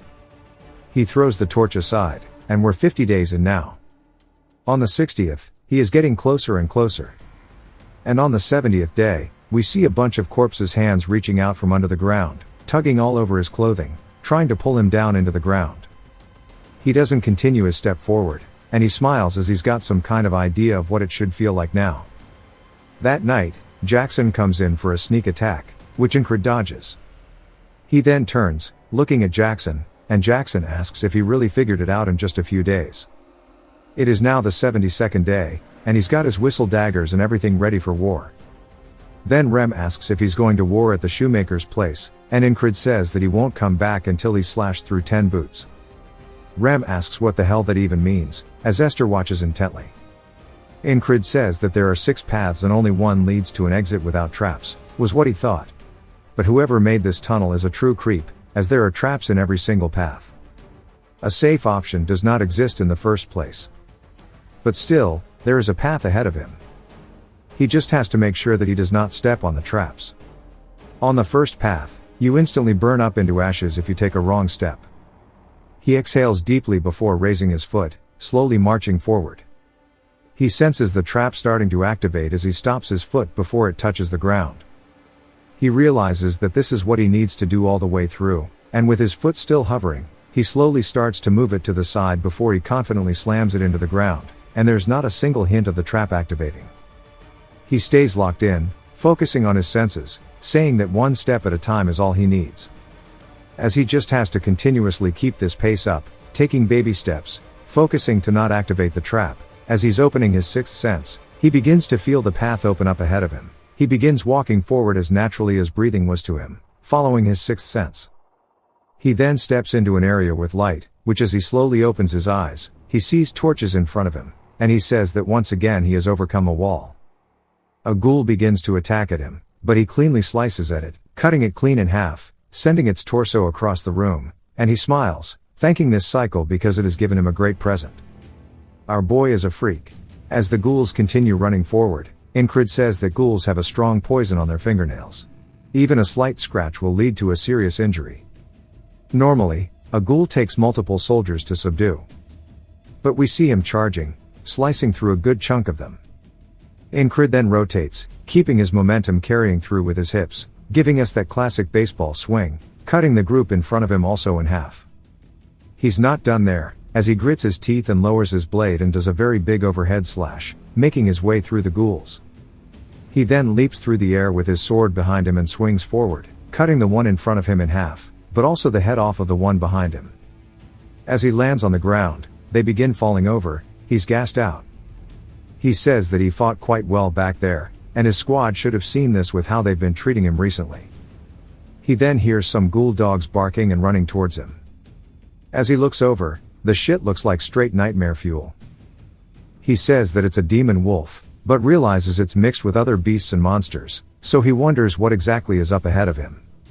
Meanwhile, Esther is jumping roof to roof, saying that Ingrid seemed weird today.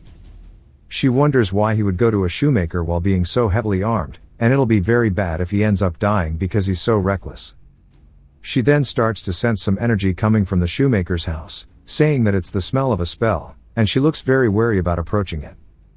Back to Ingrid stabbing his sword into one of the wolves. He still stands there, panting. He hears some weird breathing, saying that it's coming from deeper in the cave. It's really faint, as if it's about to stop any second. He wonders if it's another demon, or if it's the one who dug the tunnel.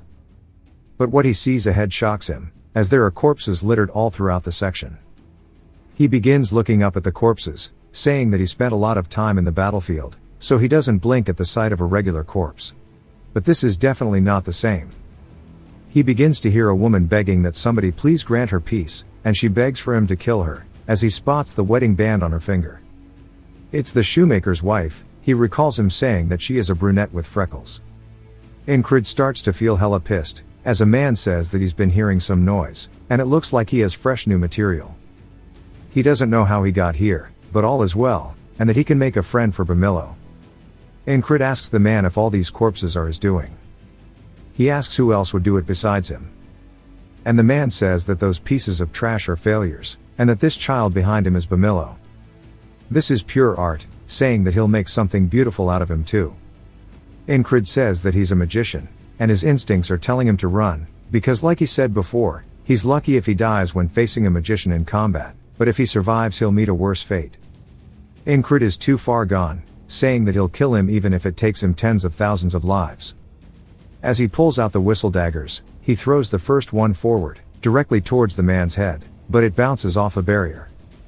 Incrid instantly closes the gap with his sword reared behind him, then feels a heavy hit, directly under his armpit, on his torso, sending him flying backwards as if he just got hit with a bullet of air. Incrid lands safely from the attack, but never keeps his eyes off of the mage. In the corner, we see Esther watching this, saying as expected he's fighting a magician. She hasn't managed to gather a lot of power yet, but if she gathers everything she is now, a nobody like that will be meaningless. The man raises his fingers up, pointing them at Incrid, before shooting out another air bullet. That shit broke the sound barrier. As it starts to fly towards him, he dodges it in the last second, which tears his clothing. He says he can't sense or hear it, but he can feel it. His murderous intent, that is. The magician is just surprised that he actually dodged it. As Incrid starts to close the gap, taking this chance, the magician shoots out 4 more air blasts towards him. He recalls some time ago when he asked his squad about what to do if he faces a mage in combat. Rem says to shoot him with an arrow. As once again, Incrid narrowly dodges the attack, but it cuts his clothing. Jackson tells him to kill him when he isn't looking. Odan says that he just needs to get up close and personal and beat his ass. The next 2 attacks begin to come towards him. Ragna says that anything that breathes can be cut down, and nothing is exempt from this rule. The magician's face looks worried, as Incrid is now overhead. With his sword ready to swing down, he says that the magician has an invisible shield that surrounds him. If he can't break it with his whistle daggers, he'll just have to smash through it with pure brute force, as he begins to pour everything he is into the attack. The magician smiles, telling him to go ahead and try. Now that Incrid is fully committed to the swing with no way out, the magician counterattacks with a spell. We see Esther watching as it flies directly up towards Incrid's chest. She says that he has won. It comes into contact with his vest, which Esther had blessed the night before, completely dispelling the magic everywhere in the room, shattering the mage's barrier. His eyes instantly fill with fear, as Incrid continues swinging his sword down. The mage tries to block it with his arm, but it is futile because he gets nothing but cut in half diagonally. There was so much power, Incrid swung straight into the floor. What an absolute Chad. Incrid starts panting. His sword then chips, and he says that, thankfully only his sword got damaged, and that the impact was strong enough to tear him apart. He wonders why he wasn't hurt. And if maybe his armor is actually that great. He then looks back up towards the shoemaker's wife. Now she is no longer moving, he says that her faint breathing has stopped.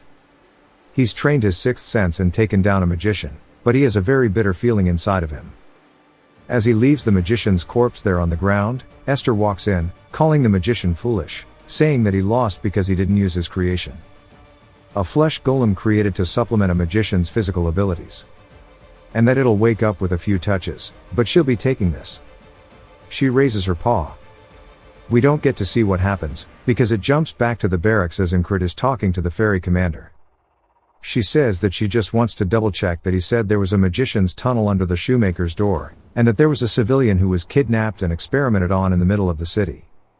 There would be chaos at the news if it spreads.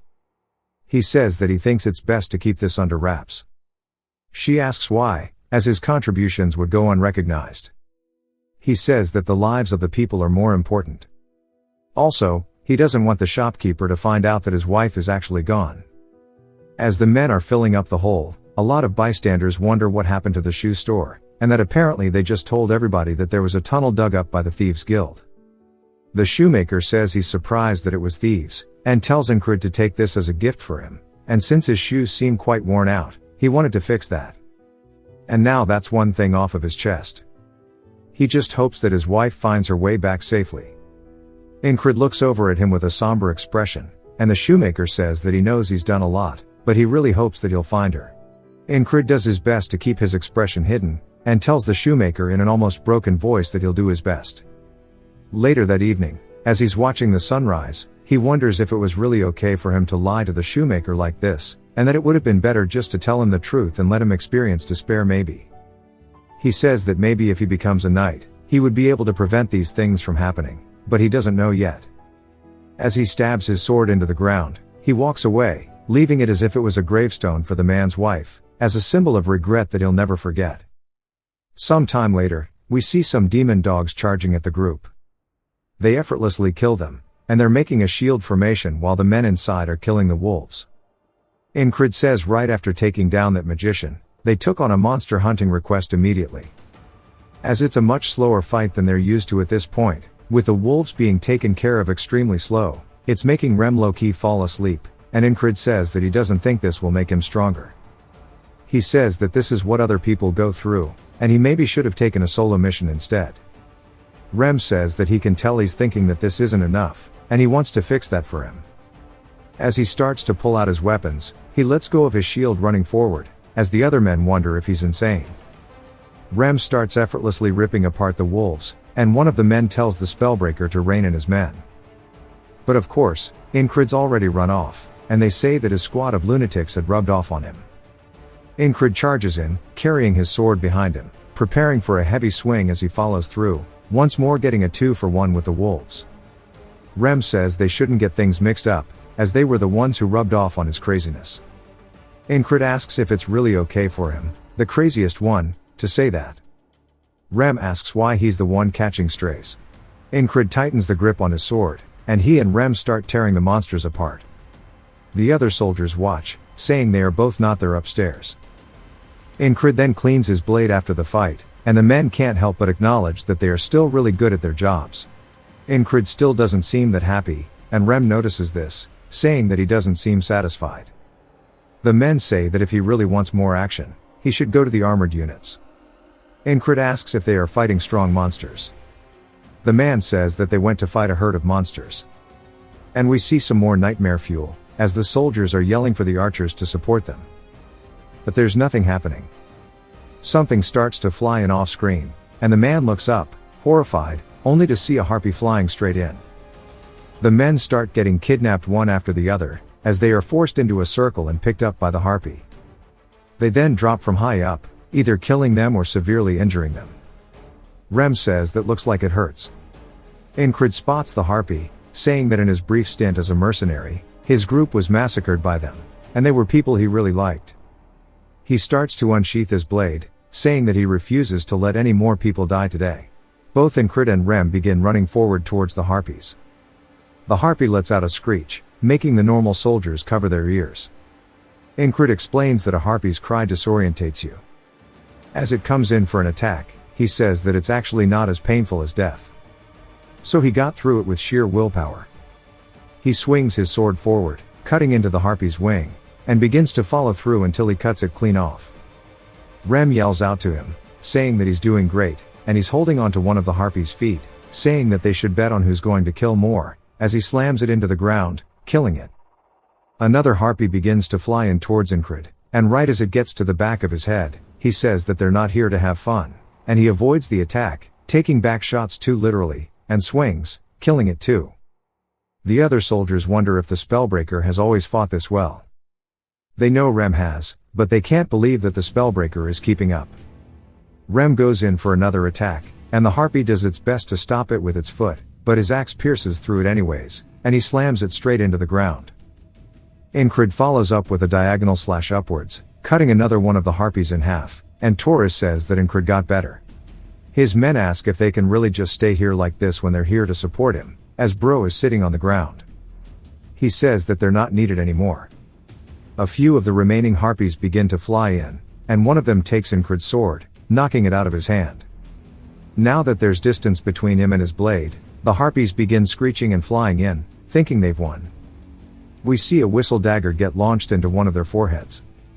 As Incred now only has one more to deal with, it begins to fly in, and he charges forward as well, as it's now a dash if he can get his sword in time before the attack hits.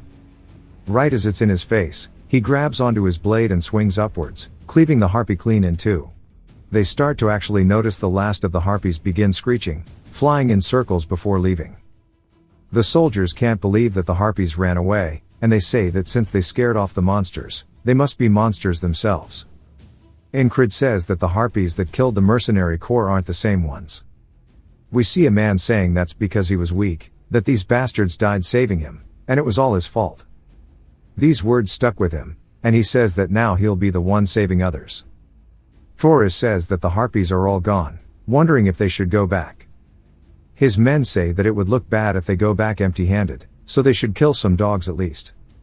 Incrid and Rem get informed that the support has arrived, so they can leave, and Rem asks Incrid what he wants to do. Incrid says that it's too soon to return. Torres and all of his boys think he's a complete lunatic now. Back at the camps, people are talking about how he helped the heavy armored corps. We see him doing his lunging squats, and they're still talking about how he has changed a lot, and that he tries really hard, so they should maybe do it too. Incrid takes his request off the board, and the dude says that he thought he did one yesterday. Incrid says that he's going to finish it quickly and do another one tonight. The dude asks if he has clones or something. And later that night, Incrid is still swinging by training his blade. A man sees this and says that he trains every single day, wondering if it's fun to live like that, and that he should try it too. So he continues to train throughout the night. The next day comes and passes, but again that night, there's 2 people training. This happens again, and that night there are way more than 2 people training, as there's a whole group just going crazy throughout the night. The ferry commander appears in the morning, and she looks over at them, saying that everybody seems different nowadays. A man says that they're following the spellbreaker, and it's become a trend. She says that she can't just ignore it anymore, and she walks over saying that they had a long meeting about him, and that these are the orders from above, so he should listen well. And now his squad, which is the 444th Regiment, will be promoted to an independent platoon operating under the 4th Company. From now on, he is an independent platoon leader. He says that he can only have 5 men under him, so he cannot be a platoon. She says that she'll reassign more men according to his request. Incrid says that being a platoon leader is nice, but it'll be a pain with all the lunatics in his squad, and she says that if he becomes a platoon leader, he will be exempt from menial duties, so he'll have more time to train.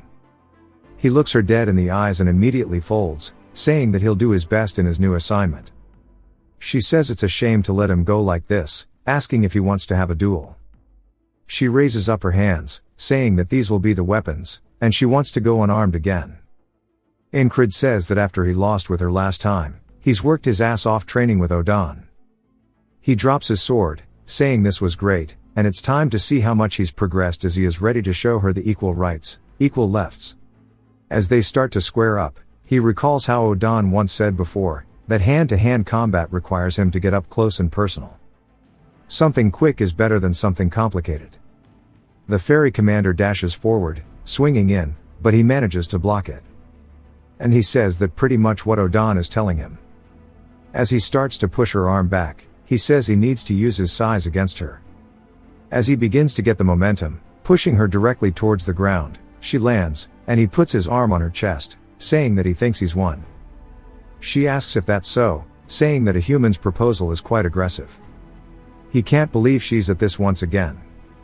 As she raises her leg, wrapping it around his side, she instantly 180s the situation, getting atop him.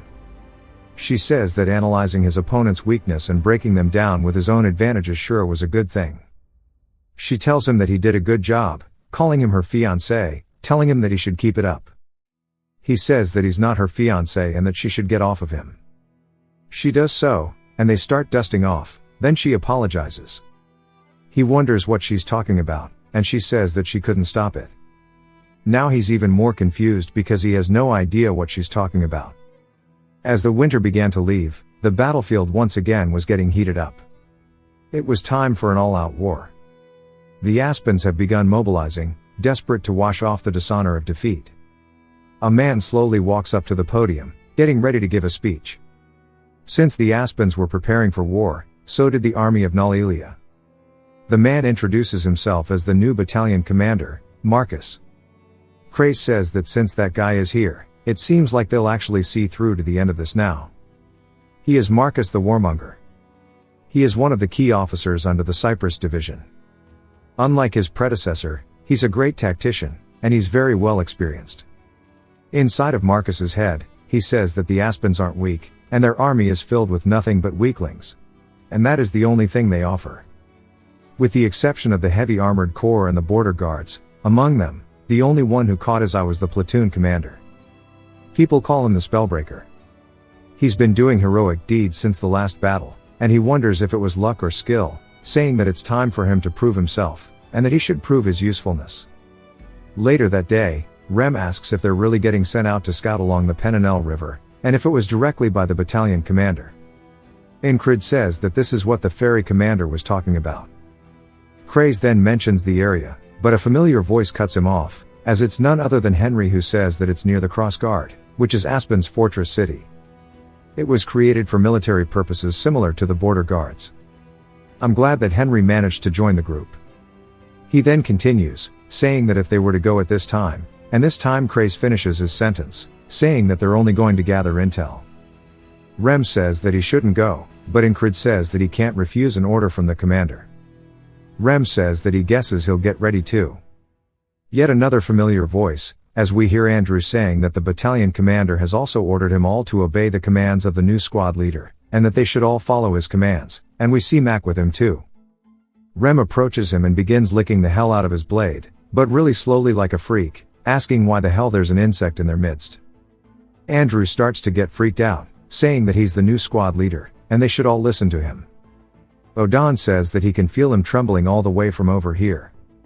Ragna asks if that little kid is really their squad leader. Andrew says if they have a problem, they can fight it out. He volunteered for this so that he could fight by Incrid's side, and he's not going to leave. Rem readies his axes, saying that he sure is a feisty insect. Odan also begins cracking his knuckles, saying that he wants to gently loosen up his joints. Jackson says that a finger should do, but Incrid tells them all to go easy on him. Ragna says that he should focus on his own fight, but Mac begs that Incrid stop Andrew from continuing. Incrid says they seem to be getting along well, and if Rem's offering to duel, it means that he likes you. Mac asks if he's really not planning to murder him, saying that he needs to tell him more, and he starts dragging Andrew away from Rem as Andrew is provoking him. Henry asks Incrid if he knows anything about the geography of the Panhandle River. As he warns him, the area is very dangerous, and he can tell him what he knows about before he sets out. Incrid tells him to go for it, and that night outside of the barracks, Incrid begins walking somewhere, and we see him dripped out, killing that shit. Torres asks if he's not going out on duty, as he's been seeing him around often. He also heard about his promotion, congratulating him, saying now they're the same rank. Incrid says that he won't compare himself to the king's finest, but Torres tells him that he should relax because it's not that deep. Then he asks how old he is, and Incrid says he's 30. Torres says that he can't believe he's older than him, wondering why his face is so young. Incrid just wonders why bro is so old. Torres says that he's the only one aging. Incrid says that he told him to relax, so he will, wondering what the mission is about. Torres says that the two of them will cross the Panhandle River first, and he was going to explain the rest once they meet the others. But the boat Swain isn't here, and it can't be helped. They should chill out. Incrid says sure, as he starts to unsheath his blade, instantly starting to train. Torres tells him to rest, but Incrid says this is rest for him. Torres says that he sure is persistent. He trains hard, people acknowledge him, plus he looks young, and he's handsome, and then he is low-key too much. Bro might drown him in the river. Incrid can feel the murderous intent and turns, only to see Torres crying, and he wonders why he's making that face. Torres sighs, asking if the record at the end was 14-6, saying that at least he's better at fighting. Incrid reminds him that was in the past, and Torres says that he's not the only one getting stronger, and Incrid says that he's glad to hear that. We see Torres' sword starting to get swung down as Incrid blocks it and instantly returns, deflecting his. They start trading blow for blow with one another. On the spot, Torres says that he noticed when he was fighting the Harpies, but that Incrid has gotten way stronger than when they fought previously. We see his eyes are full of determination. Torres grits his teeth and pushes down as hard as he can, knocking Incrid's sword towards the ground. He then instantly rears back his fist, coming in for an attack to Incrid's face. Incrid doesn't take his eyes away from it and spots the hidden blade underneath, stepping to his side just barely in time. As we see blood coming off the blade, Incrid asks where he got that from, as we see it cut his cheek. Torres says that it's his little secret hidden knife, and Incrid says that he's speechless. Torres asks if he's going to say that it's unfair or something, but Incrid says that's really cool and now he wants to know how to use it. Torres says that he's more insane than he thought, and he should practice first with flat stones and use the snap of his wrist. As he starts showing him, but of course, he's an awful teacher, saying that it needs to be like a bam motion. The bosun finally appears, asking if they're going to cross or not. As they begin doing so, Torres teaches him the entire ride. They finally get across, so Incrid asks where exactly the rendezvous is because they're meant to meet the recon platoon here. Torres says they should wash beforehand, as there's no reason to start this while drenched in sweat. Incrid smells himself, saying that he's probably right, and they start getting undressed, hopping into the river. Torres tells him it's cold as hell, but that he needs to hurry up and get in, only for him to be absolutely shocked by what he sees. He calls Incrid greedy, saying that he lost his will to compete. Incrid says that he still wants to fight though. Torres says that he's not talking about with their fist, calling him an idiot. A woman then says that they came looking since they were late, but they're wasting their time taking a bath. Incrid's just surprised, wondering how long she's been there because he didn't sense her. She says they need to get near Crossguard by today, so they should hop out. Torres asks how they're meant to do that with her watching, and she says there's nothing to look at in the first place. Incrid hops out of the water, and she also makes a face full of surprise, and says that she takes back what she said. Torres says that her gaze is too lecherous, so she says that she's only looking at his abs. He says that he also has cool abs, and she introduces herself as Pin, the leader of the recon platoon. She shakes Incrid's hand as Torres is looking down at himself, getting body dysmorphia. They get dressed, following Pin, and she says that before she explains the mission, she wants to brief them. Their spy in Crossguard is named Kitten, but they also said there was something important to be relayed. They were supposed to receive word 4 days ago, but Kitten didn't appear at the rendezvous point, and is still MIA. Incrid asks if something happened to her. Pin says that's exactly what this mission is for. They're going to infiltrate Crossguard and rescue Kitten. Crossguard is right next to the land of the monsters and beasts, so the enemy doesn't patrol it often, relying on the monsters instead. They have 3 different infiltration routes. First, a tunnel. Smugglers use it to enter the city, so the guards leave it alone. Second, they can try scaling the walls at night. It's going to be tiring, but it's the safest option. The last would be to enter while disguised as a merchant. This could be dangerous because they have to use the main gates, but it's also the least tiring. Her platoon will head in first just in case Kitten is running late and head to the meeting point. The 3 of them will be the only ones entering Crossguard. Whichever route they pick, it's going to be equally difficult, so she'll let them decide.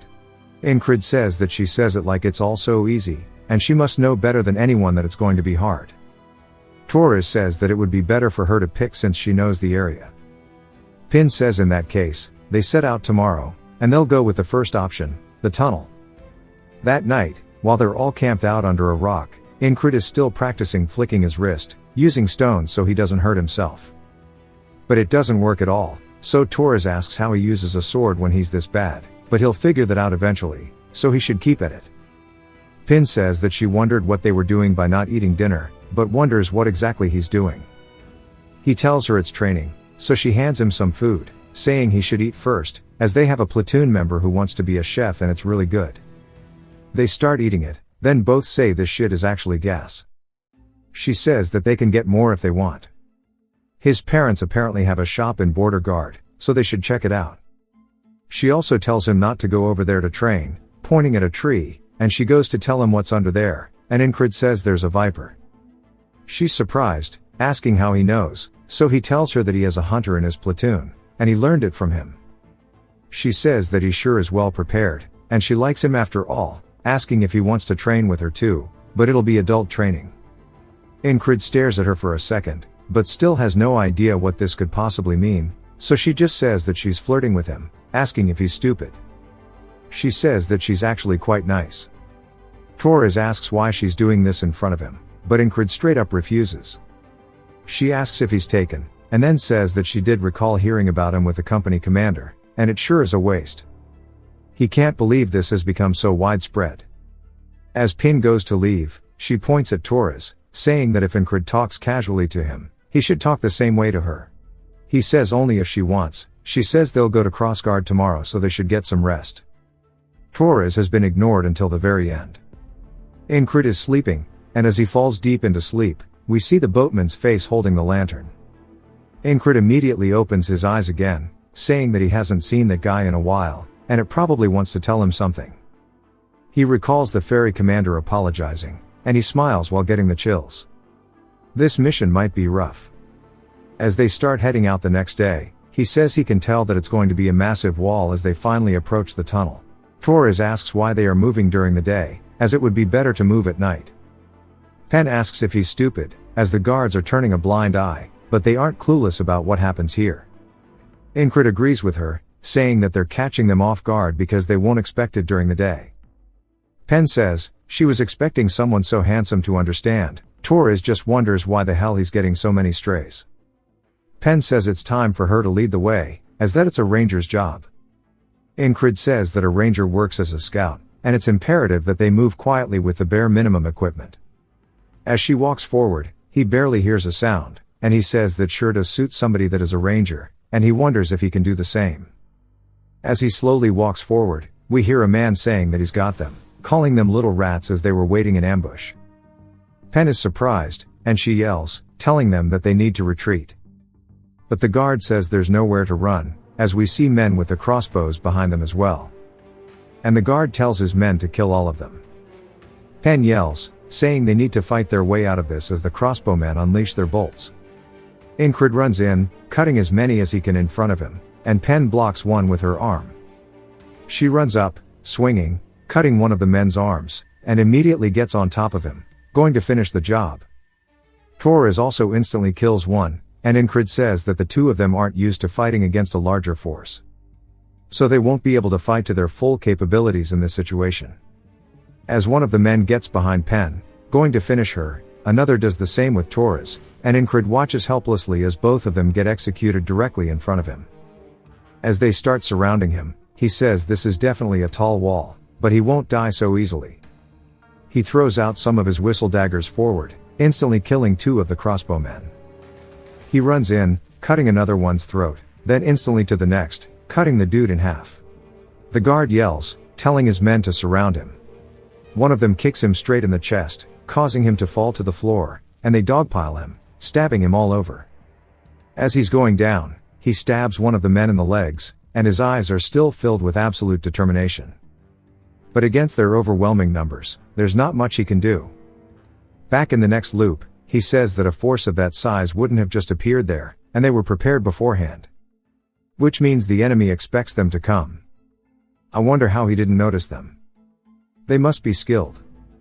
Pen asks Ingrid why he's not getting ready, as it's time for them to head through the tunnel. He says that he doesn't have a good feeling about that place, and they should enter by scaling the walls instead. Torres tells her that Ingrid wants to sort an enemy's spell just by following his guts, so it won't hurt to listen to him. Ingrid says that it wasn't really his gut, but rather what he experienced. Pen says sure, but they'll need to wait till night, so they'll end up wasting time. Ingrid asks her if she wants to go for a round, and she starts to blush, saying that she can't believe he likes doing it out in the day. He says he didn't mean that, but he wants to duel. She says that she guesses they can, but she doesn't want to use any weapons. He says they could do it without weapons, and she smiles, saying she's more than up for it. As the men gather around to watch, Ingrid says that if the enemy knows that they're coming, they'll probably end up fighting no matter where they go. And it'll be good to know how capable his team is, and on top of that, he can get some training out of it. He asks her if she wants to go first, but she says nah, he can have the first go. He runs in with his fist reared back, punching straight towards her head. She ducks underneath it, leading in with a knee to his chest that he blocks. As he's starting to get sent from the attack, she begins to pivot, preserving her momentum, following through with a roundhouse straight to his head, but he narrowly dodges. He says he's going to use the same tactic as the ferry commander and use his superior physical size, as he grabs onto her, slamming her down into the ground, putting his hand right by her head.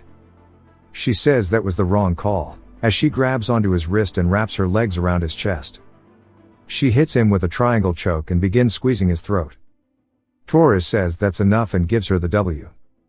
Ingrid says that she's small but packed with muscles, and there's a reason why she prefers barehanded fights over those with swords. She asks if he knows that he lost, and he says that she's going to be perfect to train with, asking if she wants another round. She smiles and begins blushing, so Incred clarifies that he meant sparring. She asks how he knew what she was thinking about, and Torres tells him to stop doing that shit in front of him. As the night starts to set, Pen asks Incred if this is really how he's going up, and he asks if there's something wrong. She says that he has too many weapons on him, and that he's going to pass out from exhaustion before they make it halfway up. Torres asks what about him. She gives him one glance, telling him to do whatever he wants. Bro starts crying, saying that his feelings are getting hurt here. Incred says that he thinks he can climb the walls fine with this much gear, and she sighs, saying that he sure is innocent. They aren't just climbing the walls, they need to climb this giant mountain just to get to the walls in the first place. Torres says that's really high up. Incred says that climbing it alone will be a challenge, but none of his walls have been easy to climb thus far. Before we can see them climbing, Incred explains that when he got back from the magician's tunnel under the shopkeeper's house, he picked up some trophies to buy a new sword since his broke. Craze was surprised by all of the magic tools, saying that just one of these is worth enough to buy a full set of new equipment. Incred says that he should go get him the best sword he can with this money. Craze asks if he really has nothing in his brain but swords. Incred says to a person who lives and dies by this sword, their sword is their lifeline, and heading out with that one is not an option for him as he starts scaling the wall. At the top, Pen says that she told him to leave his sword behind, even if he puts away all of his other weapons, just that one he has is just going to drain all of his stamina. Incred says that it really is weighing him down, but he continues climbing up, saying that muscles that have been pushed to their limits become stronger. This is just another example of training to him as he keeps scaling up the wall. He says that he has already reached and overcome countless limits. As he finally makes his way to the top, he says this much won't be enough to stop him. He finally climbs to the top and lets out a big deep-winded sigh. Pen tells him that he's only making it difficult for himself, and Torres wonders why he insisted to bring his sword, wondering if it was to train, but says there's no way he can be that insane. Some wolves begin to howl as they look down, seeing a pack of them, but they're just not normal wolves. They are werewolves. Incred calls them lycanthropes. Torres comments on how it's rare to see them moving in such a big pack. Pen says that means they are going to have to be on their guard now, and she spots the wall off in the distance. As they hide in some nearby foliage, she says there is nowhere for them to take cover, and the guards begin doing their rounds. She says that it's actually so bright when 2 full moons are up that the guards don't really pay attention anymore.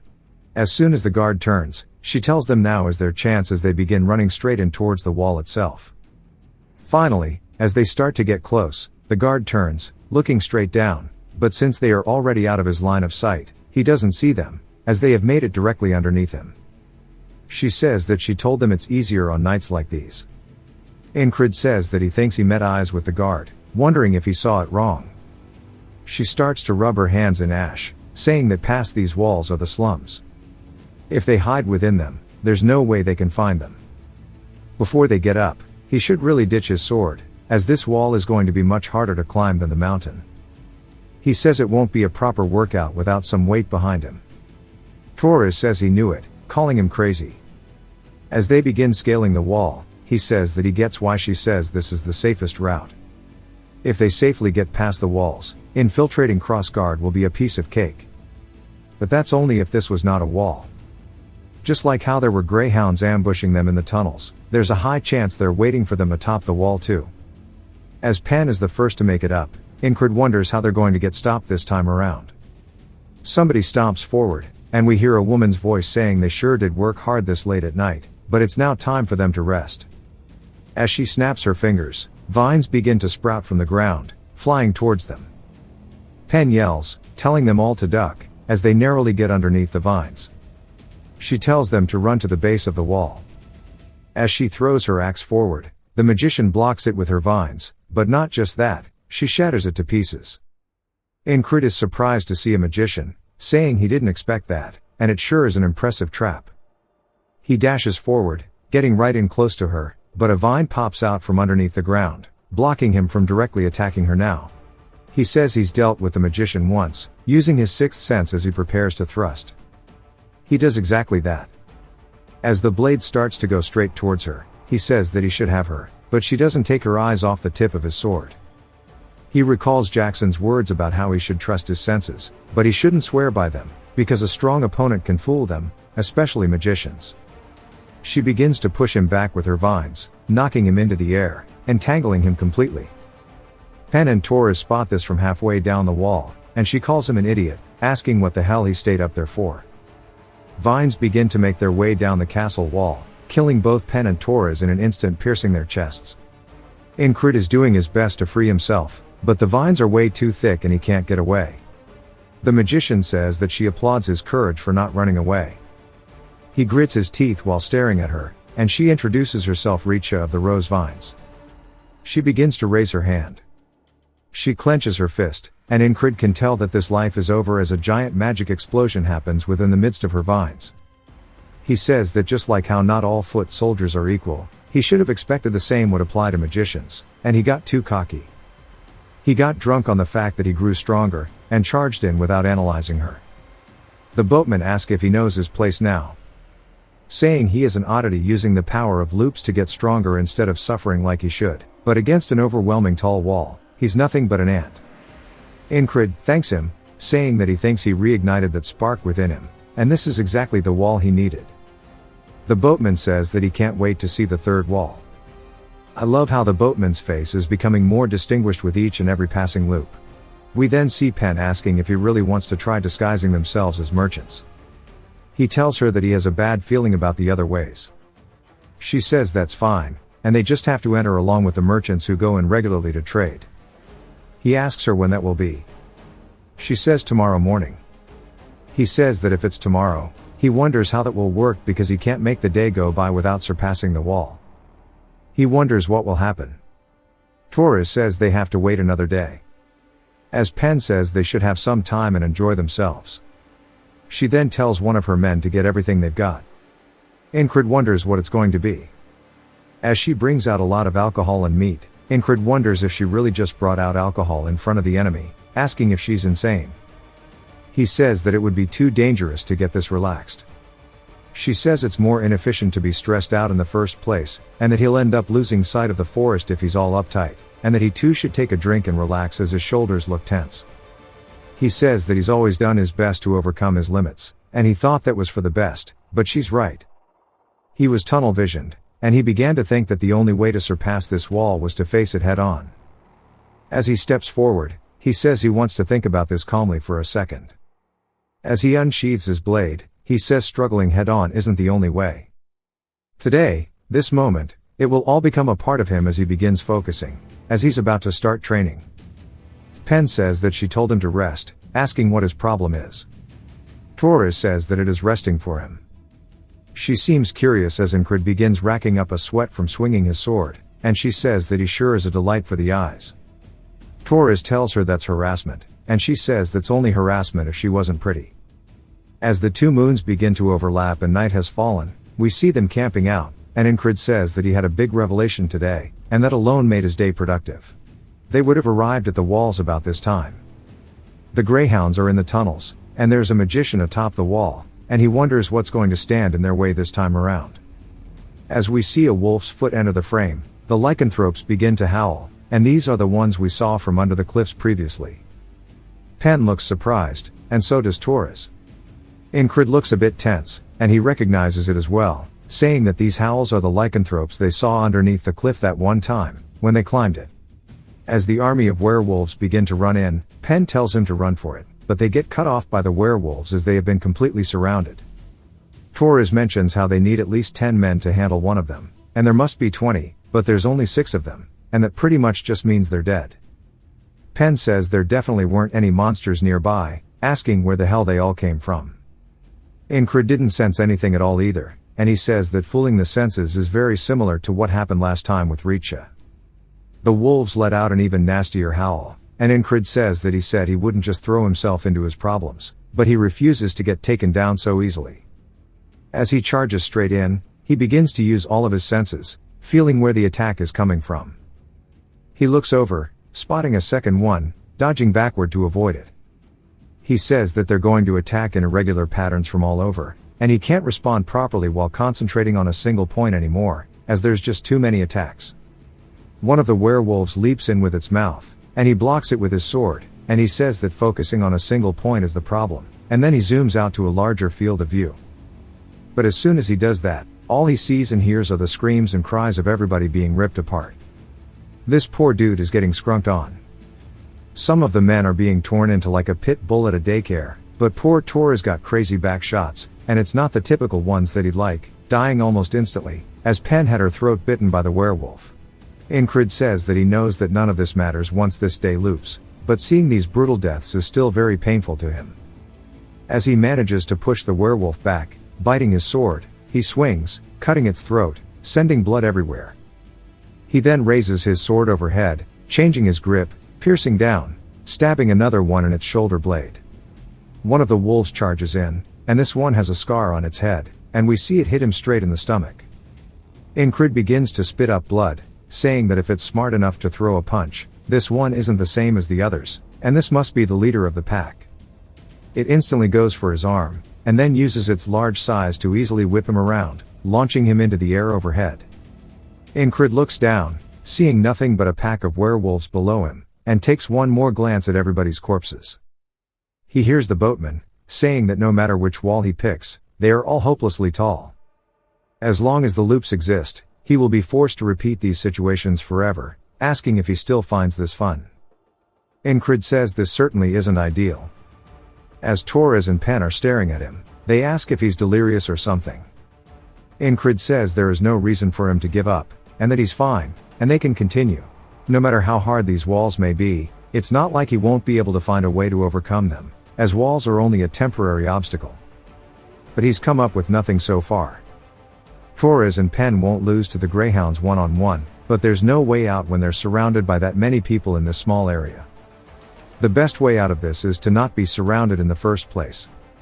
If he can figure out where they're hiding using his sixth senses, then that might be a good start. We then hear the guard once more saying that he found him some rats, as they have been surrounded in an instant with the crossbowmen cutting off their exits. Ingrid says that he got nothing with his senses, only for him to once more get dog-piled on by the spearmen, dying. He wonders if there is magic here as well, blocking his senses, and he tries to go fight Richa once more. As he dodges underneath one of the vines, he asks if the magic that's been cast in the tunnels is her doing. She's surprised that he knew about that, saying that somebody named Roger must not be doing their job properly. This is probably the Greyhound guy. But again, he gets killed by the vines, and he's still practicing the wrist snapping technique. He wonders why the rock isn't coming out. Torres says that he's really bad with his hands. But Ingrid's still thinking about it. There's no way to escape the ambush with his senses when a magician is involved. Even if they did get out the ambush, it is the persistent lovers that they're talking about. And there's no way they could evade all of them. The same goes for the lycanthropes. It's a many versus few situation, and if he doesn't find a way to bridge this gap, then he's going to have a hard time. As he's running in headfirst, he then stops himself, saying that he is running at the problem, tunnel visioning once more. Back to the cave, he swings his sword, deflecting one of the spears, cutting a man's arm off. Then back to the fight with Richa, he says that he can't be hasty. This is a rare opportunity for him to train endlessly once more after all. Back to the lycanthropes, into the spear death. Richa is the only one where it looks like he's making a good bit of progress. I take that back, as we see his sword soaked in blood as he's killing a lycanthrope by grabbing onto its head, slicing it off. He says that he won't waste this precious time, which he can use to become stronger, only for him to immediately get killed. The boatman's lantern begins swaying, and he wonders how much longer he's going to play around. If he doesn't want to stay in this loop forever, he better choose a wall to climb over once and for all. Ingrid says after repeating all of them, he could tell each of the 3 walls are excellent, and it's almost a waste to have to choose one of them. Then, in one of the loops, morning arrives, and Torres wakes up, spotting Ingrid training in front of him. Ingrid punches forward, and then snaps his wrist as the hidden blade comes out of it. Torres is surprised, saying that he couldn't do that yesterday, asking when he figured it out. Ingrid says it was around 30 days ago, leaving Torres confused, asking what he meant. Ingrid says now that he has become strong enough, this is actually the 79th loop, and he's going to climb over this wall and progress to tomorrow. He says that they have time before they go into the tunnel, wondering if he could get a simple pouch made, and he gives them the measurements, saying that he needs to be wrapped around his wrist. The guy says that that's not hard. Then Incrid comments on the inside of Pen's boots, as they seem special. She asks if he's that curious, as she takes off her boots, saying that she put fabric on the inside, and it dampens the sound of her walking, as there are a lot of sensitive monsters in the area. Incrid tells Torres they should do this too. Torres is surprised, as Incrid says that she's saying that there's a lot of monsters, but she reminds him that they probably won't run into them. They do it anyway, and Incrid's foot is barely making any sound at all, to the point that Pen is surprised, asking if he has worked as a ranger before. He says no, and she says that even if he did the fabric dampening to his boots, it's hard to walk this quietly. It's because he's practiced this loop over and over again, and to survive in the smuggler's tunnel, he needs to find the enemies first, and then create a gap. It's not easy to find where they'll ambush from in this dark tunnel, but they have an expert on their side. He asks what they should do if there are enemies waiting in the tunnel, and Pen says there's a low chance, but they can run if that happens. He then asks what will happen if the exit is blocked, and asks about the width and height of the tunnel, wondering if there are any side paths if their main one is blocked. Torres asks if he's scared or if he has a bad feeling about this, as he's asking a lot of questions unlike his usual self. Incrid asks her if they are armed and waiting for them, if they are as good as dead. She says that he could sit this one out if he's scared, as it'll be better than listening to him talk ominously. He's saying that they should just be careful, and she can tell that he's serious, but she wonders where it's coming from.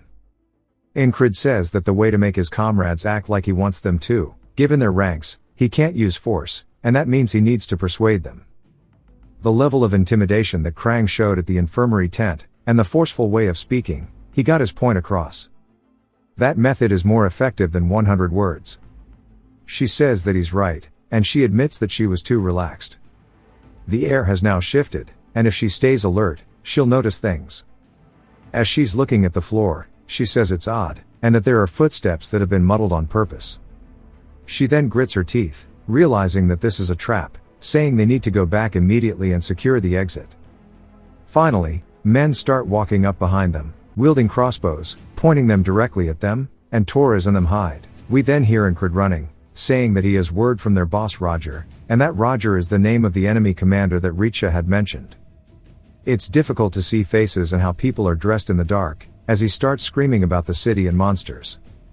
They ask if he means Commander Roger, wanting him to explain. Incrid says that these guys think that he's one of them just because he knows the name Roger, and as he gets close, Incrid starts to draw his blade. He says of course they'll realize now that he's up close that that's not the case, but by then it's too late as he instantly kills one of them. They start screaming, saying that he's an intruder, and the man yells for everybody to shoot as Incrid grabs onto his uniform and begins holding him hostage, telling everybody to shoot.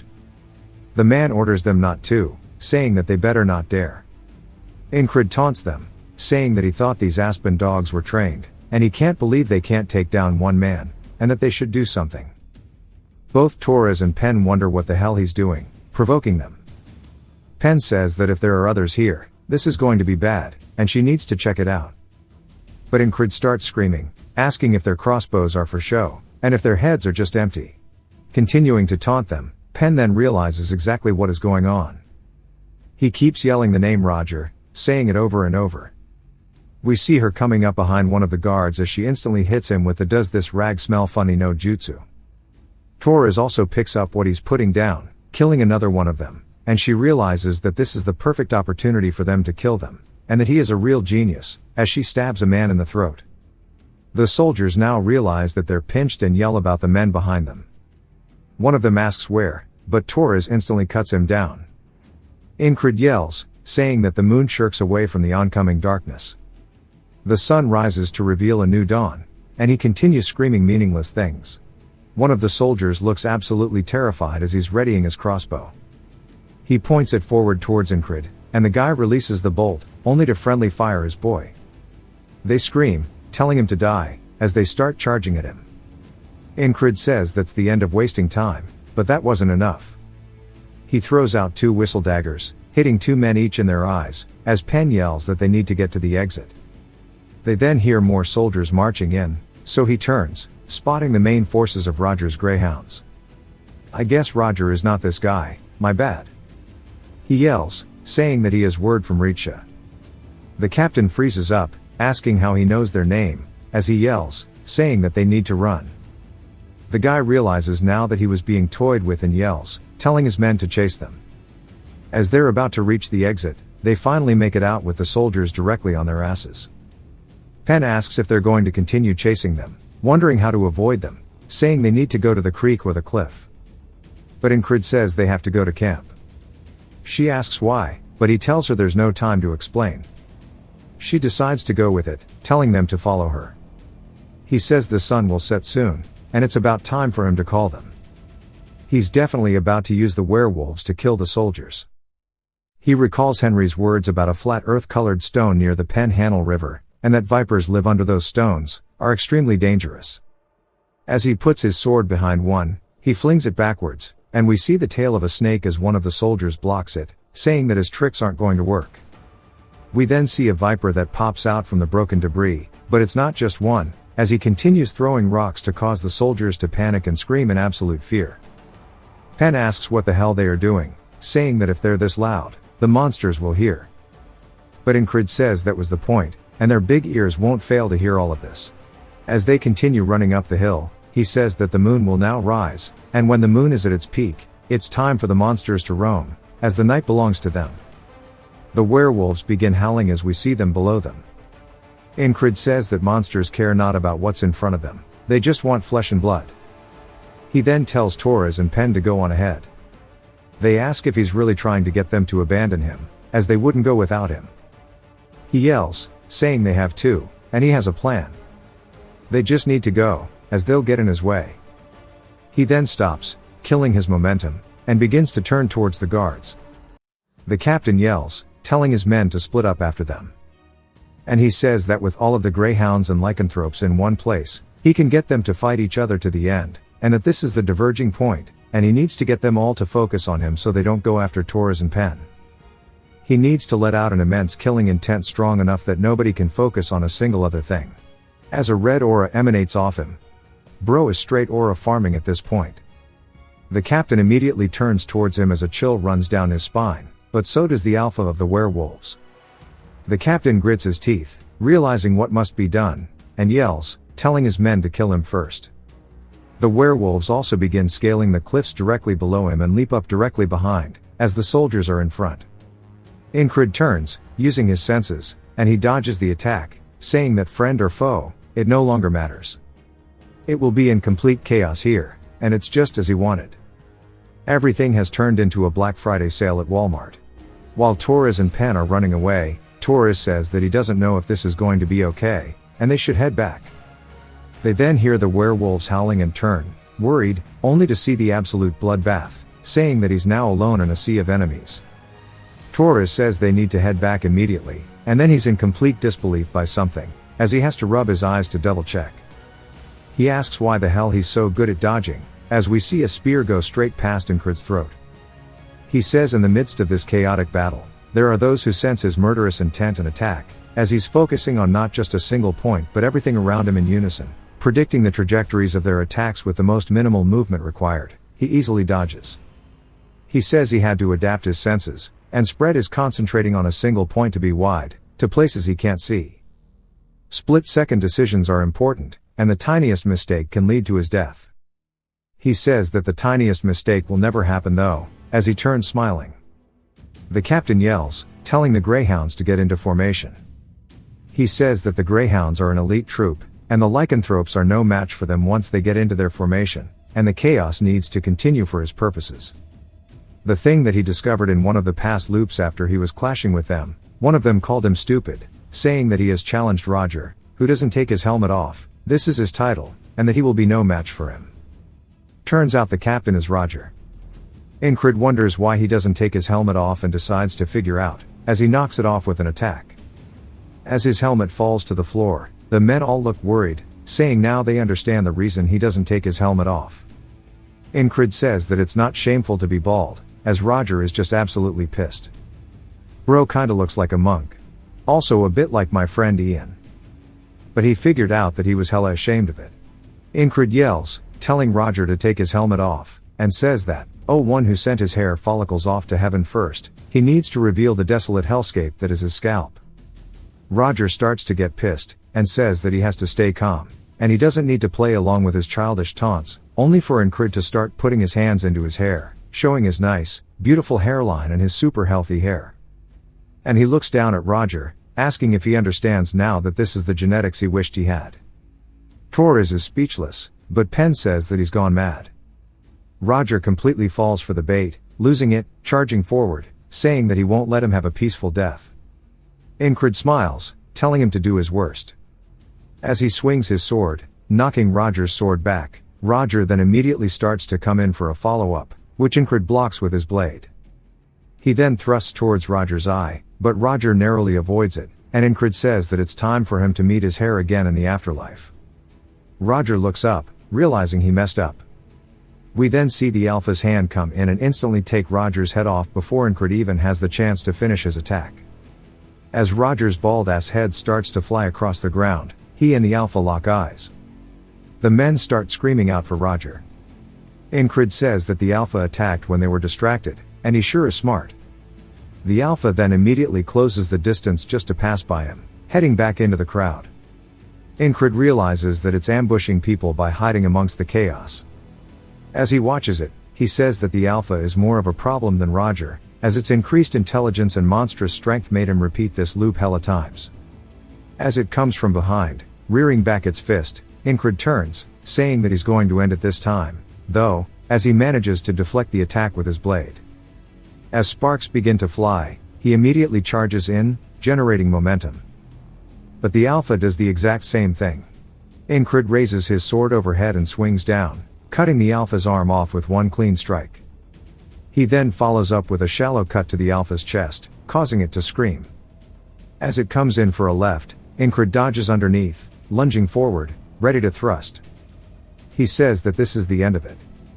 As he thrusts forward, piercing its chest, he has now killed the Alpha, hella cleanly at that too. While the battle ensues, Torres and Pen are both in disbelief. They feel bad for the werewolf as it falls dead to the ground, and they said that was way too one-sided. Incrid lets out a sigh now that he has finally accomplished his goal. Pen says that they should go join him, and they start yelling out to him. As he looks over, she says that he needs to get out of there.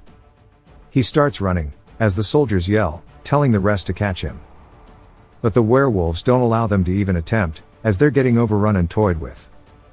Pen asks if he planned for all this to happen, and if he knew that the werewolves would be here. He says he got lucky. Torres says regardless of all that, when the hell did he get so strong, and how he knew the enemy leader is named Roger. Incrid says it's obvious that they're confused, because they don't know about his loops, but he can't explain it to them, and he'd rather finish. He says there's something more important, as their mission is not over yet. As they look towards the giant cliffs, he says they need to go climb the wall, because atop it is none other than Richa. The final hurdle of this set of loops. I wish she'd step on me. Immediately we are taken to the wall as they begin scaling up it. We see he has the pouch under his wrist. As they watch him scale the wall, Pen is just surprised, asking if he really wasn't a ranger. Torres says that he wasn't, and she asks why he's so good. He says he has no idea what he's even supposed to be anymore. As he's meant to be a knight, Incrid says that his sixth senses aren't on full alert because of Richa, but he knows where she will be, and that she hasn't moved in the countless loops he's encountered. As he crouches down behind the wall, he starts to give them hand signals to notify them. He says there's an enemy ahead, so he'll head in first. Pen's just confused as Incrid starts running along the edge of the wall. Richa turns, surprised, only to see his sword coming straight for her throat. She summons her vines as they wrap around his arm, and she sends him flying backwards. He cuts some of the vines, and she asks how he is here, as her children are on the move. He says that they're busy facing the greyhounds, and that she must not have trained them properly. She screams out, sending vines once more. He dodges their attacks, and parries the ones that he can't. He says that as long as he continues this pattern, this is all he has to do. One of them starts spinning like a helicopter, and he says that he needs to cut away the thin whip-like ones. As he continues his charge forward, Pen says that she can't believe he's demonstrating such a high level of combat against a mage. Torres asks if they should even step in, but she says that they'll definitely get in his way. Some more greyhounds appear, saying they need to go help Richa. The dude instantly gets asked a question, as Pen says she can't let them get close to Incrid. Richa starts to get pissed as roses begin to sprout from her vines, and she calls them worthless, and shoots out some roses. I was wondering where the rose in her name came from. What a cool attack. Incrid says that he already realized how to beat her, since in the end she's still human. She'll die if she gets stabbed or slashed, but he needs to figure out how to create the gap to do so. He happens to have something perfect for that task, as we see the pouch. He starts to charge in, concentrating on his surroundings, dodging the arrows, and cutting away at the vines like he has been doing so far. As he cuts away at the ones directly in front of her, shielding her, she's surprised. She starts to create a barrier around her, and he puts his fist straight in front of her face, just like he did that one time with his sword. He says that his trump card was repaired with the help of the hidden knife. Back when Craze asked what he wanted to do with these leftover magic devices, and if he wanted them to be sold, he said that he wants to keep them, as they'll have a use for them somewhere. We see that's what's actually inside the pouch, as he flicks his wrist, sending it directly out to her face. He says that these are the magic devices from the cave, as it starts to create a blue blinding light, as if the sun had risen. Both Pen and Torres also have to cover their eyes.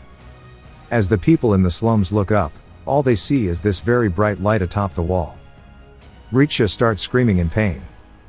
As Incrid swings his sword forward, cutting through her vines, but also cutting through her side as well. He says that what he realized once he learned to relax his shoulders was that there's no reason to pick only one direction. Each of the three walls were excellent in their own way. As Richa falls to the floor in the stone with her, he lets out a long-winded sigh, and says that he created his version of today by using all three of them, and he smiles. Torres kills one of the soldiers. When Pen goes to ask about what just happened, Torres says before they ask questions, they need to leave before more people flock to the light. She yells, telling them it's time to move. As we see guards patrolling the slums, they're looking around holding torches. He says that they've managed to infiltrate Crossguard, and now if they rescue Kitten and escape as planned, he can end this loop. Pen guides them to a house, saying that this is the last place Kitten stayed at before they went missing. As we see signs of torture, they must have figured out Kitten was a spy. Pen says this makes things certain, and that Kitten must be dead. Incrid says that the enemy is on their way here, and the informant they were supposed to see is dead. It means that the entire plan was an aspen trap. The letter from Kitten saying that there was important information to be conveyed was probably made up by the aspens to lure them and kill them. Torres realizes they were played with as the guards ask the other one if he found anything. He says no, but they know they need to search the area. Pen says they should try to make their escape. Torres says that it's a huge gamble to try to do anything with guards everywhere, asking if there's a way to divert their attention. Incrid says that he has a method that's proven to work, asking if they want to try it. As we see one of the houses set ablaze. The soldiers begin running over, putting out the fire. Incrid says there's nothing better than this to draw attention. Now that he's done this multiple times, he's picked up some techniques, and at this point he might end up as an arsonist and not a knight. So he's going to train with his sword more once he gets back. They finally make it back over the walls, leaving their robes behind. And it's now time for them to return back to border guard. Amongst the rebel of the house, we see a man looking at it from up high, as another man, who I thought was Mitch, but it definitely isn't, tells somebody that the infiltrator escaped after setting a fire. The man says that every trap they set up turned out to be meaningless, and they took a heavy blow, and he can't believe Richa would die so easily. He thought the plan was perfect. They had the perfect opportunity to kill all of their rangers and spies, and to inflict a heavy blow on the morale. But he decides it's fine, as there are still lots of things they can do, and he tells the soldier it's time to go, as it's time to prepare for what's next. And we are introduced to the Aspen's genius strategist, Abner. We see them in the boat heading back. As both Pen and Torres are panting heavily, Incrid looks refreshed, saying that he wants to do one more duel after they get off the boat. Torres calls him crazy, saying they've dueled over 10 times on the way here. The boat Swain wonders why they are always covered in sweat. The boat reaches its docking point, and Torres says that their mission is over, so they should rest, and realizes that this is rest for Incrid. Incrid tells Pen that he wants to go for a round, and she says that his seduction skills aren't enough for her to fall under his spell. As they reach the gate, we see a man begging as he needs to meet the platoon of lunatics. Torres asks what's the Baldy's problem. Ingrid says that they should go report now that they've returned because he knows this Baldy. We see a familiar face as it's none other than Gilfin. He runs over saying that the guildmaster Craze is in danger. Ingrid asks what he means, and Gilfin says that the frogs are here. He recalls that when they took over his guild, the boss was paid by the Aspens, and during spring, the Aspens sent over someone to check on the guild, and they were frogs, and now they are finally here. We get a flashback to 4 days ago as Craze says this should be enough. There's a lot to prepare since they're leaving soon, and it's been about a week since he was at the camp. The higher-ups received goods thanks to him, so this much should be overlooked. We see Gilfin approaching him as he hears a report. The innkeeper is a nervous wreck, saying that she thinks she saw an Aspen spy. Craze says they could send the boys to check it out, and if there is a spy, they can take care of them. As the Gilfin Guild has now volunteered with the night guards, they guarantee the safety of the backstreets, which were not covered by the border guard reservists. Thanks to that, the guild's reputation has arisen, improving their income, and every citizen here is his eyes and ears, which is why he has so much more information.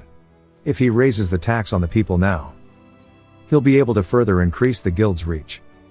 In 1 year, rather in half a year, he should be able to take over all of the backstreets. We see a man standing guard outside of the door as, on the other side of the hallway, is a man in a robe. He goes to ask him what he is doing, but they already close the distance and send him flying through the door in front of Craze. We can tell from their silhouette that they're not human. We see Craze surprised, and Gilfin asks if he's already here. Craze says that it's a frog, and we see its little inbred flippers as they take off their hood, revealing their face. Craze recognizes that the frog didn't kill his men, so he can still talk to the frog. He gets a bit nervous and tells the frog to please come this way. The frog starts to find him amusing, laughing, saying that's an interesting response, asking who he thinks they are. He says that he doesn't think that's important, asking if they've eaten. The frog says that he doesn't think that's what is important right now, as he hits Gilfin with a backhand, instantly closing the distance, catching Craze with an upper. As Craze starts to soar through the air, and Gilfin hits the ground, the frog grabs onto his clothing and says that humans need to be eaten up before they can listen, and that's been his experience. Craze says that he would have answered no matter what, even if he didn't hit him, wondering what makes him so curious. The frog says that he's really funny for smiling in this situation, wondering where the last guildmaster went and where he came from. Craze says the previous guildmaster has died. The frog asks to who, as Craze says it was to the border guard reservist. The frog asks for their name, as Craze thinks about it, he gives them Ragna's name, saying that that is the one who did it. The frog begins licking his lips, telling Gilfin to bring him this Ragna. Instead, Craze says that he should bring the true guildmaster, and Gilfin realizes he's talking about any of the boys and begins making a mad dash for it. But since then he couldn't find any of them, as they have been reassigned, so none of them are here. Ingrid says that Craze sure did think well. Waking up Ragna is a challenge in itself. That means the order was meant for anyone within his squad who could kill the frog. He doesn't think he'd expect every single one of them to be out on a mission, wondering how they even managed to get them out as they only listened to him. Ingrid asks Gilfin if he thinks Craze has died in the last 4 days. Gilfin says that he's still alive. Then Ingrid asks if he has all of his limbs intact. Gilfin is confused, so Ingrid asks if he is being tortured. He says no and that he's fine. Ingrid says that he has drawn blood from the werewolves and the commander of the greyhounds, also he has killed a mage. He's grown so much stronger than his past self, but he still recalls how easily he was taken down by a frog in the past. But now he thinks he can do it. More than that, he really wants to fight one so he can test how much he has grown since that incident. Recovering from the crossguard trip should take about a day. And he tells Gilfin that the frog should know that Ragna will come to visit him tomorrow. Craze won't die just because he waited a day. He can tell this much from the frog's actions. There's a stereotype that they are simple-minded, but like how all humans are different, so are frogs. Craze is being held hostage by the frog there who is biding his time, and that's not something an idiot does. Ingrid heads over, reporting about his duty. If it has introduced this guy, my bad, it's been a while. And he says that he's heard all of his platoon members have been set out on a mission, wondering if he's going to join them immediately. Incrid says that he's quite tired, so he'll join them after 2 days of rest. At that night in the barracks, he says that just in case he dies from fighting the frog, he's going to be in the best condition possible, as we see Esther cuddled up beside him. He eats well and immediately gets to training. He looks down at his whistle dagger, saying that he didn't get to recover all of them, so he only has these 2 left, and there must be a way for him to get more. Esther starts approaching him, meowing, and he says that she sure is friendly today, as she starts purring from him, rubbing her head. He asks if she's been bored by herself and wonders if she wants to come with him, but she should watch from afar as he's looking forward to this. It's the opportunity for him to fight a frog. Back to the hideout, the frog says that he's waited long enough and he better keep his word about him being here today. Craze says of course, and he will be for sure. Before that, he should try this bowl of food as they are much more fresh, so they should suit his taste. The frog says that he isn't half bad and they might end up regretting killing him. Craze laughs, saying that they are too kind, and he can't wait for legitimately anyone to come already, as he's going to die at this rate. Again a little later, at the Thieves' Guild, the frog is eating something else, waiting with his legs on top of the table. Craze says that they're late, wondering what the hell these crazy bastards are doing to be so late, and that he would go and get them himself, but he can't. The frog tells him to bring more of this as he holds up the apple core. Craze says yes, and says that this crazy frog bastard is keeping an eye on him, barely sleeping, and that he'll just have to hold on a little longer, as they will easily be able to beat this frog, but that's only if just one of the lunatics came to fight him, that is. As Incrid starts walking down the hallway, he readies his whistle daggers, and the frog goes to take a bite of his apple before sensing that Incrid is here, as he bursts through the door, sending the debris everywhere. He raises his whistle daggers, and Craze is just surprised and yells, asking what the hell he's doing here, since he's the weakest of them all. Incrid throws the 2 whistle daggers forward, the frog avoids them as they hit the chair, and then lands atop the desk. Incrid rears his sword back, swinging forward, which the frog dodges as well, by leaping overhead, drawing his own blade, coming in for an attack. Incrid dodges by ducking underneath it, and now they are on equal footing, and it's time for one of them to gain tempo in this fight. They both start charging in at one another, trading blows, creating sparks with each clash, sending nothing but the sound of their swords clashing throughout the room. Craze is surprised, asking if this is really the boss, wondering how he's going up against a frog, as it looks extremely evenly matched with the 2 of them trading attacks. Incrid says that a novice would continue to block against the frog's crazy amount of strength, but his bones will break if this continues.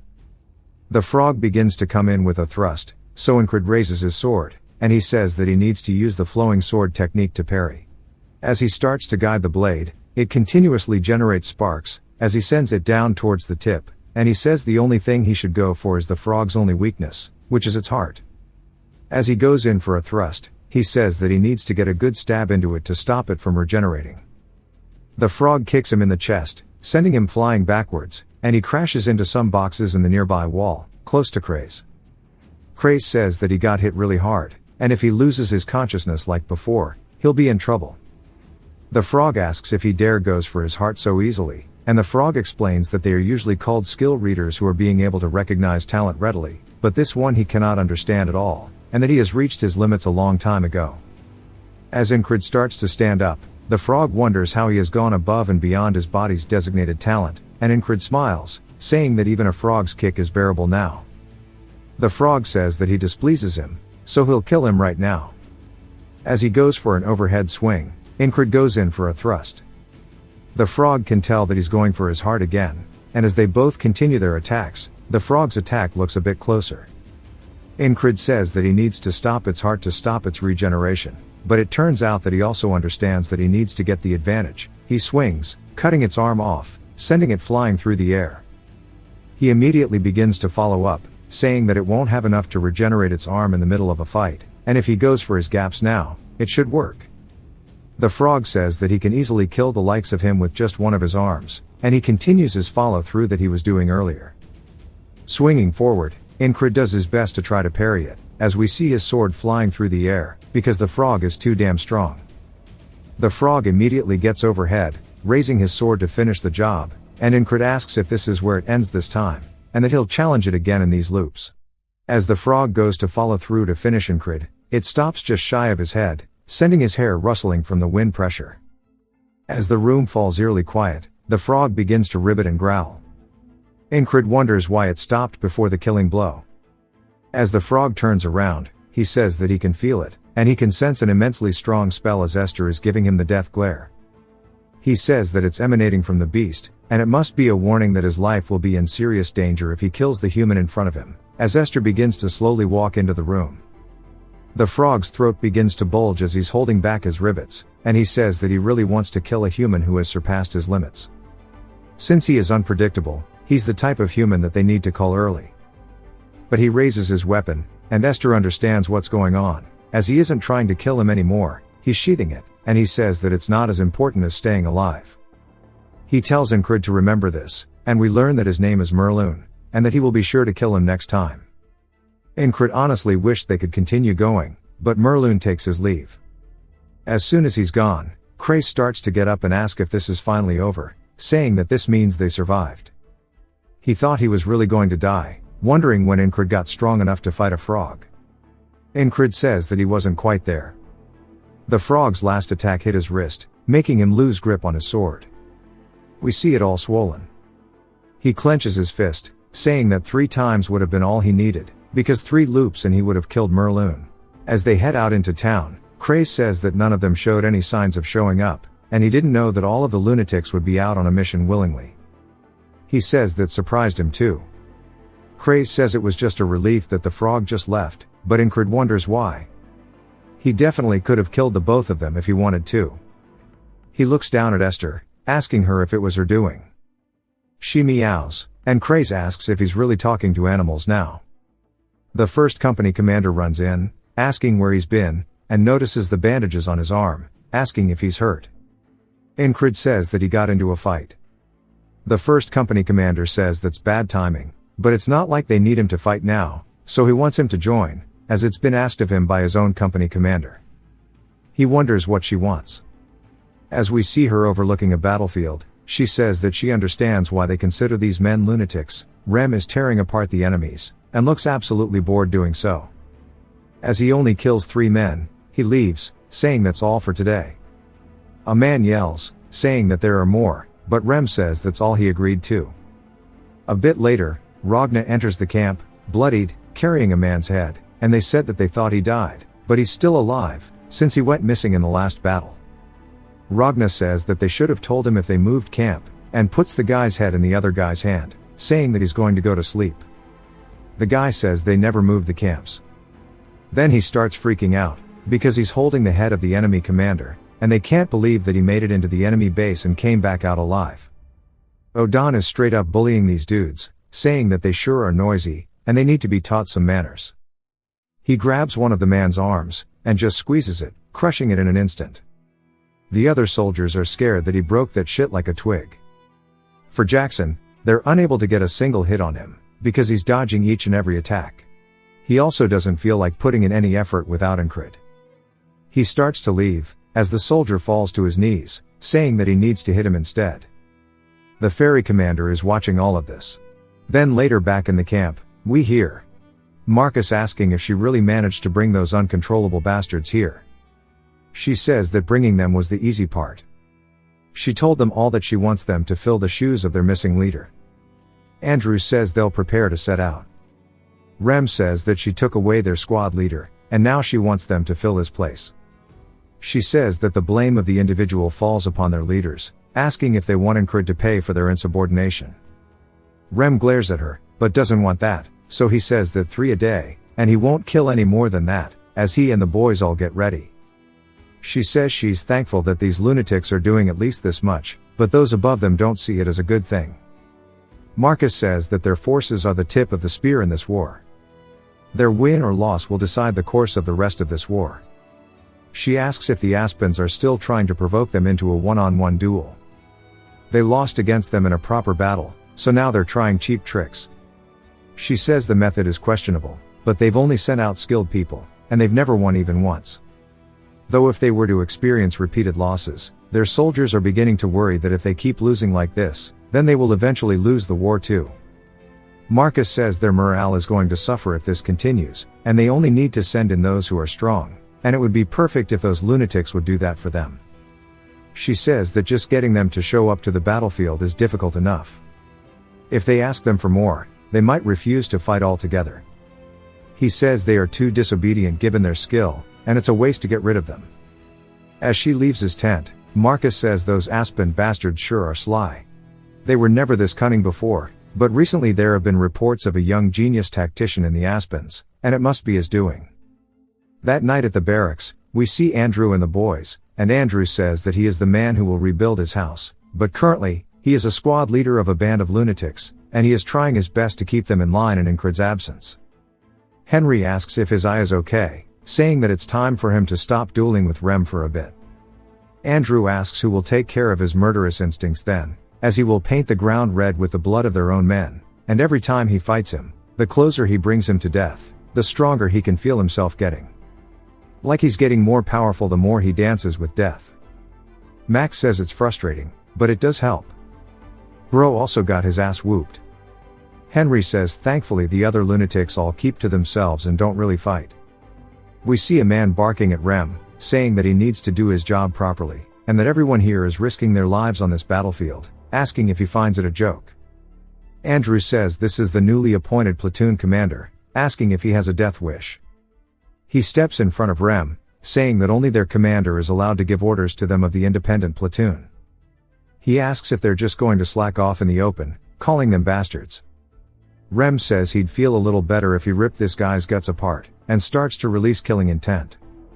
Andrew says he needs to save this man, telling him that if he's so pressed about it then they should fight, and that they'll listen to whoever wins, asking if he's scared. The guy asks if he really thinks that a squad leader should be stepping up to him, and starts dragging him away, saying that he's going to destroy him. Rem looks up at this guy and sighs, saying that this is boring. He was just about to destroy that asshole, but that little kid just took him away, and there's nothing fun to do here. As he opens his tent, looking at his bed, he thinks about maybe quitting being a soldier. But it's not just him, as Odan and Ragna also look depressed. Ragna says there's no news of Incred, wondering if he's dead. Odan also wonders if he's returned to the Earth, and the feeling is there's no reason to stay here. Jackson says that he's being inefficient, he's already accomplished what he wanted to in the army. And now there is no more reason to stay, and they all agree that if Incred does not return by the end of the day, then they don't want to be here anymore, and they will leave, accepting the fact that he's dead. Of course he isn't, as we see him walking through the camp. The ferry commander says it's time for her fiancé to return to his platoon. As he has crazed behind him, we see Andrew fighting the platoon leader, and he enters the camp with the boys, telling them that he's all back.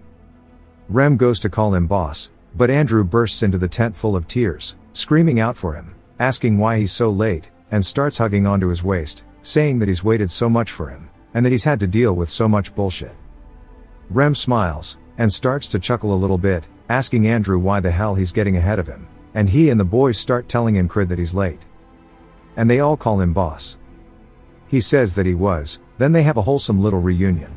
Later that night, he says after looking around, it seems the reason why they wanted him here was to take control of these lunatics, and that they should listen to their superior sometimes.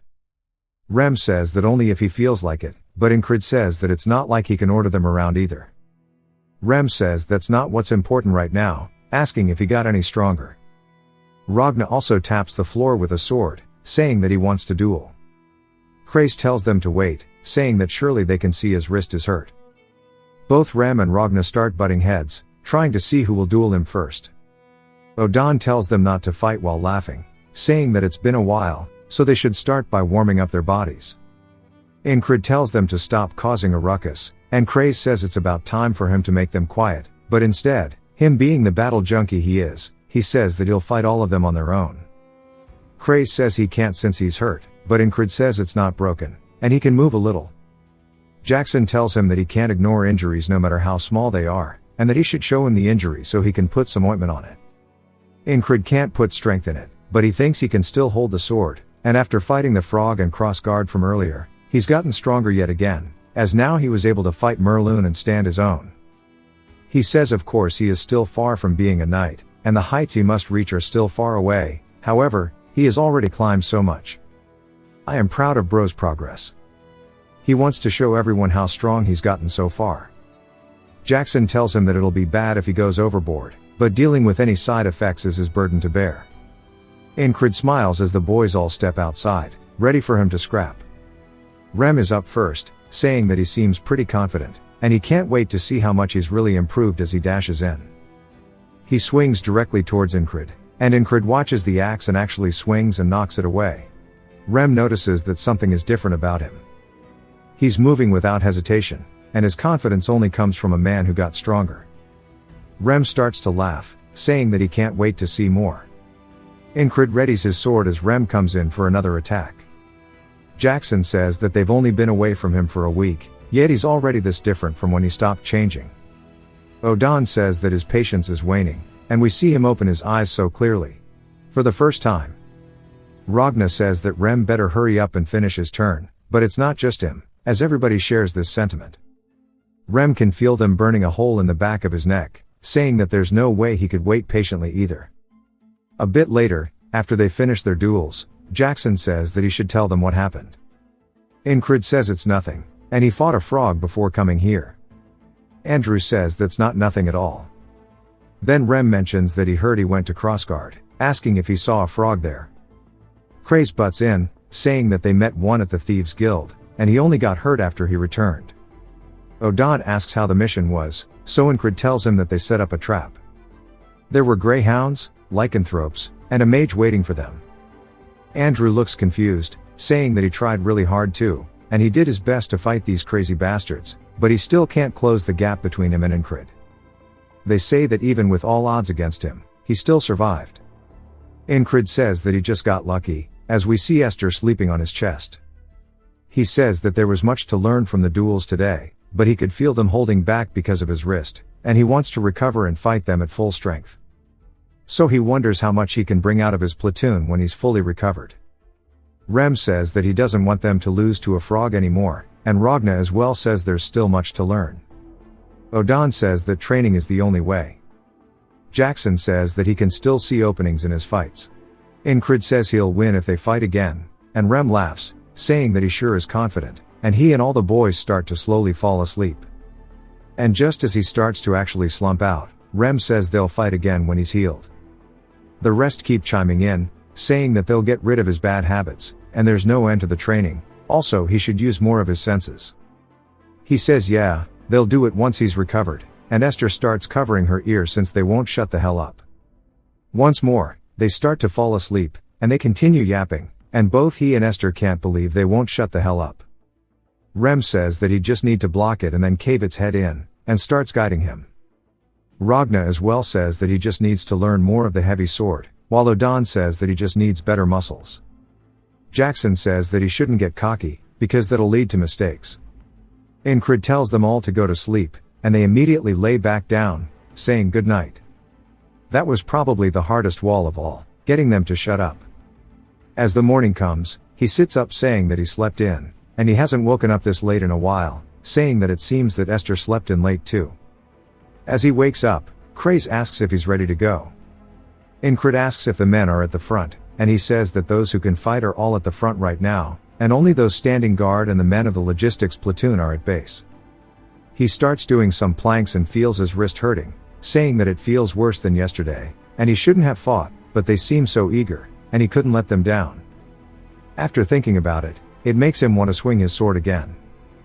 He looks up, spotting a sword on the rack, and walks over, grabbing it, saying that he's supposed to hold it with 2 hands. But if he has enough strength, he's actually wielded the sword with just his right before, and if he trains enough with his left, then there might be something to it. But when he swings, we see it's very awkward. He says that it's a pathetic sword path, like when he first held it, and there is nothing better than this to review everything he's learned thus far.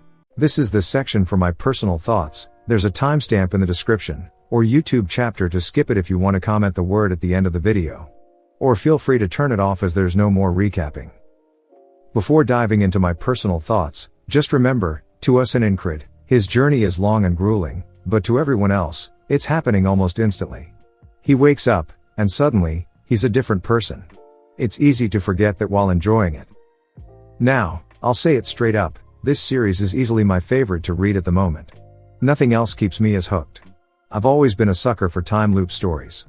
Ever since I watched Groundhog Day as a kid, I've loved the concept of being the only constant in a world that resets every day.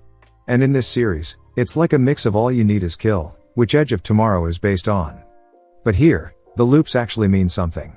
Now simply put, the only legit hint we have towards the loops is the amulet he got from the old lady, as it's meant to give him what he desires the most. We'll see more when it's expanded upon for sure, but we can tell that Incred's loops are purposeful.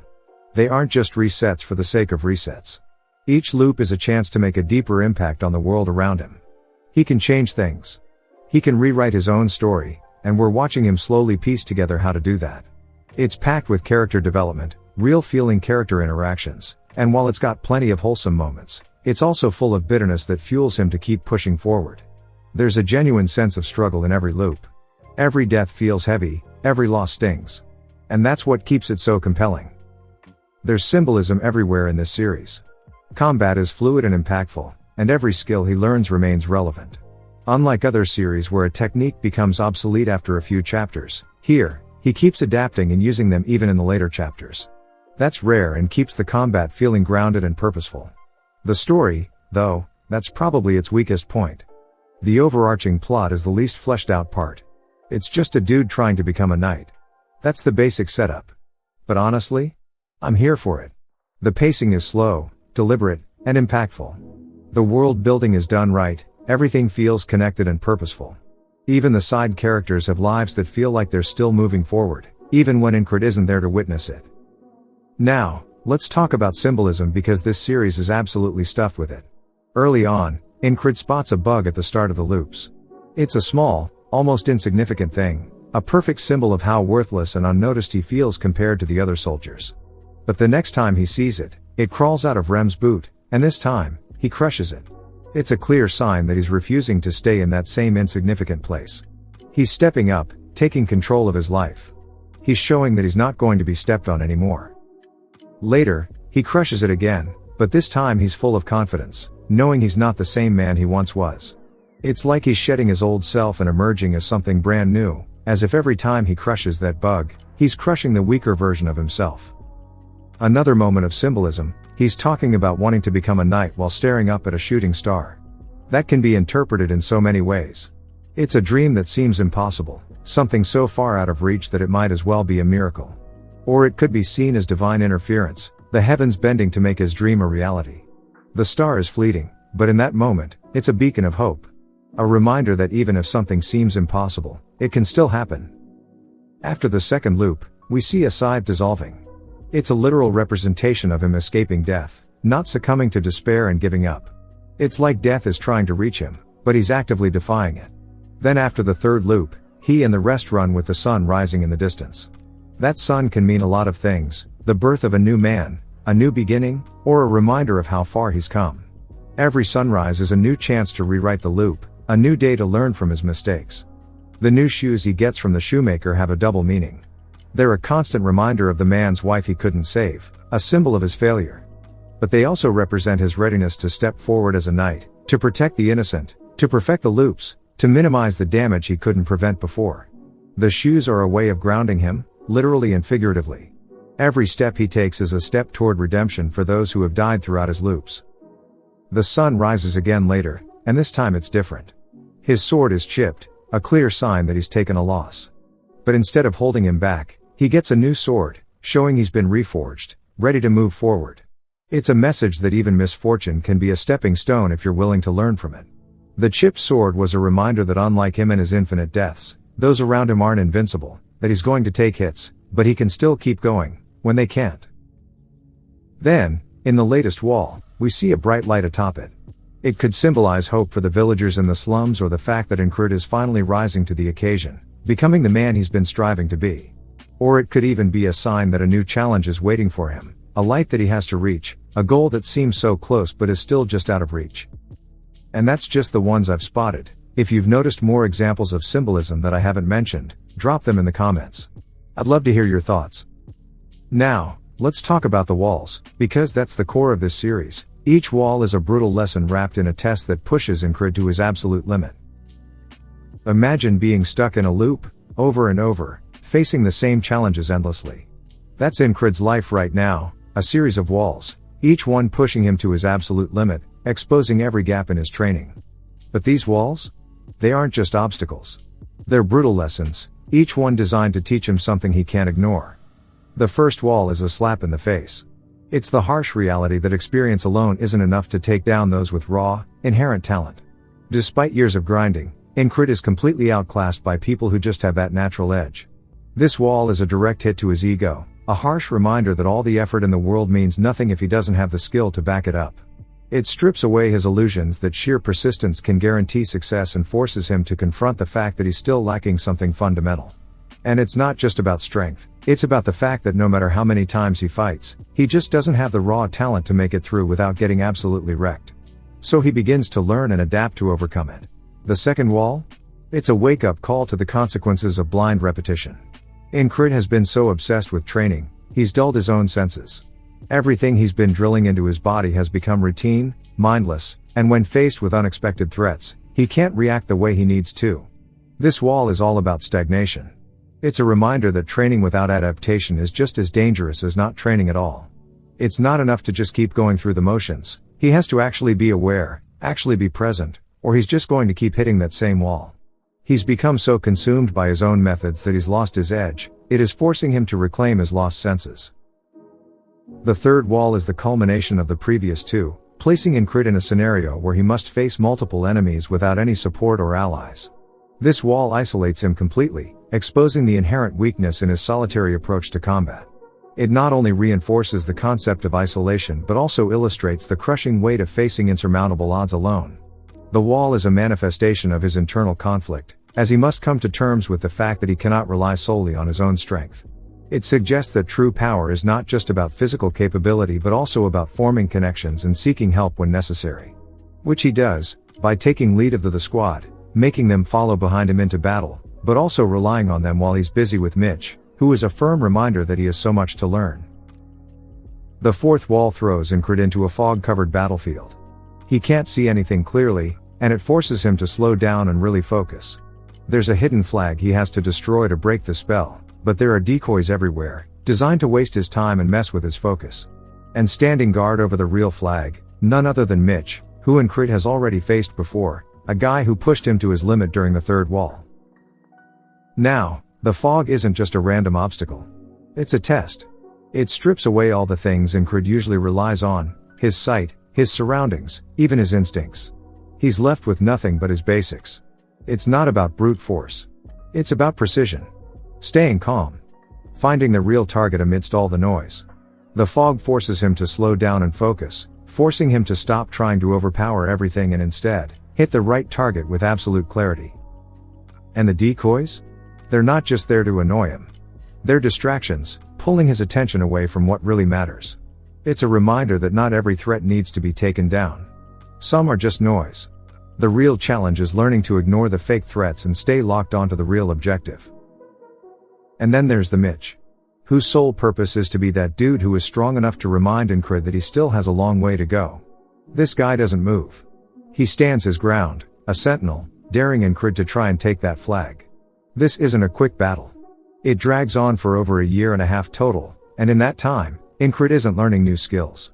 He's sharpening what he already knows. Honing his basics until they're deadly. Because in a fight like this, the basics done right can hit harder than any fancy move. The fifth wall is packed with a lot of layers, but at its core, it's all about adaptation and preparation. Incrid starts out getting betrayed by some of their own and killed by an assassin, a member of the Greyhounds, Mitch's group. This assassination hits hard, not just because he was taken out by a dagger, but because he wasn't ready for it. His body was too cold to move properly, and his strategies weren't dialed in. He seeks help from Odan to warm his body up, and even tries to take down those closest to him, but the assassins keep getting the drop on him. This wall is a turning point for Incrid. It's no longer about brute force or perfecting the basics, it's about learning to anticipate and prepare. And that's what the wall symbolizes, the need to think ahead, to read the battlefield before the battle even begins. He's not just fighting assassins, he's fighting his own lack of foresight. But Incrid isn't just sitting around, throwing shit at the wall to see what sticks. He gets smarter. He talks to Jackson, learns more about the daggers, and starts to dissect his enemy's tactics. He fails, again and again, each time gathering a little more information until he's ready to take them down. And when he finally does, it's not because he got stronger. It's because he got smarter. He changes the battleground, predicts their moves, and uses his preparation to win. It's a statement that he's not just surviving anymore, he's actively taking control of the fight. Then he gains the daggers, another reminder that he can turn even his enemy's strengths into his own. So what's the fifth wall really about? It's not just betrayal. It's not just preparation. It's the idea that the best way to win is to already know what's coming, to be prepared not just for the obvious threats but for the ones hiding in the shadows. And when he can do that, he can control the fight as he wishes. The sixth wall drops Incred into a deadly game of cat and mouse. The area is littered with traps, the kind that kill instantly and without warning. Incred is forced to learn how to sense murderous intent, a skill that goes beyond sight, sound, or touch. It's a sixth sense, one that could save his life, but not the shoemaker's wife. Incred arrives too late to save her, even after sharpening his instincts and heightening his awareness. It's a harsh reminder that even with new skills, he's still not fast enough to stop every tragedy. The traps are relentless, a constant reminder that he can't see everything, can't react to everything, not yet. But Incred does manage to kill the mage who was performing experiments. He was stronger, but the gap in power was still there. Esther's blessing blocked a deadly attack, giving him the opening he needed to take the mage down. It's not a victory. It's just another sign of how wide the gap in power really is. The mage is a reminder that Incred's still not there yet, but he is slowly getting there. If he was stronger he could have saved her, but he wasn't there yet. So what's the sixth wall really about? It's not just about sensing murderous intent. It's about realizing that having a sixth sense means nothing if you're too late to act on it. It's about understanding that even when you see the threat coming, sometimes, you still can't save everyone. Now, the seventh wall, this one's a different beast entirely. It's the first time Incred tries so many different paths, and every single one is a disaster. But instead of getting discouraged, he starts piecing things together. This wall is all about trial and error. Every death is a new piece of the puzzle.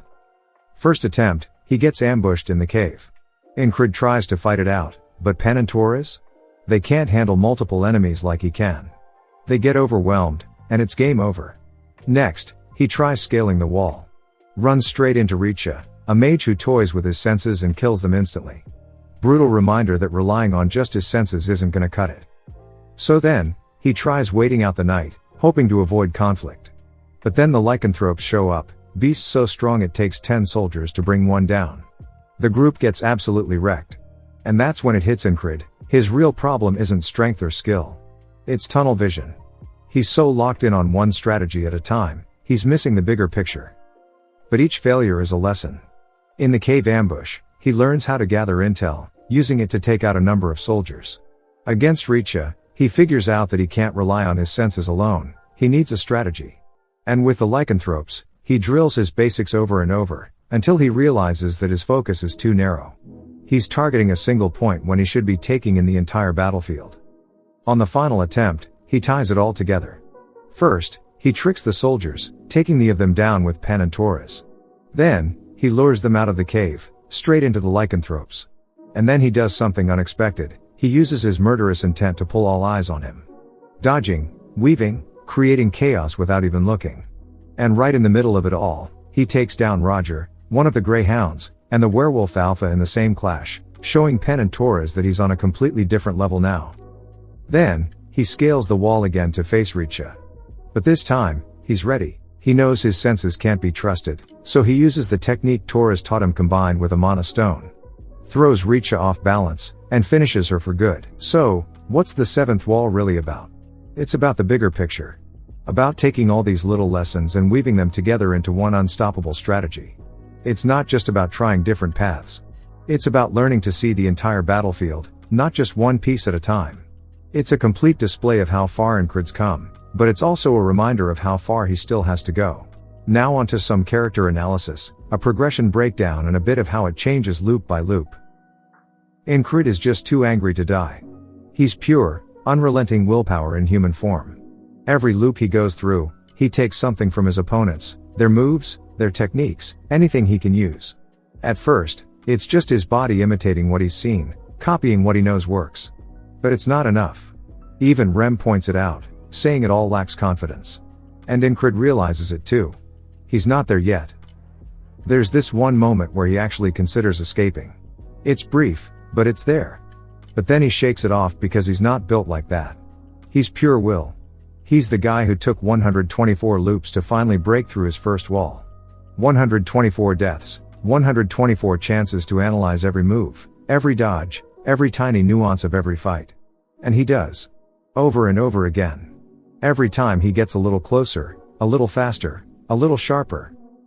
His first wall is against a guy who, honestly, isn't even that experienced. The only reason Incred wins is because the guy just doesn't have the skills to back up his strength. But when he does win, it's like time stops. It's just him and the pervert, locked in that moment. And Incred throws the guy's own finishing line right back at him, the same one he's heard over and over every time he died to him. That's when he shatters his first wall.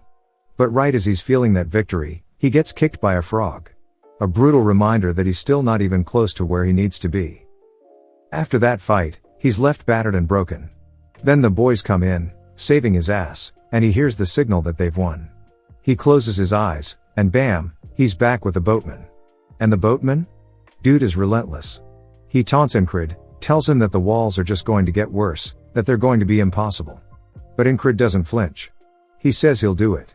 10 toes down. Next thing he knows, he wakes up in a new setting. It's been almost half a year of being stuck in the same loop, and he's finally out. But instead of resting, he's right back to training. He dies in his sleep, and instead of feeling hopeless, he just gets more fired up. And he's not just training. He's watching. He notices how Krang moves, the way he carries himself. It's almost like he's a knight. Maybe a prince.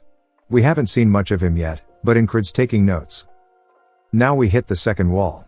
This one's rough. Incred dies over 20 times, completely helpless, unable to even put up a fight. But he doesn't crack. 20 times? That's nothing. That's what he says. And he remembers Rem mentioning Jackson, calling him a cat. The rogue assassin type. So, he seeks him out. If Jackson can handle the assassins, Incred knows he can too, if he trains hard enough.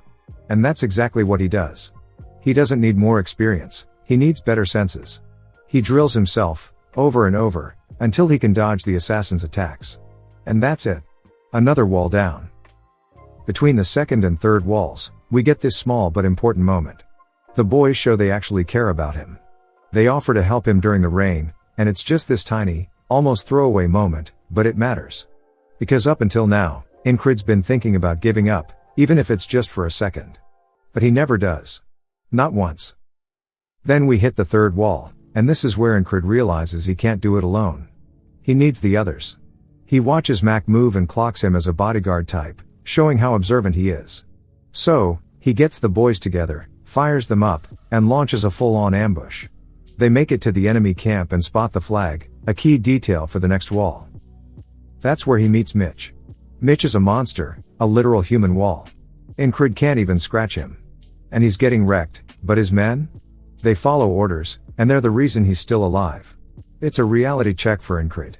He watches Mitch walk away, accepts that he can't win, and orders the retreat. But it doesn't sit right with him.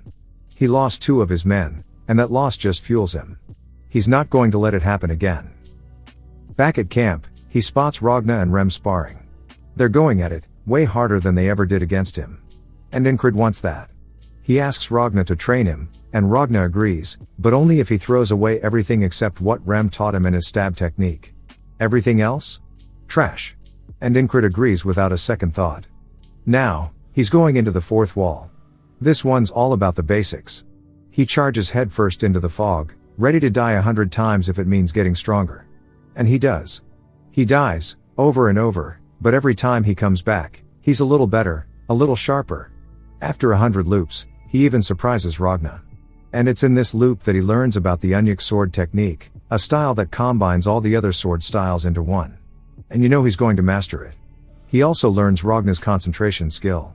It's like his bread and butter now, something he adapts and makes his own.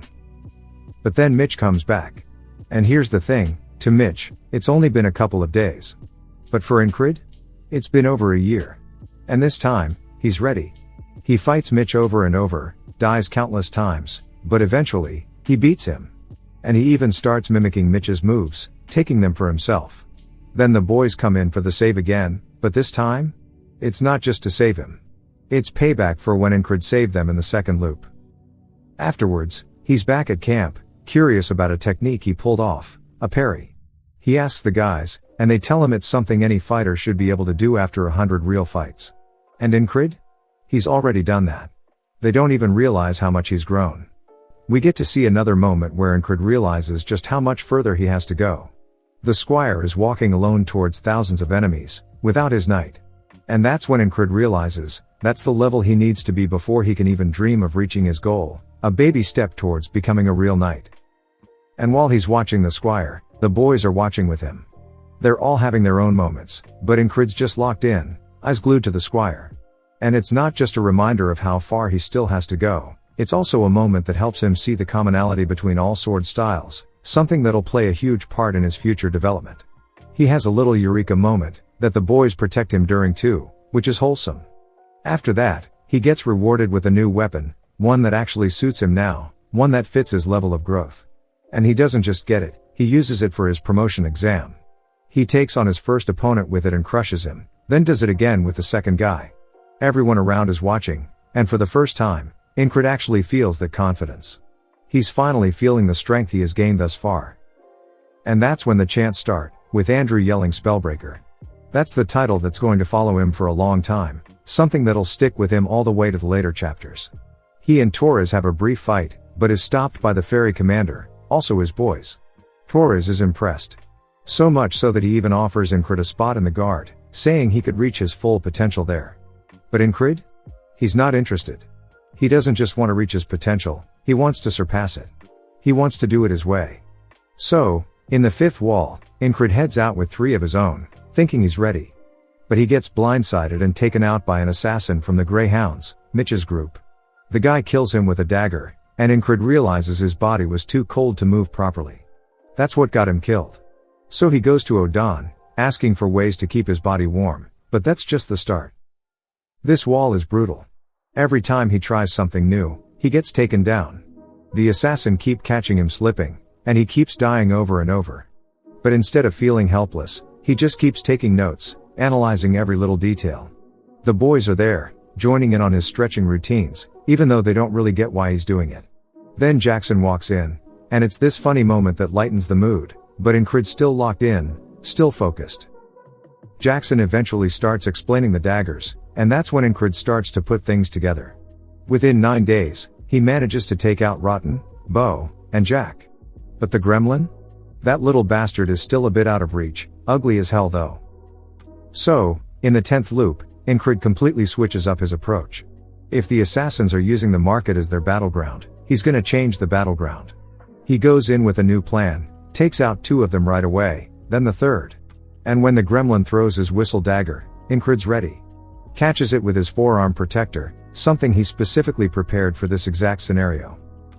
And when the assassin closes in, Incred's not just surviving this time, he's dominating. The gremlin doesn't stand a chance. 10 loops, and Incred clears the wall. And as a bonus, he takes the whistle daggers for himself. Another tool in his arsenal, another step forward in his growth.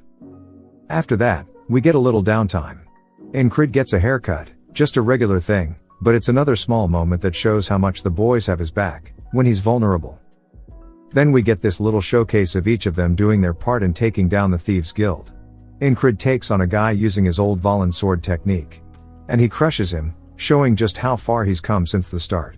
Then they make the Thieves' Guild theirs, pretty much giving it to Craze to run for them, since that's his whole thing. Incred gets a spar with the ferry commander, and she doesn't hold back at all.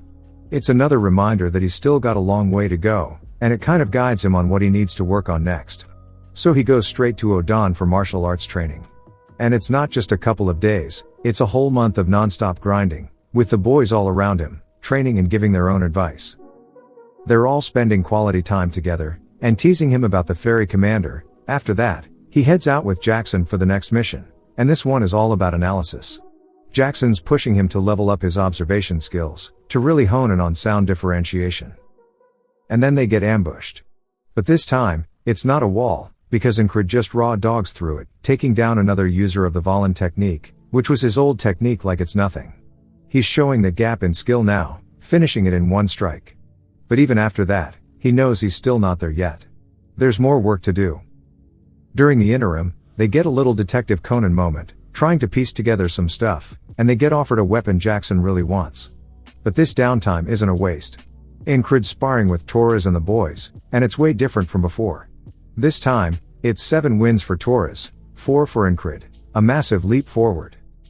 They keep swapping out duelers, and Incrid's just soaking it all in, learning from everyone. Then there's this guy with a rapier, some random dude they just met. But he's strong, and he can tell right away that Incrid's talentless. But when Incrid says he's been waiting for him, it hits. Even complete strangers can see that drive in him now. Later, Craze comes through clutch, using the Thieves Guild connections to bring in some supplies, and Jackson finally gets his stiletto. But it's not just about weapons. Incrid's showing just how much he's improved, forcing Rem to speed up during their spars. The gap is closing, and Incrid's catching up, but it's still overwhelming as Rem is just him. And that's when Jackson tells him what he's missing: murderous intent. That sixth sense that could mean the difference between life and death. And Jackson's offers to teach him as repayment for the stiletto. And as the interim goes on, everyone says that he's not changing at all. It's weird how sometimes he'll change immensely in one day as if he was a genius, then others there's months of no progress. Rem suggests that Incrid needs some real experience, so he takes on a request from a shoemaker to find his missing wife in the basement. And that's where the sixth wall begins.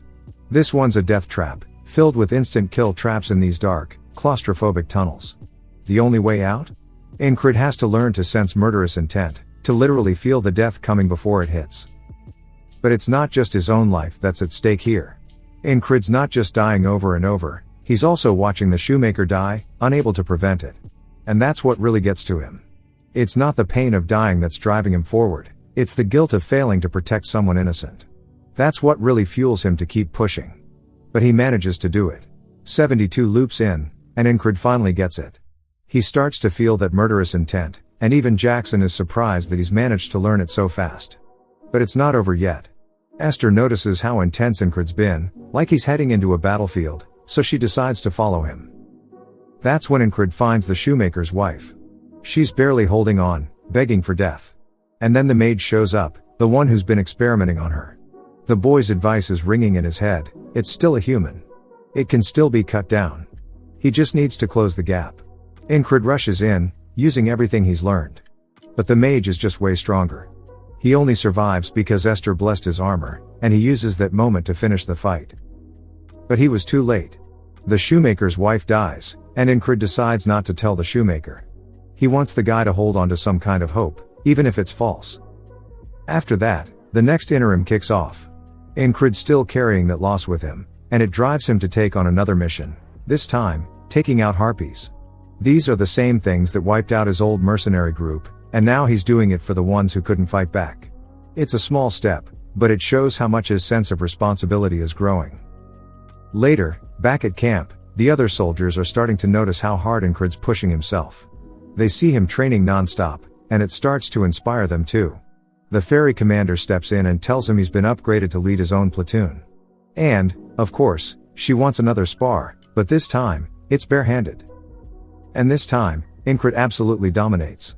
Using everything he's learned from Odan, he just destroys her. It's another solid reminder of how much he's grown. After that, the war officially kicks off. Henry's in his platoon now, along with Andrew and Mac, and that leads to some fun interactions between the guys. Then Incrid heads out with Torres for the next wall. I won't yap too much about it, since it was the most recent wall. This loop is all about Torres' hidden blade skill. Incrid's focused, using everything he's learned, every move he's picked up, and he completely dominates this wall. It's the first time he's done that, and it shows just how far he's come. And right after that, he runs into a frog. And man, the difference is night and day. The sheer power he's packing now compared to where he started? It's so enjoyable to see the progress. In the end, he's just a guy who refuses to quit, who keeps getting back up, stronger every single time. Bro has gotten really strong. His sheer dedication is a testament of who he is as a character. I love it. Let's talk about the boatman, or Karen. We don't know too much about him yet, but what we do know is that he's Incrid's biggest hater. Dude just stays hatin'. Every time Incrid dies, the boatman's there to belittle him, telling him he'll never make it, That he'll always stay stuck at the bottom of the walls, never able to climb. But honestly, that just fuels Incred even more. Every time the boatman runs his mouth, Incred gets that much more determined to prove him wrong. What's interesting, though, is how we keep getting more and more detail on the boatman's face as the story progresses. Every time Incred meets him, we see a little bit more, like his features are becoming more defined with each loop. Back to the hating, is it intentional? Maybe, because for a guy who talks so much shit, it almost feels like he's doing it to keep Incred from stagnating. Maybe he knows that pushing Incred's buttons is exactly what's going to keep him moving forward. Or maybe he just genuinely thinks Incred is crazy for not giving up yet. Either way, it's going to be interesting to see how much more we learn about him as the story progresses. Now with the boys, some of you may wonder why they are all so loyal. It's simple. They followed him before his loops because he started with no skills, no experience, barely a personality, and within months he was able to get on the same level as them, although he cheated by dying 1,000,000 times. They see him as a battle-crazy training maniac who is even more obsessed with mastering his skills than they are. Plus, he always gets them into interesting and fun situations where they almost lose their lives. Also, they haven't failed a single mission since he became their leader. Now let's get into Rem. At first, Rem just straight up thought Incred was a coward. Rem kept that opinion for a while, until he started noticing just how much progress Incred was making. The day Incred finally broke through a wall, Rem saw something in him. He saw how intense he was acting, how determined he was, and that was enough to make him step in and save him. And that's saying something because Rem? Dude is lazy as hell. If he's going out of his way to help you, he's got to see something special. We also got a real glimpse of Rem's strength during the frog fight. Frogs are known to be strong, a race born for fighting, but it could tell just from a single glance that Rem was the real deal. Rem knew exactly how to kill it too, showing that he's not just strong, he's knowledgeable about different races and their weaknesses. We still don't know much about his backstory, but after that frog fight, we did learn that he's a noble hunter. And that's definitely going to come back around later. What keeps Rem sticking around Incred is that sheer determination he sees in his eyes. That's what pulls him in. And when it was time for the third wall, all the men, including Rem, were there, reminding Incred to stay safe, dropping little tips. After the third loop, he was genuinely worried that maybe Incred had died, saying he might have improved but he's still weak as hell. And the dynamic between Rem and Ragna is pure comedy. They're always arguing, always fighting, but as soon as Incred shows up, Rem calms down immediately. And later, he even tells Incred he should rest, showing that he does actually care about him, even if he doesn't always say it outright. During the fourth loop, we see just how much of a beast Rem really is, soloing platoons, taking down spellcasters, just doing his thing. And when Incred wakes up, Rem instantly notices that he's hiding something, that he doesn't want to talk about the spell. Rem tells him he shouldn't get too interested in spells and lets him know that he took care of the spellcaster himself. That's Rem, a lazy guy on the surface, but when it comes down to it, he's like a loyal dog, always watching, always ready to step in when it counts. Now let's talk about Jackson. From the start, Jackson just came off as that cool, laid-back guy, but he's also insanely loyal. When Incred was down and out, Jackson didn't just stand there, he picked him up and ran with him, literally saved his life. Then he even gave Incred some medicine while he was recovering. Rem called him a cat, and honestly, that fits. Dude's got that cat energy, laid back but always lurking, always watching.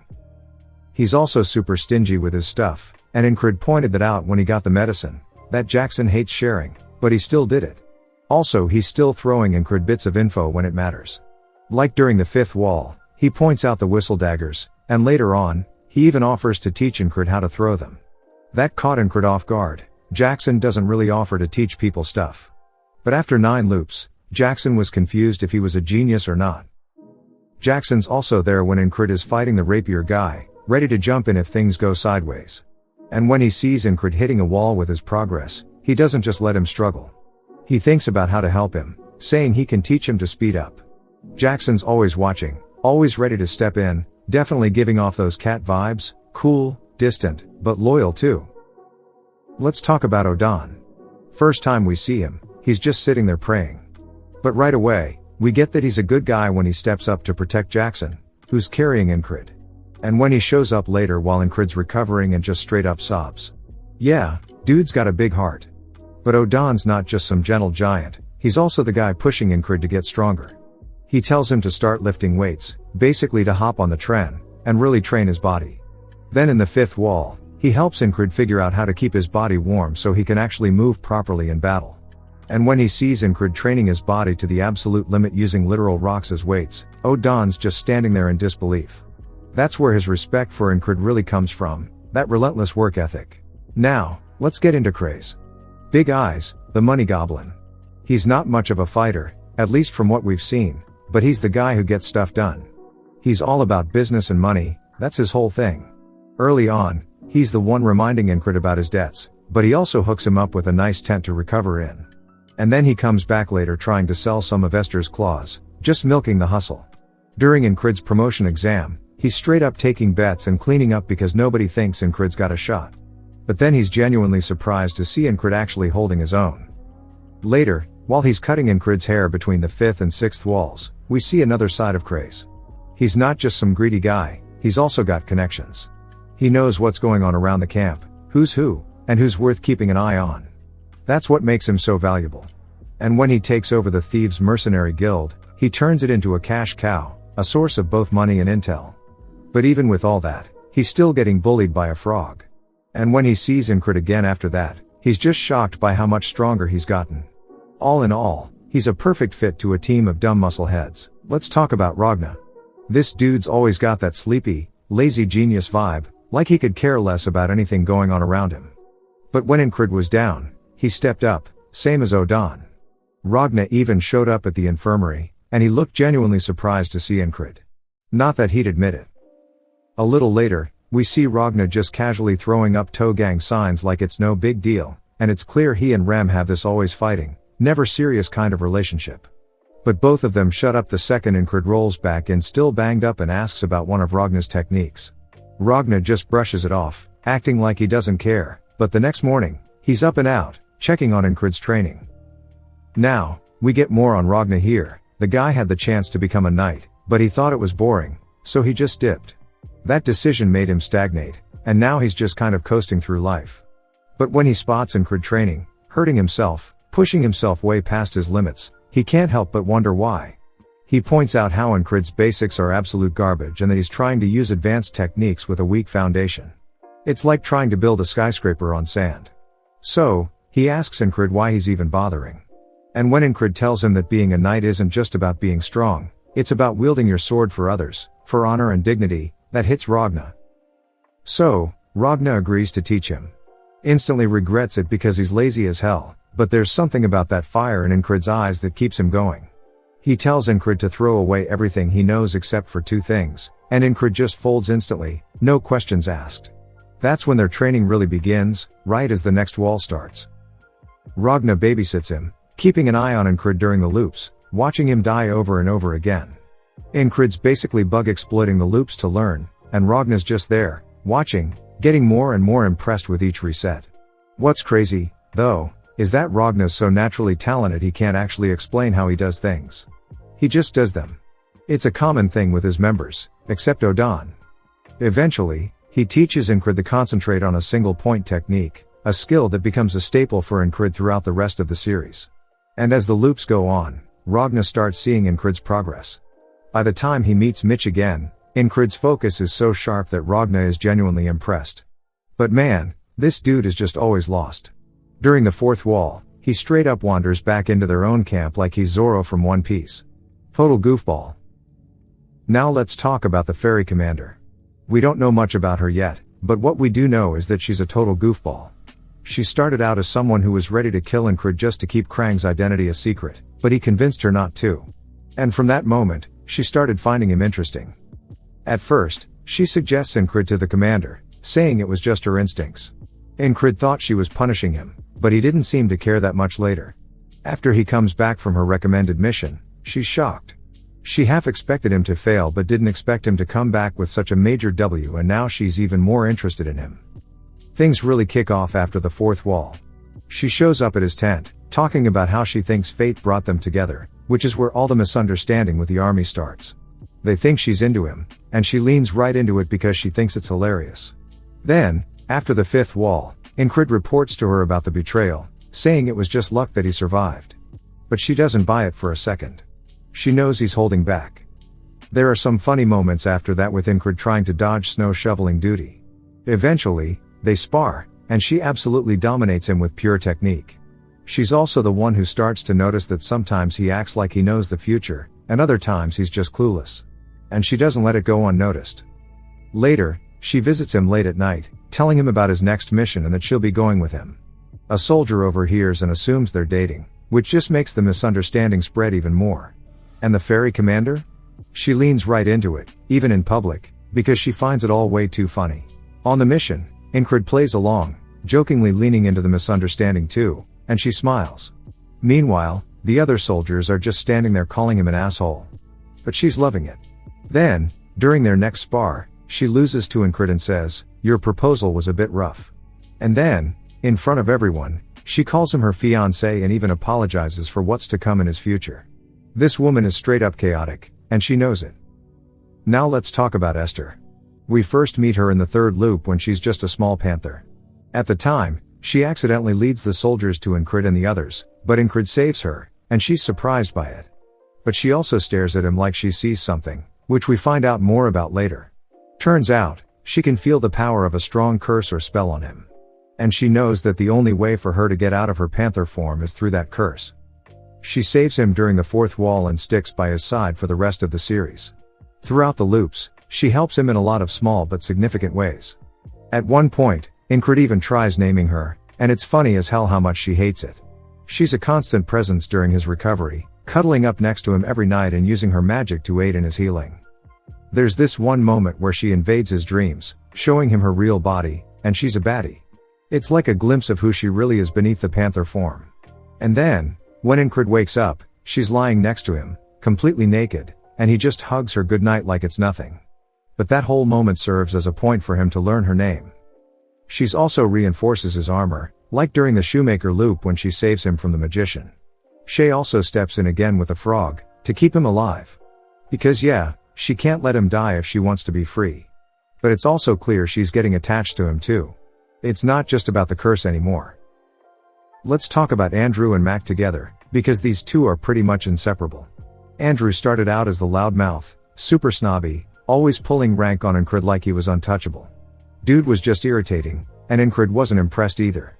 Especially during that scout mission when Andrew was being loud as hell and basically dragging them into danger. He mistook some tracks for Anu, trying way too hard to get some kind of result to make himself look good, which ends up backfiring and starting the third wall for Incred. They get ambushed and killed. And in every loop after that, Andrew just keeps running his mouth until finally, Incred shuts him up by completely bodying him without even using a weapon. That's when the shift happens. Andrew starts to fall in line, actually listening to Incred's orders. And that's when we start to learn more about him. He's not just some snobby asshole, he's actually carrying a lot on his shoulders. He's a fallen noble, trying to fulfill his mother's wish to revive their house. That's why he carries himself like he's hot shit, acting all noble and entitled. But that act starts to crumble as he watches Incred. Then there's Mac. Mac's always been Andrew's shadow, the loyal right-hand man. He's been with Andrew for years, but even he's shocked when Andrew starts falling in line with Incred. There's a key moment where Mac actually disobeys Incred's order, pointing his blade at him, ready to go against him. But Incred lays it all out for them. He wants to survive just as much, if not more, than they do. And that's when Andrew starts to really see him differently. Not as the loser, not as the trash soldier everyone thinks he is, but as a guy who's literally fighting to forge his own path, refusing to follow some destined role. Andrew starts to look up to Incred as a role model, the exact kind of man he wants to be. A guy who doesn't just accept the cards he's been dealt, but fights to change them. And once Andrew accepts Incred as his captain, he makes damn sure Mac knows it too. Even though Mac's hesitant at first, he eventually starts to see it too. Especially after Incred moves through the enemy camp like he can see the exact path he needs to take. Mac thinks Incred's on some secret mission from the ferry commander and decides to back him without a second thought. The loyalty is set. After they get back to camp safely, Andrew actually apologizes to Incred, which is a huge moment for his character. This guy who thought he was better than everyone else is now bowing his head in respect. And not just him, the others follow suit, because they know that Incred is the only reason they made it back alive. Later, when Incred is being awarded and people are talking shit about him, Andrew and Mac shut them down immediately. They even have a funny moment during his promotion exam, where they both realize they can't beat him now. It's small, but it shows how far they've come from being guys who used to talk down to him, to guys who are genuinely loyal to him. They have some more wholesome moments in the future too, but for now, Andrew and Mac are great characters who went from being a pain in Incrid's ass to being some of his most loyal guys. Alright, let's run through some of the other characters real quick. Not a ton to say about some of them yet, but they're all making their mark. Henry, so far, he's just been giving Incrid some tips on tracking, sharing his experience as a hunter. But now that he's officially in the squad, I feel like we're going to see more from him. There's potential there for sure. Mitch, even the enemies in this series get development, and Mitch is a perfect example. After losing to Incrid, he doesn't sit around crying about it. He blames himself for getting complacent, and you just know he's about to go on a training arc of his own. I love seeing stuff like that, even the villains aren't static. Torres, first time we meet Torres is during Incrid's promotion exam. We find out he's serving directly under the crown and has the nickname Border Butcher. That alone tells you he's dangerous. He's basically on Mitch's level or stronger. At first, he's there to humble Incrid, put him in his place, but then Incrid surprises him. Their fight gets wild, and just when it's about to pop off, the ferry commander steps in. After that, Torres actually respects Incrid, even offers him a spot in the border guards. Real recognizes real. We see him again briefly during the Detective Conan stuff, and then he joins Incrid on the next mission. He gets bullied by Penn the whole time, but he's also keeping an eye on Incrid, clearly looking out for him. Solid guy. Penn, not too much to say yet, but she's got a funny always joking vibe. She's been a solid teacher for Incrid during the latest wall. She taught him grappling, ranger stuff, and some other basics. She's also a big part of what's probably been the hardest wall so far. Definitely hope we get more of her. Now, real quick on the comedy. It's there, and it's done right. It's not shoved in your face or over the top, just sprinkled in at the perfect moments to keep things from getting too heavy. Now let me talk about the combat, and I mean real quick. I've said it a million times, but the combat in this series is top tier. It's fluid, semi-animated, almost like you're watching a fight scene in motion. Think survival story of a sword king in a fantasy world or Northern Blade, those are the kings of that style, and this series is right there with them. What I love here is that when Incrid learns a move, it doesn't just get used once and forgotten. He keeps it, adapts it, makes it his own, evolving at every single loop. He's not just stacking moves, he's building a foundation, brick by brick, until he becomes an absolute pillar of the basics. Strong foundations make for unbreakable towers, and that's exactly what he's doing. Easily my favorite series right now. Not a single dull moment, always something to keep me hooked. And I hope you guys are as into it as I am. I will probably upload this as a standalone to see if anyone outside of my regular viewers are interested in this type of content too. Appreciate those of you who made it this far, really means a lot. I will probably make these personal thoughts a standalone too, to see if anyone else is interested in this type of content. But if you've watched till the end, comment, "Night," to let me know. Subscribe for more videos like this, leave a like or a comment to help the channel out. Thanks for watching.